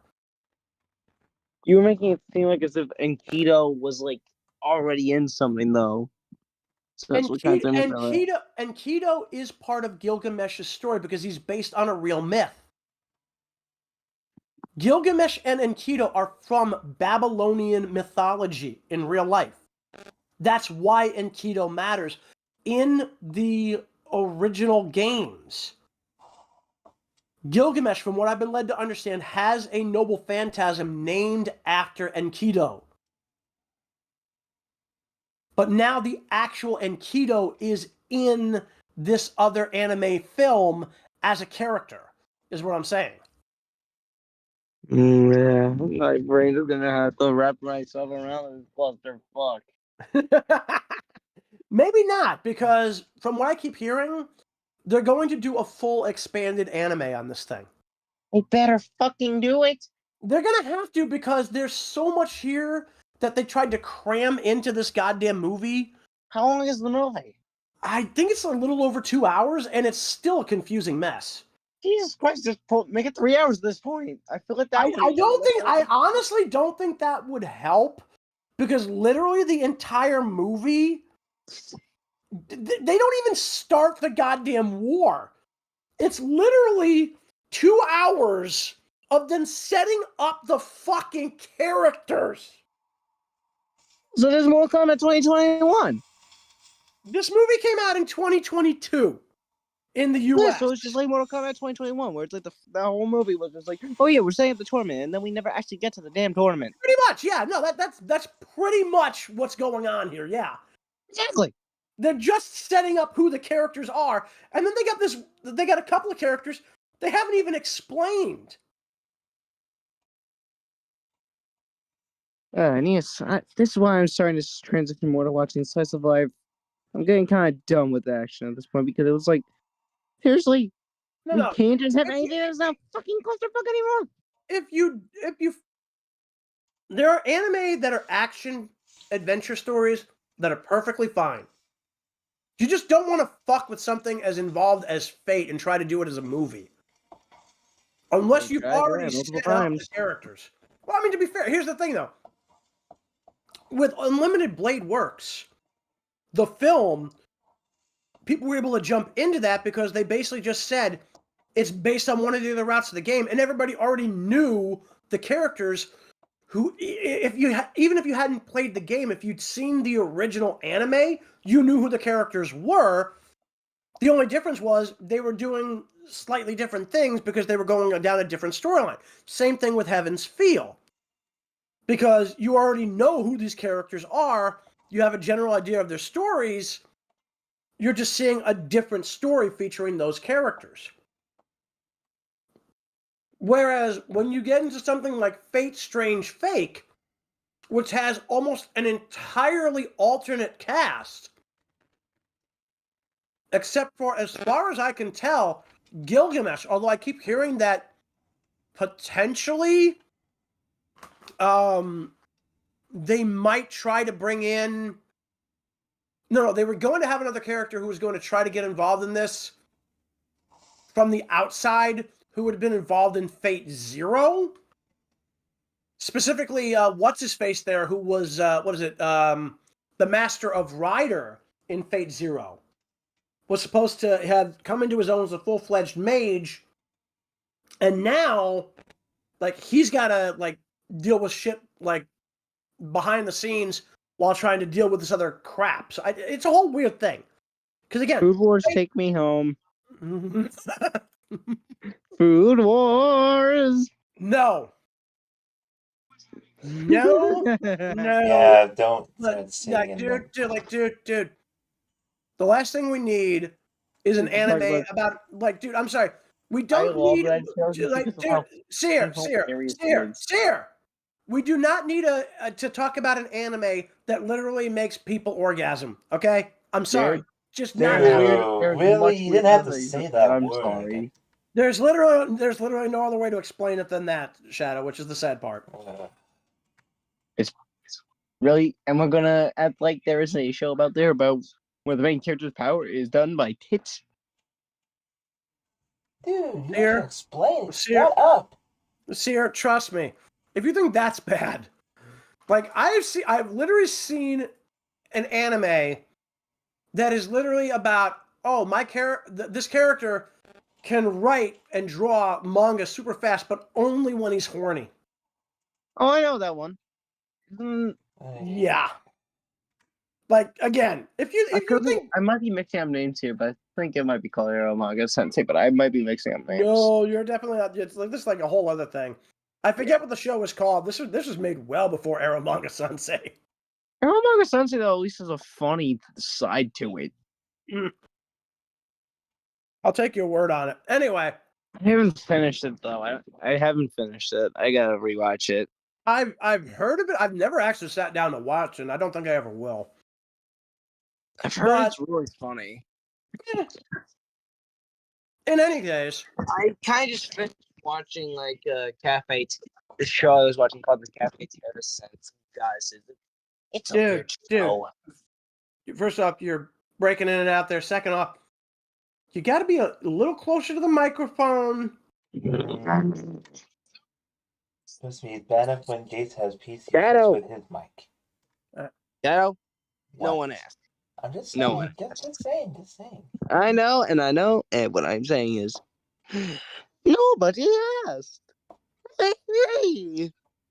In any case, so, all right, so here's a question. What's an anime that you've always wanted to see but never have? There's a ton of answers I could put. Just give me the one that you most want to see that you've never gotten to. I'm trying to remember what it was called. Describe it. Maybe I know what it is. It was this weird swimming show about like a swim team. It was like an all-boys swim team. Free. Yeah, it was like free. It's the most goofiest shit from what I've heard. And I mainly just want to see how goofy it is. And considering I also need to get my mind up that I've traumatized myself with Goblin Slayer. Wait, what's so bad about Goblin Slayer? I still gotta see this. Episode 1. Oh, dude, I've heard about what happens in episode 1. It's like, dude, I have seen dude, I fucking watched Angel of Darkness, okay? Angel of Darkness. Hentai tentacle porn anime. Dude, you have to say that P word. What? You've never heard that word before? No, I've heard it, but I try to avoid saying it on this channel. I've heard of this show called Angels of Death. It's actually pretty good. Yeah, whatever.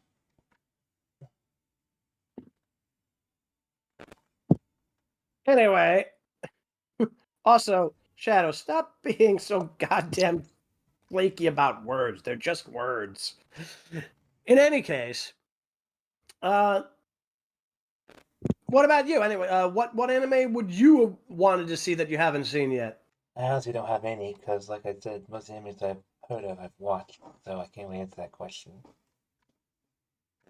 Okay. Sorry. Gotcha.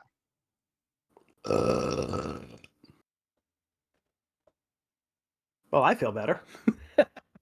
I mean, I still think it's funny that there is literally an anime just called trying to find it. Actually, it was a show that I didn't know was an anime, but I remember it was on Cartoon Network. It was called Tenkai Nights. I've watched heard it. of that, but I don't think I've ever And I seen it. swear to God, I thought I remember hearing something about it was like a freaking Lego line or something. Tenkai Nights, yeah, Lego, yeah. I swear to God, I fucking remember hearing about it, and I remember hearing something about it was based off like a Lego toy line. And I'm like, It what? was. Wait. Tenkai Nights. That's Lego. That's not anime, dude. That's a spin-off of fucking Bionicle shit. I grew up on Bionicle. That was a great series. Oh, the third. I yourself. remember this show. The third. I did like I still have... I remember you know the show The Third?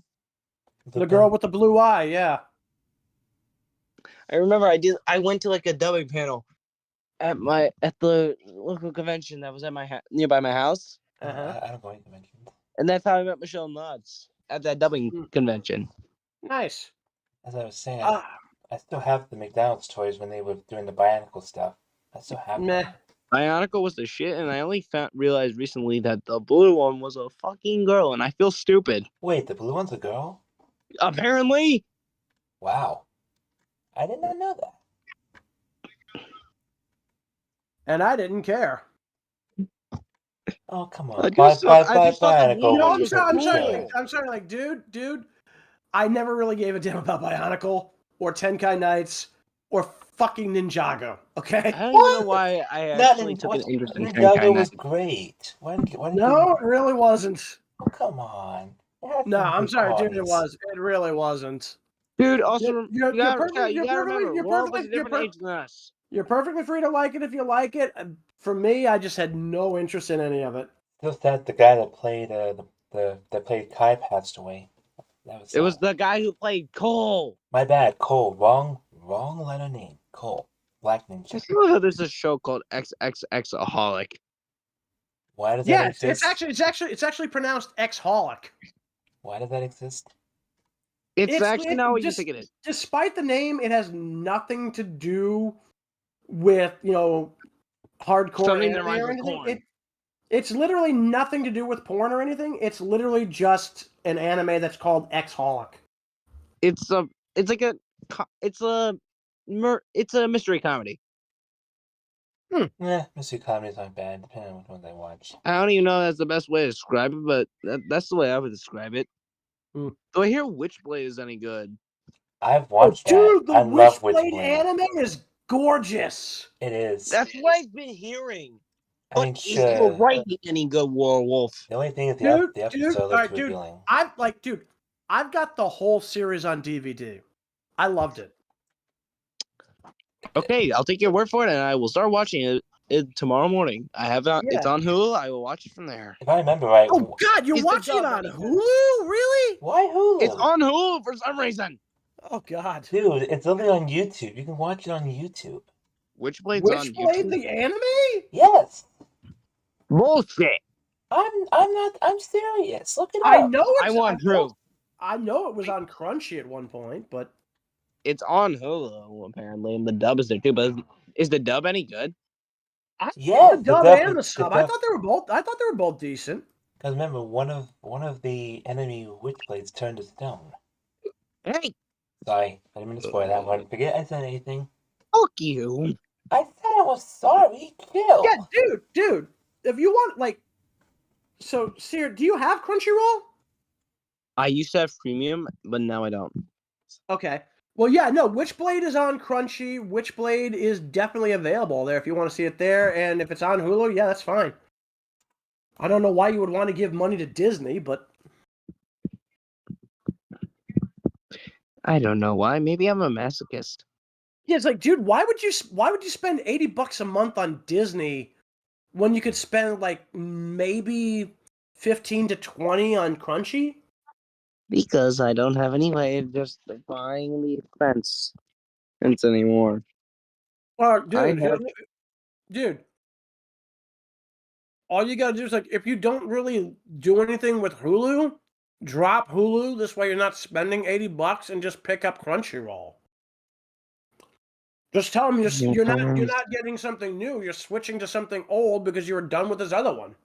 But yeah, Witchblade is on YouTube, but you have to buy the whole season for 12 episodes. Dude, I'm broke. I know that. I'm just saying. I know. Just saying. But yeah, Witchblade is pretty good. I recommend it. And sorry for giving out a spoiler. Forgive me. I won't I forgive mean, you. as long as you're talking about the anime, yeah, I was not a big fan of the live action thing.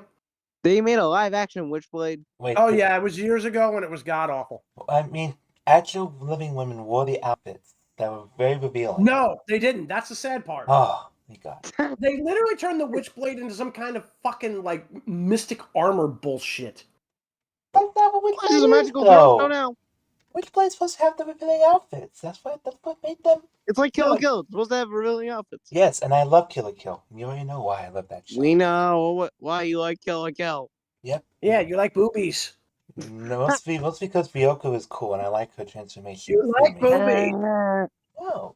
Why do you say that? That's messed up. Because Oh, what do you guys have on Toriko? Dude, it's literally a show about a girl who has a fucking revealing outfit and shows off boobies. And, Don't try to pretend it's not. And they use very cool blades and weaponry. The fighting is Yeah, again, boobies. Studio Trigger's animation, though, is good. To be fair, Trigger actually is pretty good. And I'm talking about the studio here, not our fellow YouTuber. Right. Wait. Have you guys watched Toriko? Have I watched what? Toriko. Toriko. I think I've heard the name, but I don't think I've seen it. I think I've seen it, Toriko, but I can't remember off the top of my head. I just remember watching that crossover thing it was a crossover special between Toriko, One Piece, and Dragon Ball. It was funny. I do miss renting anime DVDs from the library. Mm. I used to do that all the Yeah, time as a teenager. I don't think I remember that one, but either way. But now that Crunchyroll, with Crunchyroll now, I don't even have to do that stuff. Just watch on. You want Imagine being a you want to know what's girl bizarre? on Sword Art Online. You're You want to screwed. know what's bizarre? What? About 2 weeks ago, I literally binged an anime that's based on a story written by a Frenchman. Which show? It's called Radiant. And it's really fucking bizarre. Have you guys watched the new Scott Pilgrim show? No. I won't go anywhere near that because I hate Scott Pilgrim. I played the video game of Scott Pilgrim. The arcade game. Not bad. It's called Scott Pilgrim vs. the World. It's a video game. Yeah, it's based off of the goddamn comic. And I hate the comic. I hate the movie. I won't go anywhere near the anime. Why? Totally respectable. Because I just plain don't like them. I'm just asking for curiosity's sake. Is there any one reason why you hate it? Just give me one. I won't ask again. Give me one. Just one. Please? You talking to me? Yes. Just for one bad reason. That's all I want. Please. I can't stand the artwork style and I can't stand the story. Okay. I'll accept that. Sear, are you against Warwolf's reason for No, hating it? I'm just trying to figure out what don't you like about the art style. I'm staying out of this. You bite his head off, Warwolf. He's all yours. I'm not. Dude, I'm already going to die eventually. Okay, dude, let me put it this way. What anime's artwork style do you hate the most? That one show where they try to combine 2D with 3D and it sucked ass. Okay. Do you have any idea how little that narrows it down? I remember I saw like a Moist Critical video about it. I don't remember the name of it off the top of my head. It was like a show where it was like characters that were like regular humans that were drawn 2D. But there was a certain species that was made with 3D models, and the way it blended together just made it look ass. Okay, again, that doesn't really narrow it down. But my whole point is, you're probably thinking of X-Arms, but anyway, in any case, that artwork to you is what Scott Pilgrim artwork is to me. I just don't like the style. I mean, it's a cartoony artwork style, but like I said, I respect your opinion on the. Yeah, everybody's got their own styles they like and styles they don't like. I just was not a fan of it. And pretty much it's also similar to the River City Girls franchise, but they also did a comic. No, dude, fuck that. What? First off, it's called River City Ransom. The sequel is River City Girls. And I like River City Girls. I like it too. I played the first one. I'm still trying to see if I might get the second one. There's a sequel? Yes. Neat. River City Girls 2. It was on sale this Christmas, but I missed out. But I am gonna get the game to play and stream it on the channel because the first game was fun. They had to save their boyfriends. Have you guys seen I played Gray the sequel. Man? I played the original one. Have you guys G Gray Man? I've heard of it, but never seen it. I was gonna ask, like, if you've seen it, is it any good? Never seen it. Yeah, that's why I'm not asking. Mm-hmm. But yeah, no, straight up, I just was not a fan of Scott Pilgrim in any way, shape, or form, and I won't go near that new bullshit. Have you guys watched Death Parade? Never heard of it. Death Parade? Isn't that fucking video game that Kojima came up with? No, that's Death Stranding. Oh. Sorry. Yeah, I don't think I've even heard of Death Parade, but it sounds dumb. It kind of sounds like It's a show about like this guy, and he basically decides where people go in like heaven and hell. Where it's like people show up like in a train car, and it's very emotional. It's like a very emotional show. I'm not that crazy about emotional shows. I think I'll stay away from that one. So basically, it's a show about people taking trains to heaven and hell. I'm not really interested. I mean, you I I'm mean, for probably God's doing a poor job. I'm probably doing like a poor job of explaining. Probably, but like, dude, it's like if I'm gonna deal with like a show that deals with heaven and hell, I'm just gonna watch Hell of a Boss or Has Been Hotel. I mean, Because I'm not, I really don't give a shit about trains. I mean, I really don't. I mean, listen, still, you literally showed us a movie for Anime Night that involved a train. That was not in the Galactic World. That was something completely different, and I still don't think the ending is very sad. Don't remind me of that. It was sad. I agree with you. I remember I watched it with Oh you. God, not domestic girlfriend. No, no, no, no, no. What? Domestic girlfriend. God, why? I don't even want to get into it. I've heard Why this the hell are you even bringing it up? I never even heard of it. It came up somehow on my feed. What's he talking about? What's domestic He's girlfriend? talking about an anime that came up in his feed on Hulu. I don't know Not why. even Hulu. It just came up like in my freaking YouTube feed. Why? Okay, that's giving me questions, but okay. But, domestic. Like it came up like sometimes I watch these like YouTubers that talk about like anime. wait. So is it an episode of the show itself, or is it a review? It's essentially just giving like a nutshell synopsis of what the hell it even is. Oh, it's a review. Okay, fine. Kinda. I don't think I've ever seen it. What's the show? What's the show again? I don't think I've ever seen it. Don't worry. Don't worry about it. Don't Google it. Don't look it up. Don't look it up at all. Dead dove do not eat. I mean, I still want to at least give it a chance. Maybe I might like it. No. Dude, you wouldn't even give fucking Dragon Ball Z Abridged a chance. I don't even want to hear that. I don't want to hear no excuses either. I mean, maybe this domestic show's good. It's really not. Dude. It's messed up. Dude, I literally saw the fucking, the synopsis of this shit on Crunchyroll. Took one look at this. I'm like, fuck that. No. Wait, which show are we talking about now? Domestic Girlfriend. Exactly. It's on Crunchyroll. Yeah, there's a fucking synopsis for it. Just fuck no. Like, don't even waste your time. I haven't wasted my time with it. Yeah. Okay, I typed it up and so far. Oh my God! Literally just fucking told you, dude. We literally just told you, don't do that. I don't know. But don't worry. Seriously, like, dude. This man never listens to anything we say. I know. It's like, dude, we literally had to beg you to even watch a goddamn fucking abridged series, and you still never gave it a fair fucking chance. But this you want to look up, even when we're telling you to save yourself the fucking brain damage?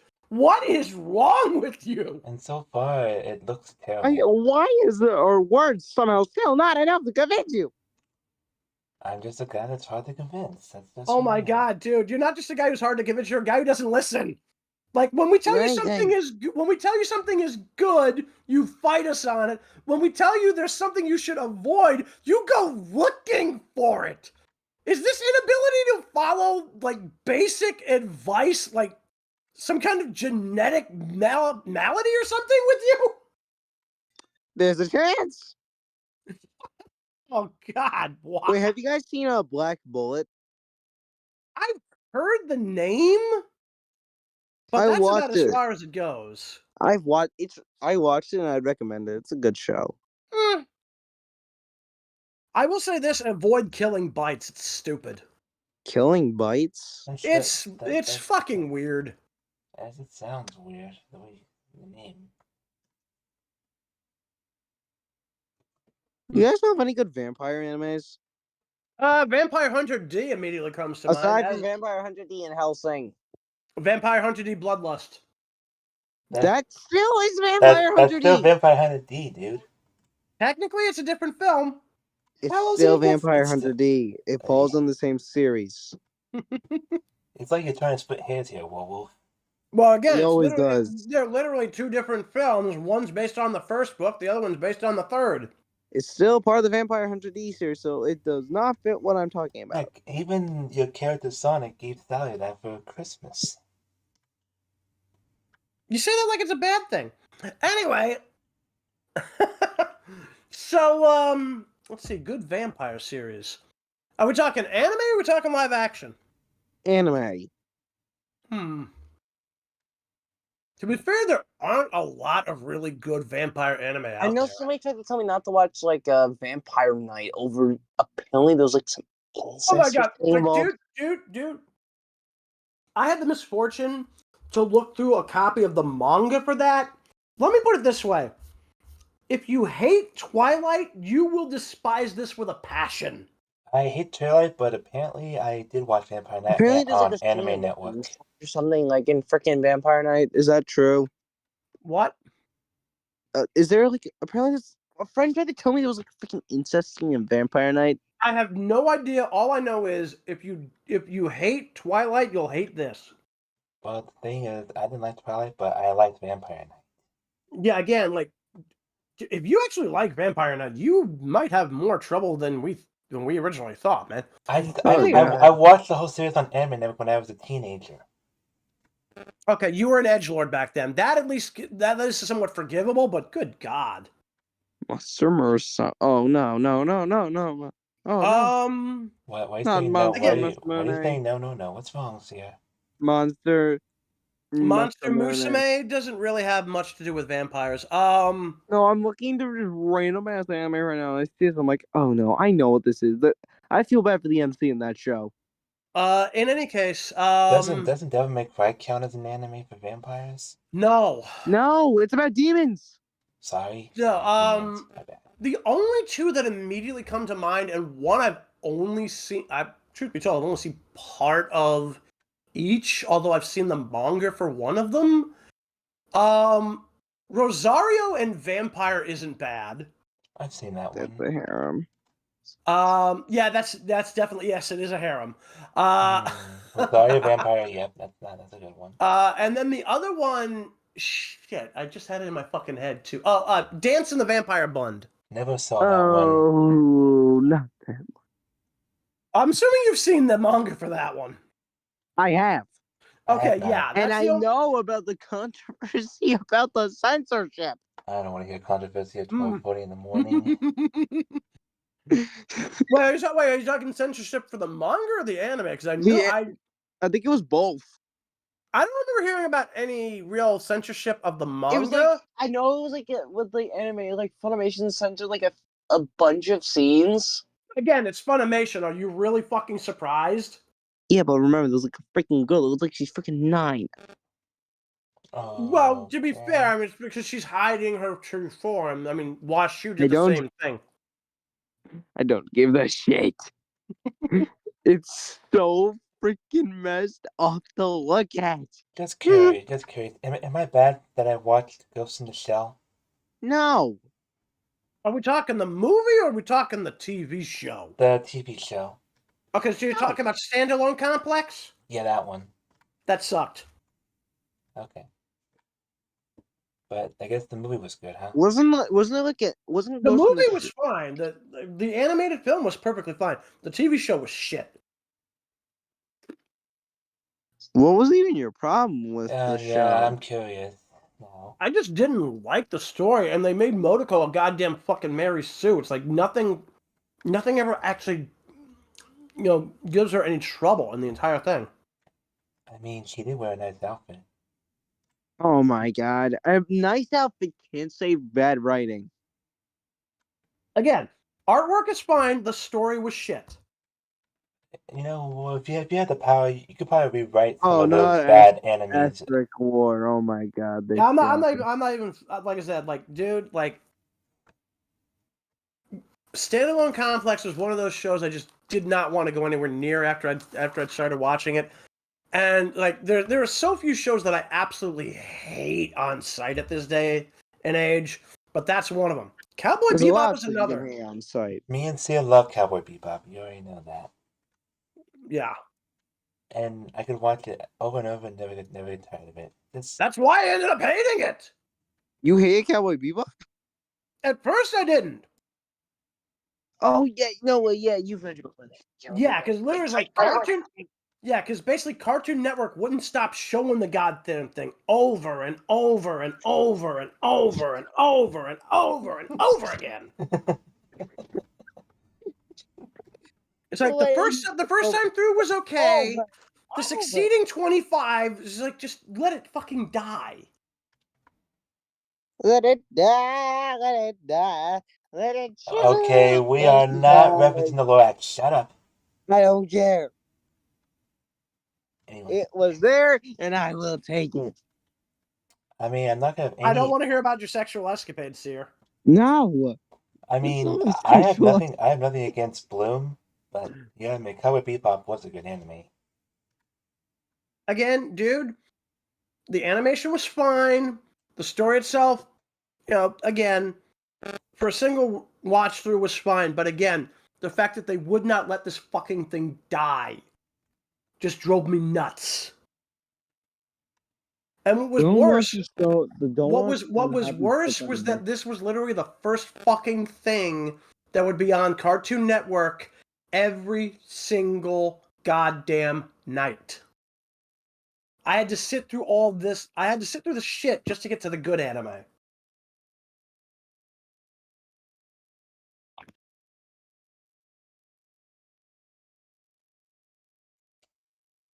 But Like I yeah, said, but I will always still. if it would have been one and done, I think I would have been fine with it. Even if they would have put it on like later on at night when I didn't have to see it, I probably wouldn't have as much of a problem with it.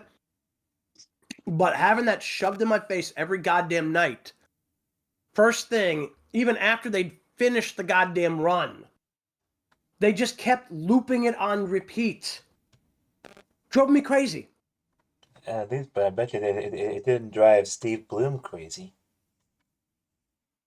Well, again, Steve Bloom had anything to do with this. Dude, Yeah, no. I know what he's talking. Steve Bloom voiced Spike Spangle. Mm-hmm. Spiegel. Whatever. Okay? Steve Bloom has been in a small metric ton of things. The dude has been in Cowboy Bebop. He was fucking Tom on the goddamn Toonami shit. All right? He was Black War Greymon. He was Starscream in Prime and Robots in Disguise and the new Earthspark series. Wait, he was an Earthspark? He reprised Starscream. Yep, he was an Earthspark. Yep. He was fucking Shockwave in Rise of the Dark Spark. Starscream and Earthspark. Yeah, literally. It's like they used the G1 design, but they literally utilized Steve Bloom to voice him. Which is ironic because they did the same thing in Robots in Disguise. They used the Generation 1 design with the modern backstory. It was the whole thing. They rebuilt the energy. And then he was also in Digimon 02 as Black War Greymon. Yes, I know. You've mentioned this before. And he was Gilmon in Digimon Tamers. Yep, you've mentioned this before. And that one I still find absolutely hilarious. Just because he talks like this. He's a big squeaky kid who wants peanut butter. And it's like, dude. And he was also, the thing is, he did double duty in Tamers. Because he was also Yamaki, the leader of Hypnos, and he was using the same voice for Yamaki that he used for Black War Greymon in Digimon Adventure 02. What are your guys' thoughts on Vemyotismon? He was not Myotismon. That was somebody else. Apparently, Steve Bloom was also... No. I just mean like in general. What are your thoughts on Vemyotismon? Oh, Venom Myotismon? I thought he was weird. No. Like, I don't know if you're still on like the freaking voice actor thing. Because I just want your general thoughts. No, I'm not talking about the voice actor. I'm talking about the character design itself. I think it's weird. Mainly, yes, design-wise, but also the fact that he's like entry number 666. Wait. Are we talking about Myotismon, Malamyotismon, or Venom Myotismon? Vemyotismon! Okay, so you're talking his mega state. Okay, yeah. So, yeah, that is fucking weird. He's literally... Whoa.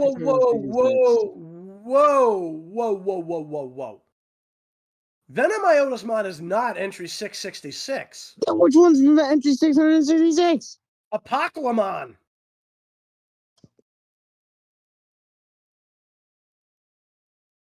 What the fuck? Yeah. Apocalypse, literally.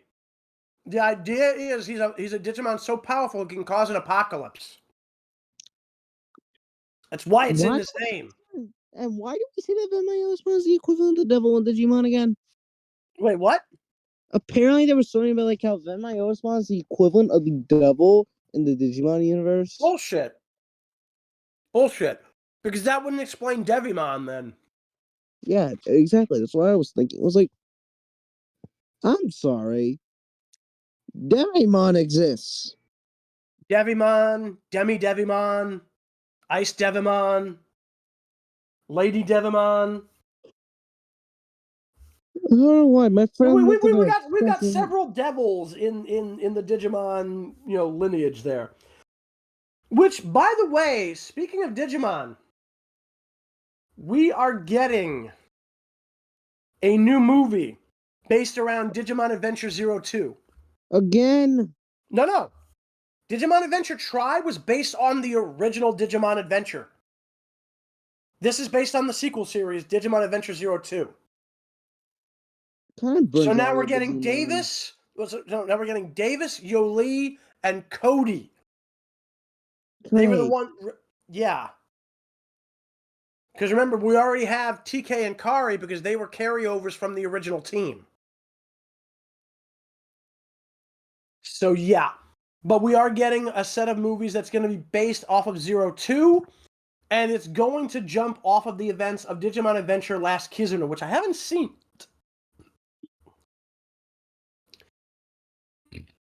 And then I'm waiting at some point. I want to see them do something for Digimon Tamers because we fucking missed the goddamn 20th anniversary for them. We have honestly, we've been very, very much behind on these anniversary projects because we have Cry was basically 6 films. That honestly should have been done in like what fucking probably 2016, I think it is. Because I want to say like 95, 96 is when we got the first season of Digimon here in the US. Then we should have had 02 around 2017, 2018. And then Tamers should have been around 2021.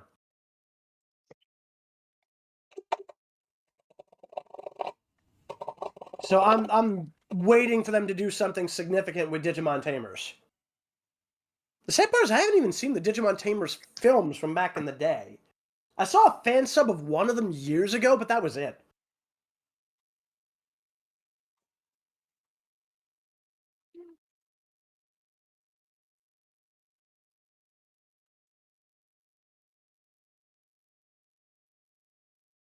But yeah, no, I definitely want to see. I want to see an anniversary film with the Tamers. At this point, they would have to be grown up. At this point, other than maybe Shuishan, but yeah, I'm not sure. Either way, I definitely want to see something done for them because we've gotten like 6 films just for Adventure Tri. Then you have Last Evolution Kizuna, and then whatever the fuck the other one was they just did. Now we're getting the anniversary movie for 02. And it's like, god damn it. You're like literally years behind the times here. Give me my goddamn Tamer shit.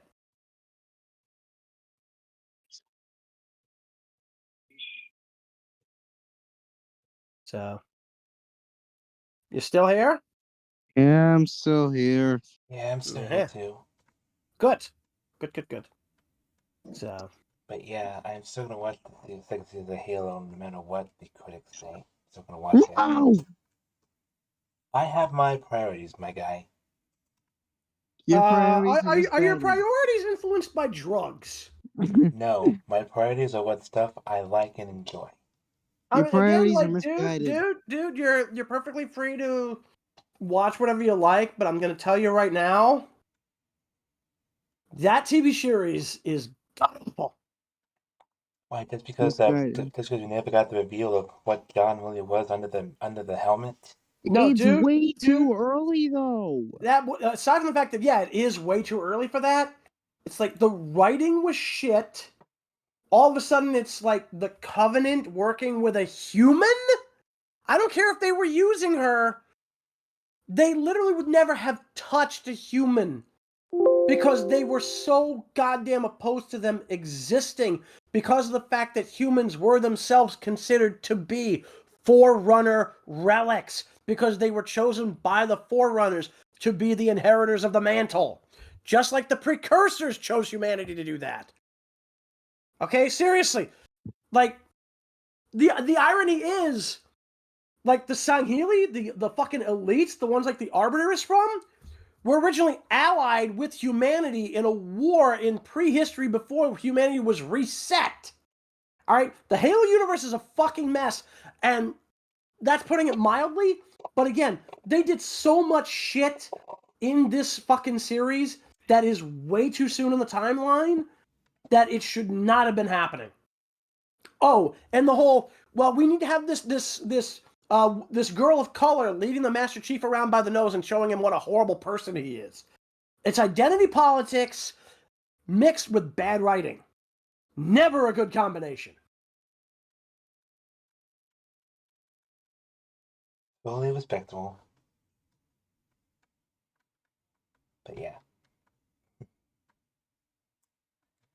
But I was, no matter how bad the series is, I'll still love the game. Just, you know, because. Oh, like, dude, when nobody is saying you have to hate the games or anything, the games are fine.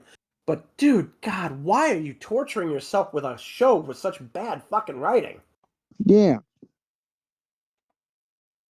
Like, seriously, like, I had heard mixed things initially about the Halo series, and then I got a chance to fucking watch it on DVD. This was before I was able to get my Blu-ray player either way, but, you know, in any case, like, dude, when I sat down to watch this thing, it's like, oh my fucking God.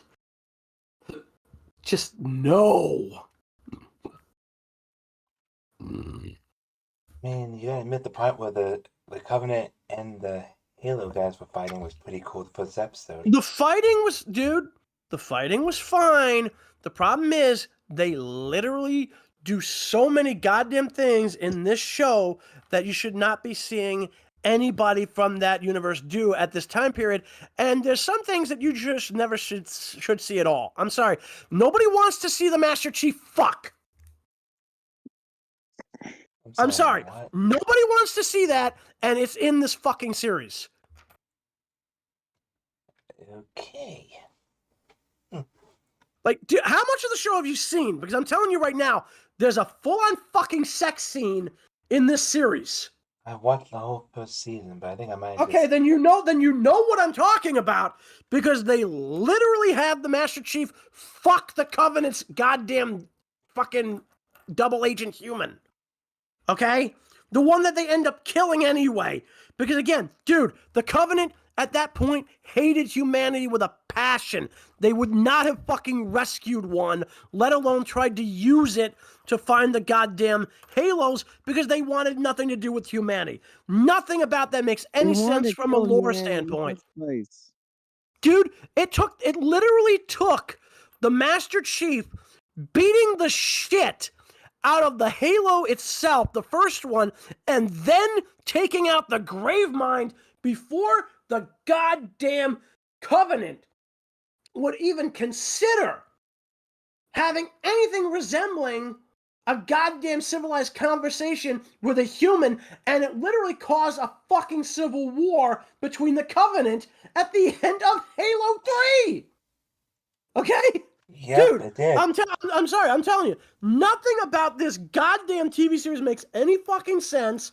The lore is completely butchered. The writing is all over the place. Again, nobody wants to see the Master Chief fuck.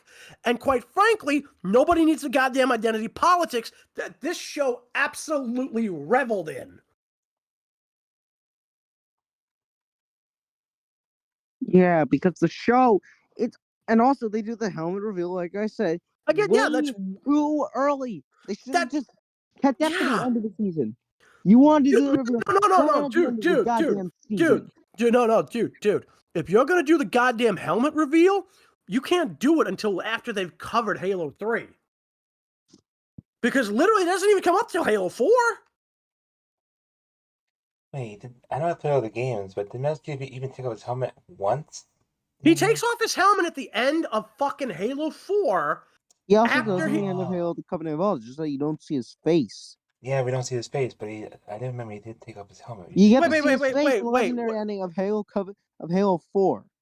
Yeah, but wait, when did he take the helmet off before this? At the ending of Combat Evolved. He did? No, he doesn't. No, he didn't. No, he didn't. Yes, he did. No, he didn't. Oh boy, no, he didn't. I don't think Dude, he did. dude, I have Combat Evolved as part of the Master Chief Collection. Me too. I've beaten it. I've never seen him take the helmet off. I don't know where you're getting that from, Bob, but like, I think you might be drunk. I'm not drunk. Well, I'm telling you right now, he doesn't do that in Combat Evolved. I mean, if he did, then maybe it's something that me and Warwolf missed, but we're pretty sure he didn't take his helmet off in the first game. He did not. Nor the second game. Maybe the third game, but I don't think the Nope, third game. nope. It's entirely the fourth. It's the only time he ever takes the fucking thing off. Yeah. Research. Yeah, so then the fourth, because you I saw. swear to God, I remember he took it off earlier than the fourth game. No, in the fourth game? Earlier than the fourth game. Oh boy. I swear on my life. Dude, first off, nobody wants to swear on your life because that would be horribly painful. Second off, no, he doesn't. That bothers you. Well, if I'm already in a pain as is. Let me put it this way, dude. If he does take the helmet off, it wouldn't matter because taking the helmet off and you can't see it wouldn't mean a damn thing anyway. But again, in any case, that's still completely beside the point. You don't take the guy's helmet off before you've even done the fucking goddamn Halo. All right, and as far as I know, he never took it off prior to Halo 4. Even then, you don't even get to see it unless you complete the game on Legendary. Hard mode, from what I remember. Because I actually saw a movie Legendary is of somebody playing through it, but all I know is well, this is you actually get to see his face if you beat the game on Yes. Legendary. He'll take it off in hard mode, but you won't see his face. I just looked Yes, it you up. do. I looked up. It's the secret ending in Halo 4. He does take his helmet off. Secret ending. yeah. Basically, you have to reach a couple of certain achievements. I don't think it has to be on Legendary mode. I think it can be on hard mode. Either way, I have seen a video playthrough of it. Legendary Jackal snipers can burn in hell, though. Dude, whatever it is, all I know is I've seen his face only in Halo 4, but he doesn't take his helmet off at any other time in any way that would be considered significant. So yeah, no, you wouldn't even be able to get to that until Halo 4. And I don't think they're going to be able to get enough of a set of ratings enough to justify a Halo Season 3. I know they're doing Season 2, which should cover the game itself. But I mean, at this point, they've already butchered the fucking timeline and everything. I mean, hell, the whole thing with Halsey and the shit she pulls, I don't even think that comes out until Halo 3. I don't think it even gets revealed until like freaking maybe late Halo 2. I don't know. All I know is Halsey's whole thing with the kidnapping and the clones and everything and all that other bullshit. That was the opening of Halo 4. Yes, because that explains where the Spartan 2s come from. Yeah, because it's in an interrogation room, and then you hear this guy say, "Tell me about the children." And Dr. Hall. Yeah, literally, and they literally explained that she had kidnapped several children, replaced them with clones that were specifically programmed to die in order to make sure that nobody came looking for them. So basically, the UNSC effectively, without realizing it, maybe they were aware of it, I don't know, but either way, they were effectively responsible for the kidnapping of several children in order to enhance them into super soldiers. And yeah, again, all this shit being revealed when it was completely breaks the Halo fucking lore. And this idea about, they're emotionally suppressed? I don't even They're know. not emotionally suppressed. Yeah, that wasn't even a thing in the games. That was never a thing in the games. They were traumatized. Yeah. We This is got, like but yeah, you gotta admit, in Halo 2, you saw that that Master Chief and the Arbiter became allies in the second Dude, the game. Arbiter was allies with. Guys, because yeah, he no, was no, he's leaving. right. No, he's right at that point. He joins forces Yeah, with but the only the way they Master become Chief allies if they have a is common because goal. of Gravemind. Mhm. Yeah, because Gravemind was being. Yeah, because fucking Gravemind weird. starts fucking with him. No, dude. Gravemind is fucking with him partly because he knows that if the Covenant find a way to fire off the Halos, he's going to be screwed for millions of years, assuming he isn't just ripped apart and has to put himself back together. But the other thing is like, he still wants revenge. He wants revenge on the Precursors. Yeah, he does. Yeah, he Yeah. does. Because remember, Yeah. the Arbiter was kind of Yeah, blamed for the basically, his destruction of the first betrayal is Halo. what leads the frickin' Arbiter joining up with the UNSC. Yeah, no, like I said, that literally Isn't it's there like not a even mission it's now? not even necessarily him joining up with UNSC, at least not initially. Initially, it's him working with the Master Chief, at least at first, because of Gravemind. Then in Halo 3, when Chief makes it back to Earth, he finds out that the Arbiter is with some of the commandos and they have to talk him down because he thought that they were back to fighting again. Master Chief, you mind telling me what you're doing on that wall? Sir, security camera. Whatever, man. Yeah, the guy. All I know is I know there's like the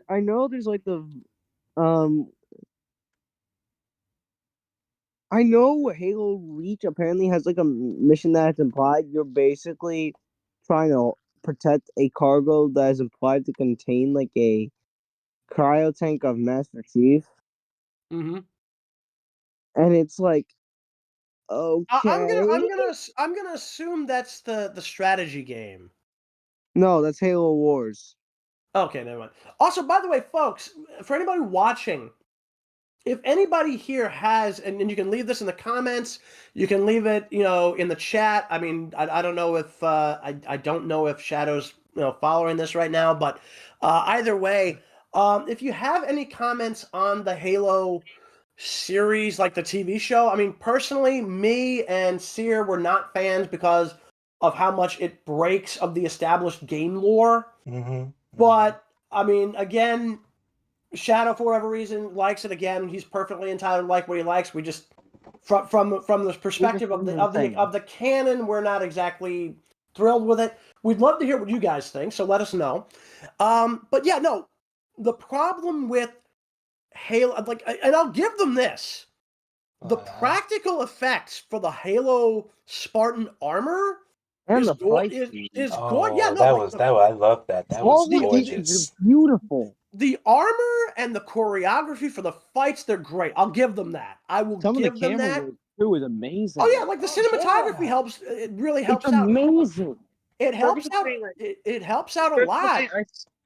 Especially The- because I'm studying film, so Again, I tend to look at these things and analyze them front Yeah, to no, back. I get that. Like, dude, like the problem for me, and again, I think this is the same for you because again, having played through at least Halo 3, like so much of the stuff that they're revealing, and then some of the other things that they're doing that aren't even part of the lore, is just so goddamn, disrespectful to the original material.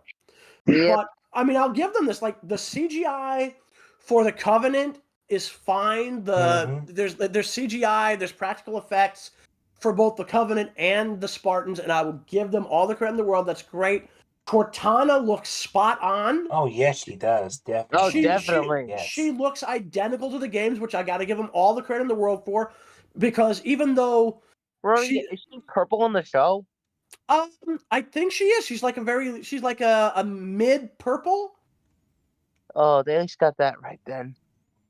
Well, no, because again, like I think initially she's like a dark blue bordering on purple in the remaster of Combat Evolved. In the original version they released on the Xbox years ago, yeah, she was more of a light blue. But when they remastered it and then they to try to make it match with the rest of the graphical upgrades they got with like the 360 and up, they made her purple to match the later versions. Speaking of the original Combat Evolved, there was a little glitch. You notice that when the ship is going down, you can actually jump on the ship and it'll take you to like a secret level or something. That I was not aware of, but it never really was that big of an issue for me. But it was really cool. But if you try it in Combat Evolved, you'll just fall through the ship and die. So, yeah. Well, no, Combat Evolved is the first. No, some of the... You know, there's like a hidden Easter egg about like Yeah, that's what I was talking about. a developer's girlfriend. Weird. What developer's girlfriend? One of the developer's girlfriends like named Meg, and like there's like a blood splatter in the shape of a heart that you can find with like the word Meg written in it, and apparently it's a reference to one of the developer's girlfriends. Wow. Neat. That is neat.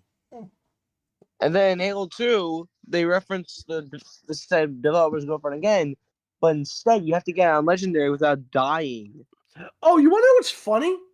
They have a reference to Red versus Blue, and I think it's like Yeah, I know. It's like you have to go on a certain stage. You have to hit like a boulder, and then you'll see the text, "Why are we here?" No, not that, but that is interesting. That's probably going to be in Blood Gulch, but no, You talking about Griffball? no, no. Believe it or not, I forget if it's I forget if it's one of the things you find in one of the computers, or if it's an achievement. But I think it's an achievement. If you use the Warthog enough times, you get the achievement Chupa thingy. Oh my goodness. Because remember when the Reds were trying to name the Warthog? Oh, that was funny. And Sarge brings up like what is it? I think it's like Griff brings up the Chupacabra, and then Sarge says like Chupa thingy, and then like again, I don't know if it was an achievement or if it was just a reference, but I know it's something like that.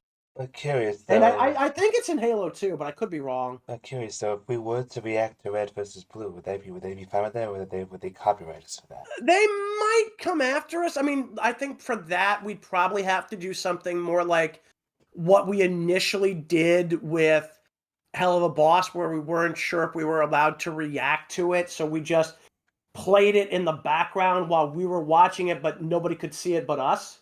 No, like for the in-character stuff. Like even during the in-character stuff, remember that's ultimately what we did initially. Remember? But instead of the in-character stuff, we showed the episode while having us from episode 1.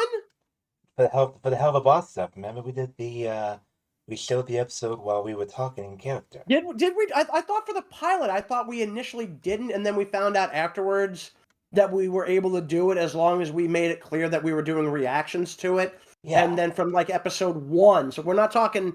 We're like, because remember, there's the pilot was the one that we basically just watched it, and then like people were just listening to us react to it. And then episode 1, I think, is the one where we first did an actual thing where they could see it while we were reacting to it.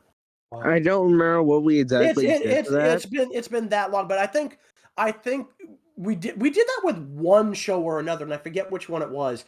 All I know is I think we'd probably have to do that just because Warner Brothers owns Rooster Teeth, and yeah, they probably would come after us for it. Yeah, they definitely would come after us. But yeah, I am looking. And if they didn't, I'm pretty sure that Studio 343 probably would. Yeah, I was looking at the Hell of a Boss pilot. We did it in character while watching the physical video. Yes, I know we watched it, but the thing is whether or not we actually were able to show the video while we were watching it. We were. For the pilot? For the in-character pilot, yes. Okay, well there you go. Well, either way. Yeah. But I with Hell of a Boss, I think I'm more okay with that simply because Vivzi's largely been okay with that. She has. But I know for a fact Rooster Teeth, being owned by Warner Brothers, has a 50-50 shot of probably coming after us if we tried to do that. Yeah, because sometimes it's... This is the best game since Griffball! But pretty much, yeah. Sometimes... I love how that became an actual game mode. Well, plus... Oh, you think that's funny? They actually started doing Griffball as part of the Red vs. Blue series itself. They literally... I know. That was so goddamn stupid. It was stupid, but it was funny. That's what. Yeah, that's why it was funny. Was because it was so goddamn stupid, even compared to the show itself. I still think it's a nice reference, though. Like at this random moment of Sarge saying, "This is the best game." Speaking of, have either of you seen the live action movie Halo Forward Unto Dawn? That was not me. Wait, that was real? I thought that was like a fan film. No, that's a real movie. That's straight. I forget who did it, but it's official. It's got an actual home media release. I've got it on DVD, and one of the special features is a member of the crew actually finds Sarge and Caboose in cryostasis on the ship. What? Yeah. Do they get released? Complete with the voice actors. It's Birdie, not birdie. CGI. It's not CGI. It's literally they got people dressed up as Sarge and Caboose to represent the characters, and it is actually supposed to be them. And it's got the voice actors doing the voices for Caboose and Sarge in this one special Why feature. It is so fucking hilarious.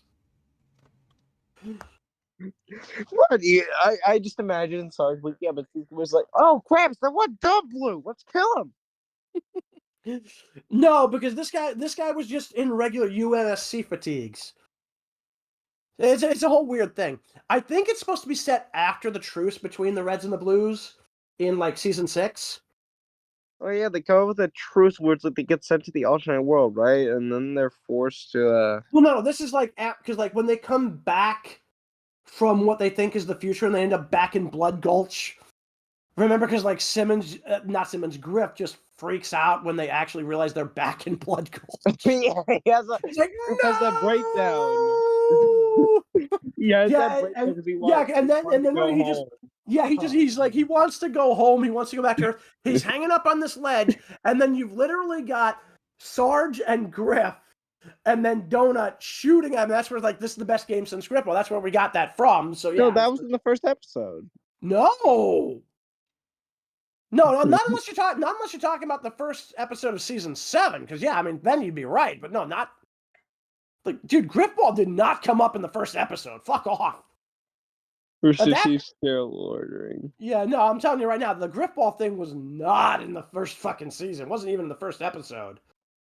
This is the best game since Gripball. Yeah, and that was much later. That's when they gave him. That's when they made him more of a cowboy thing. Because prior to that, like he was still kind of like picking on like Griff a little bit, but it didn't get as full blown as it did later on. Because like the Gripball thing, secretly hates Griff. Dude, whatever it is, it's basically meant to be comedic hate. And I do remember when Sarge was briefly given an out-of-body experience. he meets up with Church. This is before we found out he was an AI. And he basically goes, I never got to tell Griff he was my son. He's like, whoa, that dude's your son? He's like, no, I just wanted one last time to fuck with him. Oh, yeah, I remember that. And then apparently he gets revived by rubbing aloe vera on his foot. I don't even know how that worked. It was a head wound, you dumb son of a bitch. Oh, and the funny thing about that whole exchange is literally the entire time Church is trying to get Sarge to give him $5. It didn't make any goddamn sense. It was Red versus Blue. Nothing made sense. Well, dude, it was Red versus Blue. Back then, nothing made sense, and it worked because it was funny.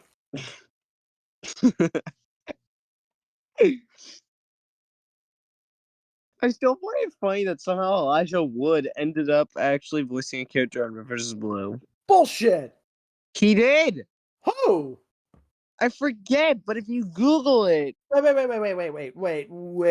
a fucking minute here.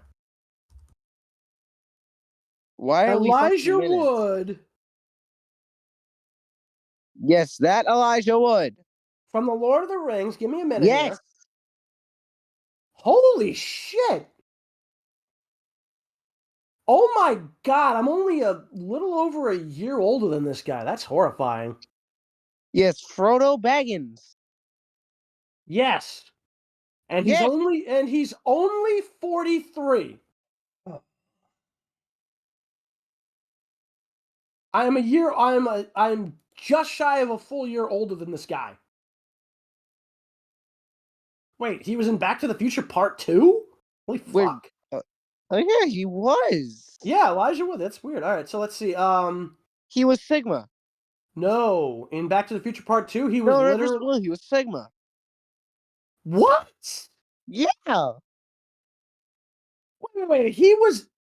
Oh, fuck no. He was the goddamn. Wait. He was the Sigma AI? Yeah. No. Give me a minute here. Yeah. I'm looking this up. I'm looking this up here.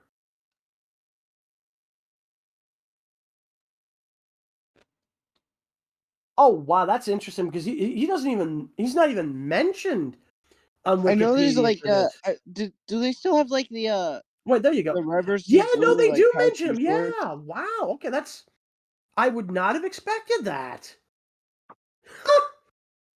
So he gets to play a psychotic fucking villain in Red versus. That's incredible. He's the guy who fucked up Agent Maine. Yeah, he was. He basically created the meta. That is bizarre. That is fucking bizarre. Oh my god. I would not have seen that coming. Like, okay. Wolf is just having a mental breakdown right now. I am You are having a mental Decepticon. I am not having a mental Stunticon. I'm just really surprised. I mean, I've seen characters pop up in places I would not have expected, but I mean, Red versus Blue is that's not just a case I'm not expecting. It's like I wouldn't have even put that on a list of things I wouldn't expect. It's so far off the left field. That's fucking incredible. But yeah, holy shit, dude. Whew. All right, so here's a question for you. Answer. Yeah, let's see if they match. No, the thing I was going to ask is if you could be in any one TV series, Any one or TV like series? comedy or abridged series, Okay. what would you want to be in? And who would you want to be, or would you want to just be your own character? SAO abridged, and I'm going to tell you why. Real? Okay. All right, go ahead. I have been told countless times for on end, I sound like a bridge Kirito, and I don't see it. I don't get it. And I'm going to go in there and prove everybody wrong. I've never seen SAO abridged, honestly. Apparently, everybody says I sound like the main character. The weird thing is, and this is true, people have said I sound like Jack Black. To be fair, I can kind of hear it. I personally don't, but okay. It's the same ordeal with me and a bridge Kirito, like the main character. Well, no, because again, like the thing is, like they aren't saying I sound like a particular character he's voiced. They say I just sound like him. Period. Which is again really fucking weird. But yeah, I mean, I got nothing on that one, but okay. So guys, first off, all right, Shadow, dude, you realize you can just talk, right? I'm trying not to fall asleep on my computer chair. Okay, so yeah, all right. So Shadow, who honestly needs to get better at being awake at night because sleep is for the weak. Anyway, so all right. So guys, we're gonna wrap this up probably another maybe 5-10 minutes. Yeah, So- that's fair. Okay, So- I'll do it another 10 minutes. Then I gotta All right, so Yeah, I that's told you, fine. Warwolf. Yeah. So anyway, so folks, if you have any comments on anything we've talked about tonight, by all means, we'd love to hear them. Leave a comment, on the video. we might try to respond to them. I don't know if I don't think we've ever actually had any comments. We never get anything. We really don't, which is kind of sad because like we've gotten a couple of comments in the chat before, but it's so little that it's probably pointless. I mean, God's honest truth. I really don't think we've got anything else on that. To be fair, we're I also mean, just complete maniacs. I mean, we're at like 1.29k subs. We should at least get a few comments. Yeah, well, actually, come to think of it, we're still waiting to hear back from Jayse. I'm gonna assume he's just asleep or something. That's what I'm assuming. I'll talk to him in the morning. Yeah. I mean, because I'm probably gonna hang out with him on VR chat tomorrow anyway. So he's probably gonna respond to me in the morning and saying I passed out and yada yada yada. I'll probably just like I'm probably gonna hang out with a friend of mine. Did you just make a reference to Seinfeld? What, the yada yada yada? Yeah. I guess I did. Not that there's anything wrong with that. Oh my God! Go to your room, Sear. No.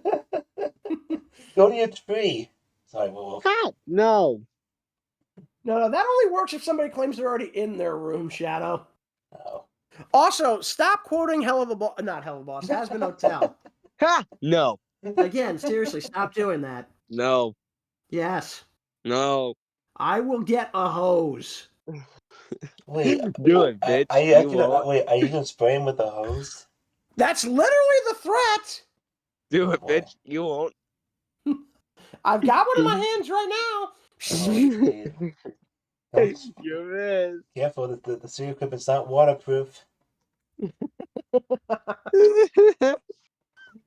All right. So what about you, Shadow? I mean, if you could be in an abridged series or any comedy show, what would you want to be in? What character would you want to be and why? Not in a bridge series, but maybe a cartoon. But it's hard to choose which cartoon I want to be in. There's just so many to choose from. We're talking specifically comedies here, dude. Well, I mean, Ed and Eddie is a comedy, but we don't know where that goes. What's a comedy? Ed and Eddie, isn't that technically a comedy? I hate that show. Well, there's also Johnny Bravo, but I hate that show too. And Johnny Bravo started out okay, but I eventually got to the point I just didn't give a shit. Man, I'm prick. But yeah, I guess Transformers would be a good one, but I guess that'd be. That's not a comedy. Yeah, no, let's just stick to a bridge series that we don't know about. Transformers. I would almost pay to see that. You want to do it? I could almost pay to see that. You want to do it? I mean, I can do a halfway decent impression of Optimus Prime, and I can. Do a pretty good Bumblebee. Bumblebee, I swear to God, if you don't let that armadillo go and stop pissing on it, I'm going to kick your keister. I don't have it. Don't you my chassis? Isn't Hell of a Boss kind of a comedy, or is it more of a? Oh, Hell of a Boss is definitely a comedy. Dark comedy. So I guess that would be my show. Just be a hellhound or something. I don't know. Hey, don't you try going after Luna. I'll kick your ass. Guys, enough. Luna's mine, bitch. Jayse is also fighting after Luna, so it's like a three-way dog fight. No. He found himself a different girl. He wants B.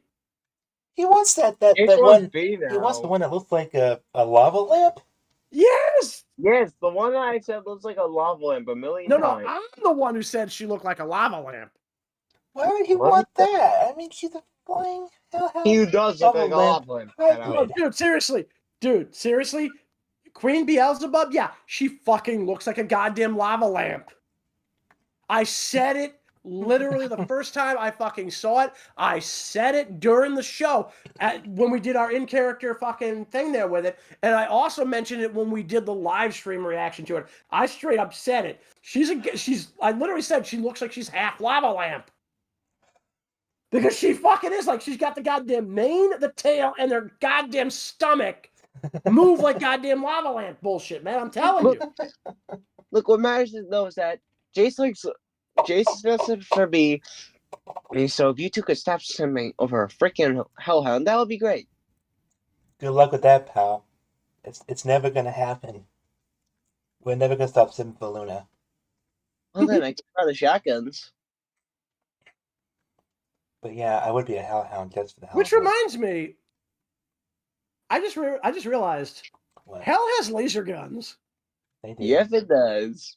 and we know that because Luna was using one in season 1, episode 6, And she is Yeah. damn. And she's and damn good Blitz at gave it using to her. And Blitz gave it to her. That was hilarious.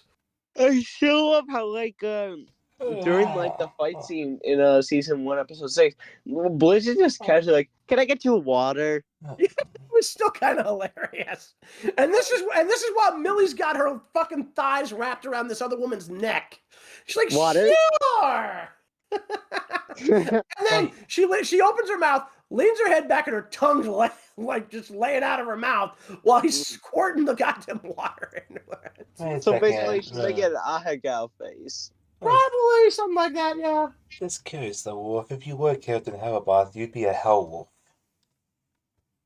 That's what Pretty a much, hellhound yeah. is. Pretty much, yeah. Well, no, I mean the Hellhounds do run the gamut in looks. Some look like dogs, some look like wolves, and then of course you got B, who basically is a fennec fox. A very pretty fennec fox in some sort of way. Except, Well, then I mean, except if you like lava lamps, and even though she's already dating Vortex. No, she's not. yes, she is, Yes, she is, Sear. Where you been? dude. Like, did you see episode 8 of season 1? He's still with B. That's Yeah, what- Vortex is dating B. He literally like we No, didn't find. I thought we were still in the conversation of Luna. No. He was No. never dating Luna. Luna had a crush on him, and he was first introduced in episode 3, and he mentions near the end of the episode he's got a He girlfriend. has a girlfriend. Yes. He's And a then we find out in episode 8 of the first season it's That Queen is Bee. B. Yeah. I mean, we can all agree Queen Bee has a very nice monster form she Say it, transforms Shadow. into. What? She's a giant bee. She transforms to a giant bee insect. With her Actually, she monster turns form. into a giant fly, but who's counting? So we Let's we- say that will fly No. by now. No. By the way, that actually is a very nice attention to detail, because Beelzebub in most forms of Christian mythology Is a He- fly. and is also called the Lord of the Flies. So her being in charge of the gluttony ring kind of makes sense. so Jayse has a thing for fly phoenix. For fly gal. Fly gal, yeah. Let's just say he's got a compound interest. Yeah. And yes, I did make a joke about compound eyes and bugs. Shut up. So yeah, Jayse, if you do get to this part of the stream, don't hate us. We respect you for Oh, He'll kill us. trust me. He'll kill us. If he even watches this, He'll he's gonna kill be us. too busy laughing to care. He'll kill us. Oh, he'll try, but he'll fail because I always keep a fucking chainsaw katana close at hand. Chainsaw katana? Dude, tell me you've watched Code Geass. Yes, I have. Okay, then you know that these things exist. I still think. Yeah, but you just saying it is like. Okay, I know this is something Wolf would definitely have secretly stashed away, and he would probably have tried to make it himself. How do you know I didn't just reach into the world of Code Geass and make one? Because then anime leads would have gotten their waifus by now. Are you so sure? Yes. I mean, I already have my waifu. No, you don't. And no, it's not Luna. Before you say it. Well, here's the thing. You physically couldn't have done that because, again, none of these people are real. I mean, everybody has a waifu. They're not gonna fuck you. I mean, Sear, We're not worried about that anyway. It's like, okay, I'm almost like, wait. Oh my God! Please tell me it's not Rouge the Bat. I mean, she's my Sonic waifu, but she's not my main Oh my waifu. God, dude! Oh no. Also, you do realize? Yeah. You do realize she's never been like romantically linked to any of them in the games. I know that. I'm just. Which, to this day, I still don't know why people keep trying to pair her up with Nux. And people pairing her up with Shadow. I've seen that less often than I've seen Knuckles and Rouge, quite honestly. Yeah, why do you think Knuckles and Shadow's I comments think I exist? saw one moment, like it's Sonic Adventure 2, where I don't know if it's just because of the facial animations, but it seems like as if Rouge hesitates for a moment to say something to Knuckles after he saves her from like falling to like the lava core in space. Yep. Sonic Adventure 2 reference there. And Sonic I X. think that's what mainly caused it. Well, Sonic X was just adapting. I mean, the Archie Sonic comics did that too. Mm-hmm. Which reminds me, in another day or two, I should be getting another Sonic the Hedgehog IDW graphic novel. Nice. Yep, because I've got 4 right now. I've got a 5th on order, and that's the Tangle and Whisper miniseries. Oh, sweet! You got a lot of that series. Sorry, I hope with yawn, series yawn. I mean, somebody's getting tired. Well, I mean, if he's basically made out of rubber. Curious though, Sear, who is your waifu anyway? That For which my friend, franchise? Yeah. that my friends is a secret that will go to my grave. No, it won't. No, it won't. Yes, it is. No, it won't. You know why? You're not forcing it out of me. Oh, I'm so going to force it out of you. You know why? You're not gonna Warwolf. Oh yeah. Well, then tell me who your waifu is, so I don't have to worry about telling you who my waifu is. Nah, you're gonna say what your wife was first, my guy. Nope. Yes. Nope. Sear, just spit it out already. We'll be Nah. here all night. Never. I will keep you guys waiting all night. Because here's the before thing. The other thing, though, is, Sear, people Besides, you generally already have know what one of them is. more than one waifu. Wow, Besides, Wolf, you know what one of my waifus are already. No, I don't. Yes, because Jayse told you which one it was. No, he didn't. Yes, he did. You sure? I don't think It was when told we were us. talking about Ruby that one time. When he mentioned, I just started watching it. So Oh, right, Neo. Neo's your wife? No, it was not Neo. It was not Neo. Oh boy, which? Cinder? No. Please tell me it's not Salem. No. Emerald? Good choice, but not exactly. Okay, who? No. Winter. Oh. Winter? Really? Winter Snake. Emerald Yeah, is like... Weiss's older sister. Yeah. She's hot. Okay. So that's... She's hot. Well, that's fine. But that's... Emerald comes that's just one franchise. What's the others? Because everybody's got more than one waifu. Yeah, why don't you say some more, Wolf? You've already known who one of them is. In fact, you've known who Say 2 of another them are. Not until you do. Does Fairy Tail have good waifus I could probably look into? Fairy Tail has good waifus, but except a lot of provocation. Though, Amelia, my wife from Fairy Tail is Ursa Scarlet. I think everybody's got that one for that. Yeah, I think so. Unfortunately, I'm a basic ass dude when it comes to that one. All right, so come on, give us something else. Come on. No, Warwolf. Yeah. No. Oh, yeah. Please, I gotta be working 9 hours. Just spit it out Wolf, already. Wolf, no. Yeah, You keep spit it fucking out. up. Because here's the thing, though, dude. Because that one don't count because we already have one that you already mentioned. You got to give us something that you haven't mentioned because you already that one you gave up because everybody has Urza. I have never mentioned Urza before this. Yes, but again, everybody has Urza as a fucking waifu if they're a fan of Fairy Tail. Come on, give us some. Come on. Come on. Stop. Don't be scared. Stop it, alright, no, you're right to bed. Come on. No. Come on, dude, let me put it this way. If you do, I will give you the weirdest waifu I've ever heard of. Oh my god. Sorry to roast about this one. Stream audience, enjoy this one.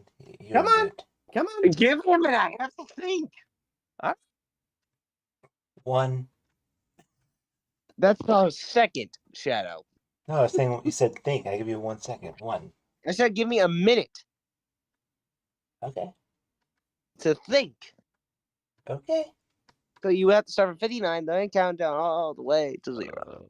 Actually, we're at 50 now. So 49, 48, 47, 46, 45, 44, 43, 42, 41, 40, 39, 38, 37, 36, 35, 34, 33, 32, 31. 30. I'm going to keep doing this until you fucking say it, man. By the way, we're at 25, 26, no, excuse me, 24, 23, shut up, I went backwards for a minute, 20, 19, 18, 17, 16, 15, 14, 13, 12, Okay, I got 11. it. Okay. Okay. Now, All let right. me compose myself because you just made me laugh. Come on. That's easy to make It's laugh. Noelle Vermillion from Blaze Blue. Blaze Blue? I've heard the name, but I've never played the game, so I don't know what she looks like. Noelle Just- Vermillion. I think I've heard of that. She- name. I swear though, don't even think about trying to play the freaking I'm not worried about it. All right, so this one isn't a waifu of my own, but it is one that I've heard. No. No, because I said you need to pick a waifu of your own. You have to pick a I waifu of your own. I literally said I would give you the weirdest waifu I'd ever heard of. Still, Those you are should my- get, no, you should still those- at least share your own waifu that you've had. Oh, I'm definitely gonna. I'll give you one of those too. But since I did say I was gonna give you the weirdest waifu I've ever heard of, those are my exact fucking words. So I have literally heard people say, "Oh, that's not bad." I have literally heard people say, and I mean this. I have literally heard people say that they want the fucking lizard Mona Lisa from the old Ninja Turtles cartoon. Just curious. And Which then cartoon? the 1987 one. Just And then I've heard people also say they want the one from the 2012 show. That just sounds like standard scaly shit. See, for the first one, maybe. For the second one, not so much. what about like Dark? Wouldn't Dark Magician Girl count as a waifu of Yukio? Yes. What? Unfortunately. Dark Magician Girl. But she's Absolutely shown to counts. have sentience. All of the cards are shown to have sentience. And she In the stupidest way possible. DM, I've seen weirder shit, honestly. Yeah, Dark Magician Girl is very pretty. I mean, And GX, they make it even weirder about the whole dual spirits thing. why was that even a thing? The Ghost Spirits thing. What is Because it was a way to get around having the freaking Millennium items not on the show. Fair enough. You get around what? It was a way of basically trying to have a successor to the Millennium items, and it really did not make sense. They certainly, and the dub never really gave an explanation as to why Jane could see dual spirits. The subtitles version didn't either. Nope. Well, they at least tried to make it make sense. They didn't try to make it make sense in GX at all. Nope. Then again, season 4, I don't think would have even ever gotten dubbed, even if they weren't Wait, trying are we talking about Zexel here? GX? No. GX had a season... fourth season that no, never I know. They were I know on the 5Es. Yeah, no, I know what you're talking about. Yeah, for whatever reason, they didn't do the final season of GX, which they wouldn't have done it probably anyway. Considering if you've watched that season, you know that I've seen like 1 or 2 episodes of it. I've never seen it all the way through to the end, but yeah, I mean, that also makes Bonds Beyond Time a little confusing as well because I've seen that. That's actually a good movie, by the way. That's literally that's literally Yugi, Jaden, and Yusei dueling against, I forget what the fuck his name is from like somewhere else Paradox. in the future. Thank you. But and he's voiced by Sean Shell for some reason. Who? Sean Shell. The guy that voiced. And it makes but in a way, it's kind of God damn it! I didn't need to know. God damn it! Now that just ruined the movie for me. No, but hold on. Here's the poetic thing, though. Paradox is unironically an asshole. Guys, case is up. He just replied with with the very So thing. So you could say Sean Shepard showing his true colors in a Yu-Gi-Oh movie. Uh-huh. So there, it's not ruined anymore. Again, like the fact that I now know that that's Sean Schemmel does kind of ruin the movie for me because that was a I'm sorry, good. Warwolf. I'm sorry. Mm-hmm. I'm sorry. Mm-hmm. he said All he's right, wait, sorry. Warwolf. Just Warwolf. Now you gotta tell us. What's an anime waifu that we don't know of that you sent for? Or rather, Okay. But you're gonna kick yourself for this because we were just talking about the show. wait. you said if it's a kid, Ruby, I'm going to fucking murder you. Who? If it's a character from Ruby, I'm going to fucking murder you. No, it is not from Ruby. I've already mentioned who my waifu is from that series. No, it's from 5Ds actually. Akiza. Yes. You know what? You have a thing for Kisa? Respect. Like, dude, well, first of all, her name in Japan is Aki, but yeah, they changed it to Akiza in It's the just dub. Aki, but with two letters added onto it for some reason. Yeah, it's fine. It's fine either way, but in any case, yeah. I mean, part of it I think is just because like she's directly inspired by Kallen Kozuki from Code Geass, who is another one of my fucking anime waifus. I'm pretty sure there's a character in 5Ds who kind of looks like Kallen Kozuki, and he's one like the Dark Siders. No, Akiza is the one. No, who not even Akiza. No, like there's another character that kind of reminds me also of Kallen Kozuki that isn't Akiza. And is a Dark Signer? I don't think so. It's the first one that you say fights, and it's the one that he breaks the dual runner the first time around. That has the same name, different, but that has nothing to do with the physical design. It's kind of different. No, dude, trust me on this. Despite the fact that they share a name, the Kallen from 5Ds has nothing in common with Code Geass Kallen other than the name. Akiza is directly Jayse fucking here, based guys. on. Yes, I know. Also, Jayse. Jayse is pissed off. I can tell that. Jayse, he tried to wake you up. What's with the bell? What's with the bell? You got a character on your profile pic with a bell. What's this all about? It's a Luna. It is a Luna. Why are you fucking with my waifu? She's my wife. You goddamn know it. I thought you wanted B. Yeah, I thought you made it clear that you wanted B. Yeah. Don't go trying to fuck with.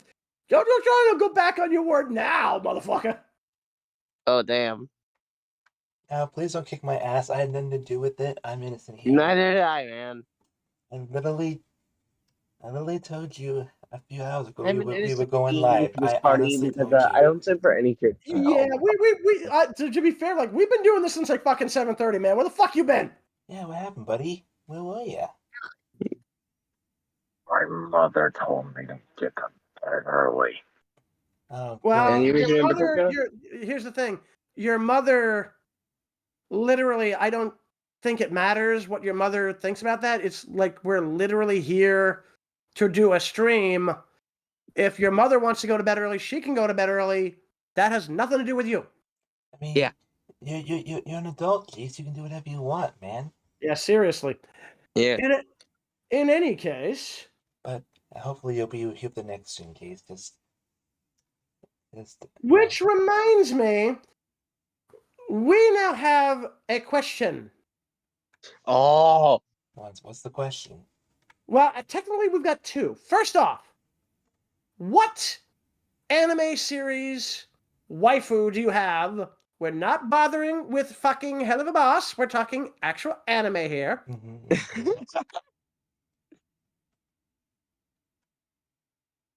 Because we've already mentioned a couple of ours. Please tell me it's not a character from RWBY Ruby. Oh my god, I already mentioned that once. Just say Ruby. Yeah, seriously, that's getting annoying, dude. Sorry. Stop spelling out and just old fucking say it. habits die hard, my guy. Dude, that shouldn't have even been a habit in the first place. The series is Yeah, just all really. Ruby. We tried to we've made it very clear in the past. Sometimes just kids get shows up out of the blue. Say again? You really want to know? Yes. That's why we asked. Yeah. Well, we wouldn't ask the question if we didn't want to know. I'm just here just to be here. I don't really care what. Come on. But as soon as It's Jayse... midnight from My Hero Academia. Midnight. That's not bad. Okay. She's hot. That's not bad. She's hot.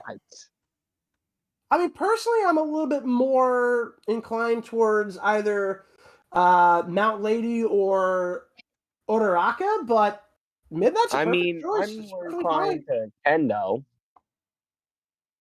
Deku will Wait, end you. Endo. Are you talking about the that's wait, Endo is that Big hand. Big hand? Okay. Yeah, what were you Big saying hand. there? What were you saying there, Jayse?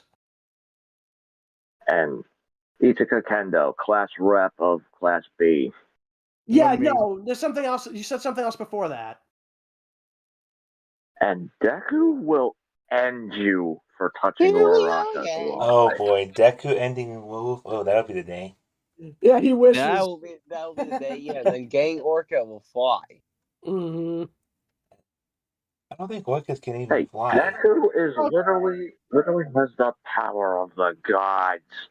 That's okay. Yeah, Gang Orca will fly. So do I. And Godzilla will become canon. Godzilla, canon to what? There in My Hero Academia, 2 heroes. There is a character that is supposed to be Godzilla, but they changed the last letter to be an O, so it's Godzilla.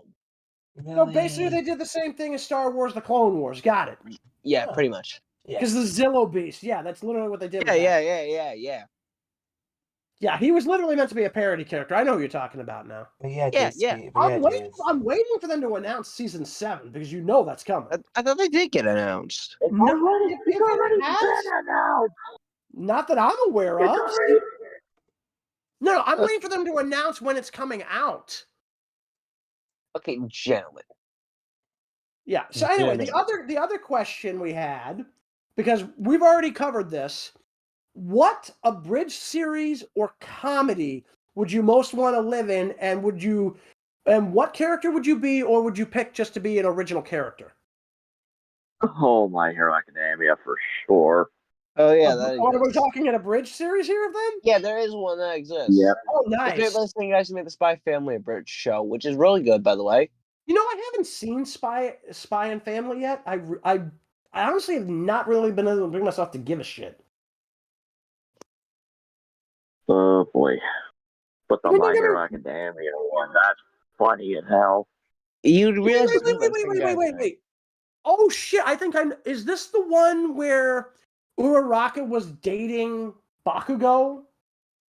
Yep. That's the one where she was dating Bakugo. Okay, I know what he's talking about. I had completely forgotten about that for a while. Is she still dating Bakugo? No, she never dated him in the real series. No, but in the series, I mean, is she still dating him? No, they were split up before the series starts. And that's why she gets so pissy at him most of the time, because apparently they broke up before the series started, and that's why she bitches at him constantly. But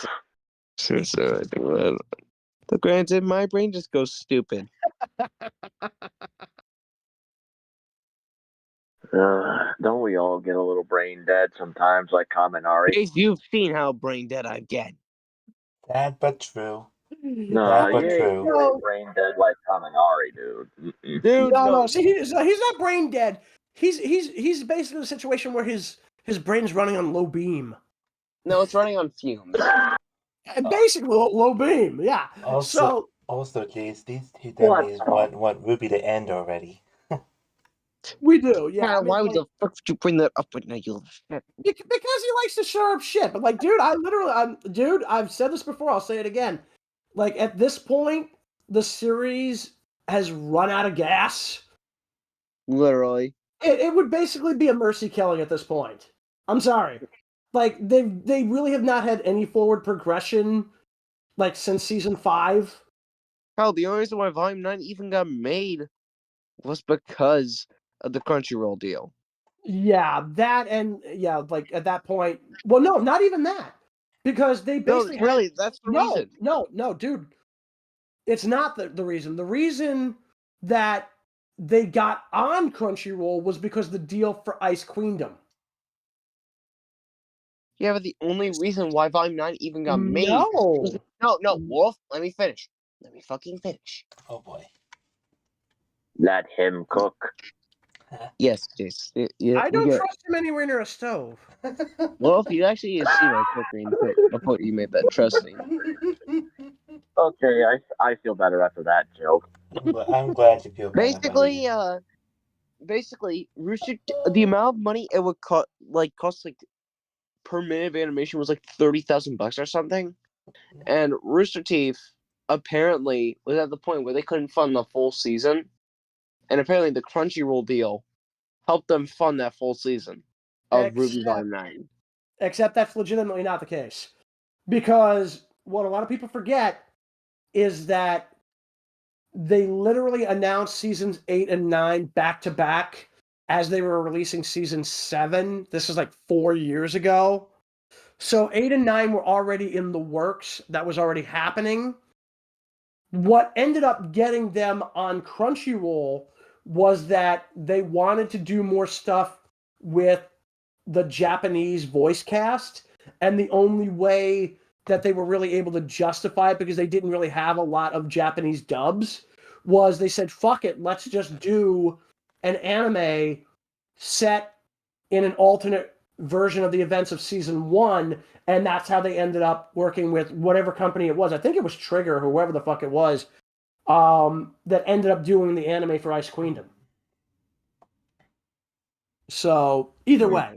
The 10 minutes you said are up, my friend. Yeah, no, that's actually true. So, Jayse, you got here stupid late because you got here stupid late. Enough, guys, enough. Yeah, you passed that on Monday night too, so yeah, we know. Yeah. Monday Night Raw. Yeah, trust me, Monday Night Wait a Raw is minute, better I than passed Monday out Night in the Raw. ring? No, you idiot. That's not what we meant. Here's the thing. Monday Night Raw is better than Monday Night Cooked. But that's beside the point. Folks, I mean, Unprotected Raw is not the best. What? Oh my God, what is dude, wrong why? with you? Okay, Sear, Why? go to fucking why? All right, Sear, just for that, go to bed. Go to bed No. for that. You are grounded. Follow that week. You are grounded. Just for that. That was just. I have terrible. no regrets. Oh my God, No dude, why? regrets, you So yeah, You idiot. stole the guys, cooking joke. So guys, chill out a minute here. So guys, for those of you watching the stream, we are gonna cut it out because again, like, Shadow, we did say we were gonna give him like 5-10 minutes and then we were gonna let him go. We'll probably chill out and talk for a little bit past this, obviously, but the next time we do a stream, which probably will be in another couple of weeks, because we do have like another like fucking 3 episodes of Murder Drones to do, so this way we're all caught up by the time we get to like fucking 7 and 8. I mean, admittedly, though, we can do this in the next 2 weeks if you guys want. We can do it like the 3. We probably could, but I still need to also balance out when I'm recording. Right. For that other group I'm in. Right. Well, like, let me put it this way. If you can do it on a Thursday, that's fine, because that'd be perfect for, I think, all of us, because... Yeah, Thursdays are fine with me, because... Thursdays or Sundays, either way is fine with me, because either way I'd still have to take a day off from Pugmire to do it, so... So, like... Yeah, but also, like, it's Friday right what now. also help us stream more often, though, is if one of us got the controls to run the stream. That would just so this way we don't have to worry about like Shadow trying to pull these it would work bits. as a way to help make sure you could still at least go to bed every single time, since you love. Because like you keep talking about how tired you are, but like, dude, just give us the controls to be able to do this, and then you don't have to worry about it because we just keep going until we were done. You know what I'm saying? But either way, we'll worry about that in the future. But so yeah, folks, if you happen to like the stream, please let us know. Hit like, hit subscribe, ring that bell, and make sure you set yourself to all notifications. If you got any comments on, into your house. We're not going to go breaking into people's house. What the fuck's the matter with you? Good Lord. Yeah, I am Anyway. this close to slapping you for that. You can't slap me, Shadow. I am in a completely different state. In any case, I can learn instant transmission, come to your house and slap you in instant transmission. How are you going to learn? How are you going to learn instant transmission? Goku You're not doesn't on even yard know trap. you. I mean, Well, no. You could also learn it from King Kai or Goku. Yeah, I could learn from either of those two. Do it. Go to your house. Or slap Vegeta. you, and then transfer back. Yeah. In any case. In any case, guys. So we're gonna end the stream here, but me, Jayse, and Sear will probably talk for a little bit more. For a bit longer. Yeah, I mean, I've got to be up around like 2:30 tonight. So that's no big deal for me. So, in any case, folks, again, hit like, hit subscribe, ring the notification bell. If you got any comments on anything we had to say here tonight, by all means, let us know in the comments. We'll see you guys for the next stuff what we're doing with the in-character stuff. We'll be doing another live stream for Murder Jones probably for the next couple of weeks. Again, we'll figure that out. I think we're going to just do these on Thursdays at least until we're caught up. And then obviously we're going to be discussing, I think we'll probably end up doing a discussion at some point just on Has Been Hotel as I think it's next Friday, isn't it? That we're getting. I don't have that. Give me a minute here. I don't have it well, either, no, Jayse. I do, so I can at least give us like screenshots and everything. Yeah, it's next Friday, actually, that we're getting the first episode of Has Been Hotel. So yeah, there is that. So I can certainly give you guys a general setup for what's going on, maybe a couple of screenshots. We'll go from there. But yeah, anyway, folks, thank you for joining us for this particular stream. Sorry for those of you who might have been fans of Jayse and just were wondering where the hell he was. Wait, we have fans? Well, we either we have fans or we have bots. Either way, because somebody's watching this shit. Unless we have, What else are we gonna use to cool off? Oscillating fans. God damn it, Dave. Oscillating walls for two is gonna kill us. All right. So anyway, folks, yeah, Good night, take care. everyone. Catch you later.